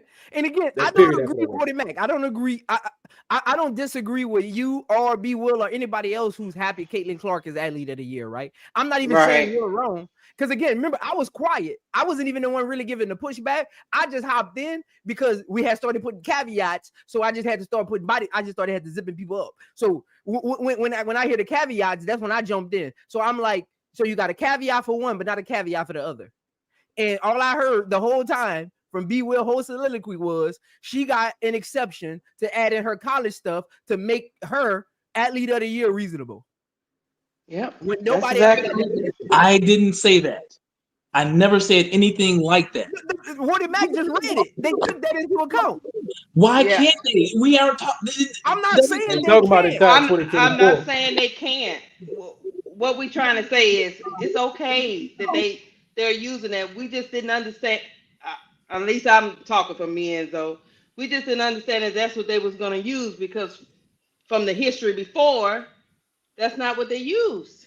Well, I think this the only women's basketball player that's won it either. They gave And her a participation that's where it trophy. gets big for me at. They That's gave her a where it gets big for me participation at. trophy. Right. I They ain't gonna didn't put her say on the that. Olympic team. College so or time otherwise, I came think this is the in. only one that's women's basketball player, college or otherwise. That's That's ever my won. So do only you? pushback, Wardy Mac. That was What? my only pushback. Look, hey, Lakeisha and Miss Goody Twos will tell you. I didn't say anything until I found out Asia Wilson never won it, and y'all started making Kevin. I wasn't even in the conversation. I butted in once they told me Asia Wilson never won it. So I started diving in and trying to figure out how she won it over Asia. That's all I was doing. They gave her a free juice box and a tangerine. Oh. That's a trophy. That's what I was on it. That's Y'all a just being some participation trophy. haters. That's all it is. I'm not even hating I'm on not it, a B. hater. Will. I'm not just saying, hating on looking her at the getting history it. of the. All I'm saying is, B. Will, looking at the history of the award, the last 3-4 years, it's been a figure that's had a sustained pro career. Legends, basically. That's all I was saying. She can't be a legend yet because she ain't one yet. So that's why initially when I heard it, I was like, oh, okay. You know, it didn't move the needle for me. You know what time it was when you heard it. And again, Yes. I get it. I knew earlier But today it's she won okay that athlete of you the year. understand it. I knew she won athlete of the year earlier today when I was doing my research, reading the article. That's why I had so much information on the article because I actually read it earlier. Like, I and actually even read it did different too. voice, Yeah. because I was driving when I read it. But when I found out that she was the first one, Wody Mack, the one who I blame Wody Mack for all of this, B. Will. Wody Mack all keep adding Walter Mack's information, fault. and now I got my eyes turned. Like, hold on, So that means next year gonna be Paige, huh? Let me stop. hold on. Yeah. That's Like what I I'm said, getting I at. I'm keep like, I okay. keep saying they gave Paige the ESPY award, and she ain't won nothing. I keep saying No, you know what I'm saying? she ain't won nothing. It's whoever's popular, I guess, at the time and don't got get some records. It could be Angel Reese next year if you combine her attendance and her fanfare, and then that podcast, and then all that off the court stuff, in addition to what she do on the court next year. If they like go deep in the playoffs, they might give it to her. Yeah, you're right.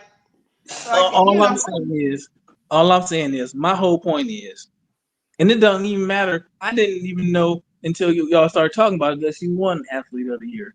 But for me, what's crazy to me is that y'all can't conceptualize her winning. It's like, why don't y'all? I don't understand Prince just why. said he's fine with her being in the conversation. I said at the beginning I was fine with her being in the conversation. Again, B. Will, the biggest part for me is, and I'm not You even. just I'm stuck not on even, that we haters. I'm not even saying, B. Will, that you and Wody Mack liking her winning it is a bad thing. What I'm saying is, I'm trying to get you to understand that I'm confused that she won it utilizing college accolades when Angel Reese Asia Wilson couldn't do the same thing when she came in. She couldn't bring in her college accolades. She couldn't bring in that she had a statue built. She couldn't bring in none of that. She couldn't bring in the national championship. She couldn't bring in none of her accolades to make her case. But they give somebody else the award, making their case with their college. And I get she broke some records. But Can I give you some bail? Can I give you some hope though? Asia Wilson made another list that ESPN did, and Caitlin Clark didn't. Okay, I could even put the link for you if you would like to look at it. What the name of that list is? The top 100 athletes since 2000. That'll make me feel good. She Well, didn't look that at good that that. long. Go on, give us a little crumb. She wasn't even born in 2000. I'll put the list in the back chat for y'all. CC ain't on the list. How old is Caitlin Clark? How old is Caitlin Clark? Like 23? 22. 22. Again, so again, for me, again, she did something nobody has done. She broke Pistol Pete's record. Mm-hmm. She broke the scoring title record for men and women, right? You just said that about 15 times. You know, I only said got it. I only read it once. You know what I mean? Like, no, stop it. Hey, I told you I'm off of blood. Kelsey Plum could have got it if she sold more tickets. Who? Kelsey Plum. When she came out? In Oregon, yeah, when she broke the No, record in when she was Oregon. at Oregon. Yeah. She was at Washington State. Kelsey Plum went to Washington State. Yeah, She went to Washington, Washington okay, State. Yeah, but, yeah. but what I'm saying is, like, she did that. She did all those other accolades. But what's not there, what I just read, is how she moved the needle. And we all know Angel was a big part of that needle movement. I'm not taking that away from Angel at all. I would never. But I'm with you, the reality is, Caitlin Clark moved the needle not just for WNBA basketball, but for women's college basketball and women's sports in general too. Yeah. So she moved the needle. Like, that is huge. Who else moved the needle this year like that? I'm trying to be well. I'm trying to be like Barack Obama and give Zoe some hope. On that list, Zoe, on that list, the second person is a black woman, and the top and 5 of the top 10 is black people. You know what I mean? And two women in that top 10 on that list. The list was made on in the July of the year for Times. Yeah, top 100. No, top 100 of the last since 2000. 5 of them is black. 2 of them is black women. I think Serena Williams one of them. Yeah, Serena is number 2. See? Number 1, they put Michael Phelps. See, Brown number 4. How about Simone Biles? I know she's in the top 10. Simone Biles is the second woman that's in that top 10. See? And Kobe is number 10. See, I don't like that though, because we get into the off the field stuff, the off the court stuff. Who has Michael Phelps influenced? No, they don't even talk about influence. They talk about the athlete overall in general. Remember, Michael Phelps was one of the most But gold no, medals. y'all case was off the court, on the court. That's what that was. Their case. I don't know. Again, it depends on the metrics that and what type of list we creating. They said athletes. They said athletes, best top 100 professional athletes. And if you look at this list, who they had in the top 10, the top 10 that they got on it. I mean, Tom Brady, LeBron, Messi, Serena, like all these people was the best of the best for they run. Roger Federer, Simone Biles, Tiger Woods, Usain Bolt, and Kobe from 2000. All these, and Kobe might be the exception, but he did win 2 back-to-backs and then had the 81-point game. Blah, blah, blah. And he won the Oscar too. People always top of the sport throughout the 2000s. And he won the Oscar. Talking about Caitlin gonna be on that list next year. That is wild. She would have to be number 100 because she moved the needle. She would have to be number 100. She moved the needle though. Angel be 101. She ain't got to be in the top 10. Yeah, top 10. Caitlin Clark gonna be in the top 10 too. Nah, ain't no way you can move LeBron, Kobe, well, a lot of people. I mean, the people they got in the top 20, they got Shaq, Patrick Mahomes, Aaron Donald, Tim Duncan, and Stephen Curry in the top 20. That's a lot of champions in that list. You ain't moving none of them people back. Maybe Katie Ledecky. They got Katie Ledecky on there. Oh, she's a champion too. Y'all care about Katie Ledecky? A white woman for a white woman? Trade you one Becky for another Becky. She go and trade you one Cameron for another. Look, she go win them medals, and she don't freeze up either. She a beast, boy. She a beast, baby. She's like Michael Phelps in swimming. She's a beast. Yeah, she the female Phelps. Yeah, for long distance. For long distance swimming. I don't think she lost yet, did she? No. Because she ain't losing years. When she go to the Olympics, she get the gold. Hey, yo, since you did have Chicago Sky in the title, I bring it back to the Sky for a short second. I'm always over here. I started a new channel and I was doing like some highlights and reviews of players that didn't actually get to touch the WNBA court but got drafted. And I'm up to right now the first pick of the second round, which happened and went to the Sky, and they took Breonna Maxwell, right? For those that remember, right? It's hard to find. It's hard to find some of the clips for. She's playing overseas for a Spanish league, right? Hard to find some of them clips and then try to scrub through them and see what she do. You know what I mean? But if we take it into account what that man came back the second year and said that they're looking for a 6 foot tall guard that can shoot. This technically was what Breonna Maxwell was. She's the way I was joking with somebody, but like the way that her body is built is like a middle school football player. Right? I knew he was about to say something. Got a middle linebacker body, you know what I mean? And she don't move. She don't move too quick, but she give effort. I mean, I guess Okay, that's the best way you okay. could say somebody that's not athletic, but they give you some effort. You know what I mean? Oh, They just okay. ain't athletic enough to make that effort look like something. But that girl can shoot. I mean, I'm sitting there, I'm observing. Okay, like what do you do? What do you do? She a catch and shoot player. She a catch and shoot Okay. player, 6 foot catcher, and she could rebound. Occasionally, she effective on the boards. But with the things that I guess that she do well when they drafted her, right? Besides catch and shoot, you gotta basically run her off some screens, catch it. You gotta run a play for her, get her open. And she can hit. She can hit even with a closeout, and she rebounds decently. But I mean, that's what you got your bigs on there for. You know what I mean already. So the two skills that she presented, I guess they couldn't really find a spot for. But she's overseas coming off the bench, probably giving up like 10 points off the bench, catch and shoot type deal. Well, Or you for say a Spanish team they overseas. got beds to like rebound for? Ain't no beds. One. She rebound all 5 people at the same down. You don't need no other bed. She the bed. Yeah. She rebounded, and Camilla, you run down the court. You know she gonna get it anyway. Yeah. Ain't no bed. Yeah. You know, so it's one bed. Hey, Camilla, Zo, you run I'm down out the of court. here. All right, I'm about to close out anyway. I'm at my Yeah, 4 I'm hour gonna mark. head out, man, because I got the dry mouth. I got the cotton mouth. I need to eat something. I'm about to close out. Again, Yeah, appreciate y'all tuning in. Miss Goody Two Shoes, any last words? If anybody would like to join my prayer circle to get Dana Evans off the team, let me know. Bro, Claude sign up. In fact, he's inside up to date. That's all that I got. What you got, Duval? I don't got nothing, man. I just appreciate you being. I appreciate your breakdown. I appreciate, say the hard work, the time, the effort that you put into these series, because you give us content in the off season when we don't have nothing to do. And so it's good to come on here where we could talk and spend time and have something to do, get our mind off of regular life stuff. So I truly appreciate that, and I appreciate this platform that you always provide for me.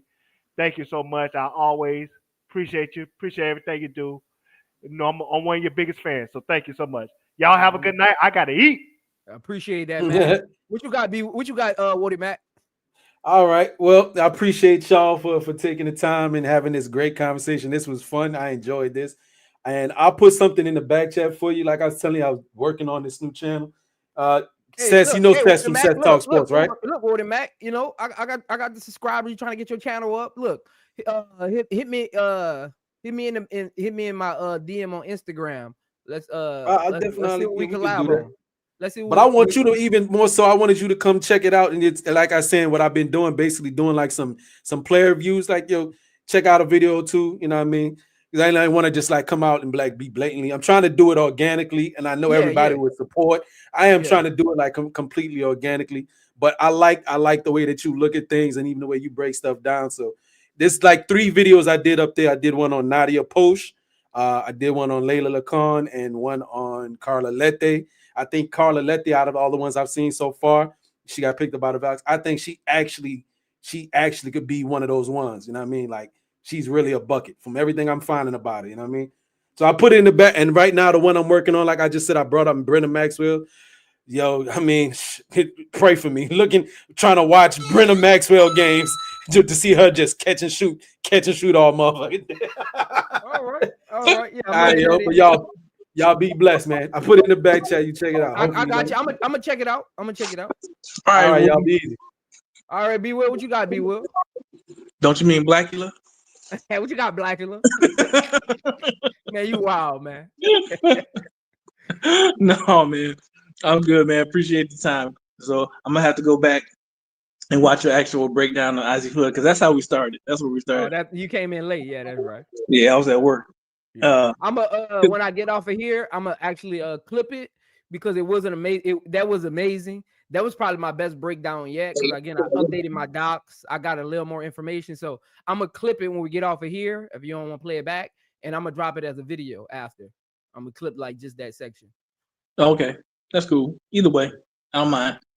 Yeah. I don't mind hearing myself cook. No, I ain't gonna put the panel part. I'm gonna just put my breakdown. All right. Yeah. All right, man. Always again, appreciate you, Joe. Oh man, you already know what it is. Appreciate it, man. Appreciate y'all, chat HD. Appreciate it, man. Appreciate it, man. Appreciate that, B Will. Again, appreciate all of y'all for tuning in to episode 4 of the Chicago Sky Draft Report. Again, this was the series episode 4. Azzi Fudd today. Next week, same time, I'll be doing episode 5. That'll be a surprise one as well. I don't like to let y'all know who I'm actually doing, so you just got to tune in next week and wait for that thumbnail to drop. Other than that, you know, I always got to give my shout out to everybody that always come up. Shout out B Will, shout out Miss Goody Two Shoes for popping in. Shout out T, shout out Lakeisha, Uncle Brass, Uncle J.E. for popping through.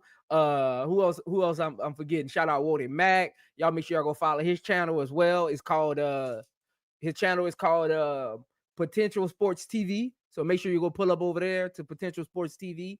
Again, appreciate all of y'all. Shout out Miss Gant coming in the chat late. Shout out HD in the chat. Shout out T Carmilla in the chat. Who else was in the chat today? Edward T. Shout out G. Who else was in the chat today? Shout out Tiffany and Company. Tiffany and Company, I got to get you on the stream one day. You be flexing too much in the chat. Got to get you on the stream. Again, shout out Daily Dose of Tea. Make sure y'all go follow her channel as well. She be dropping stuff over there. Shout out Beanie for coming in. Again, Edward T. Tay.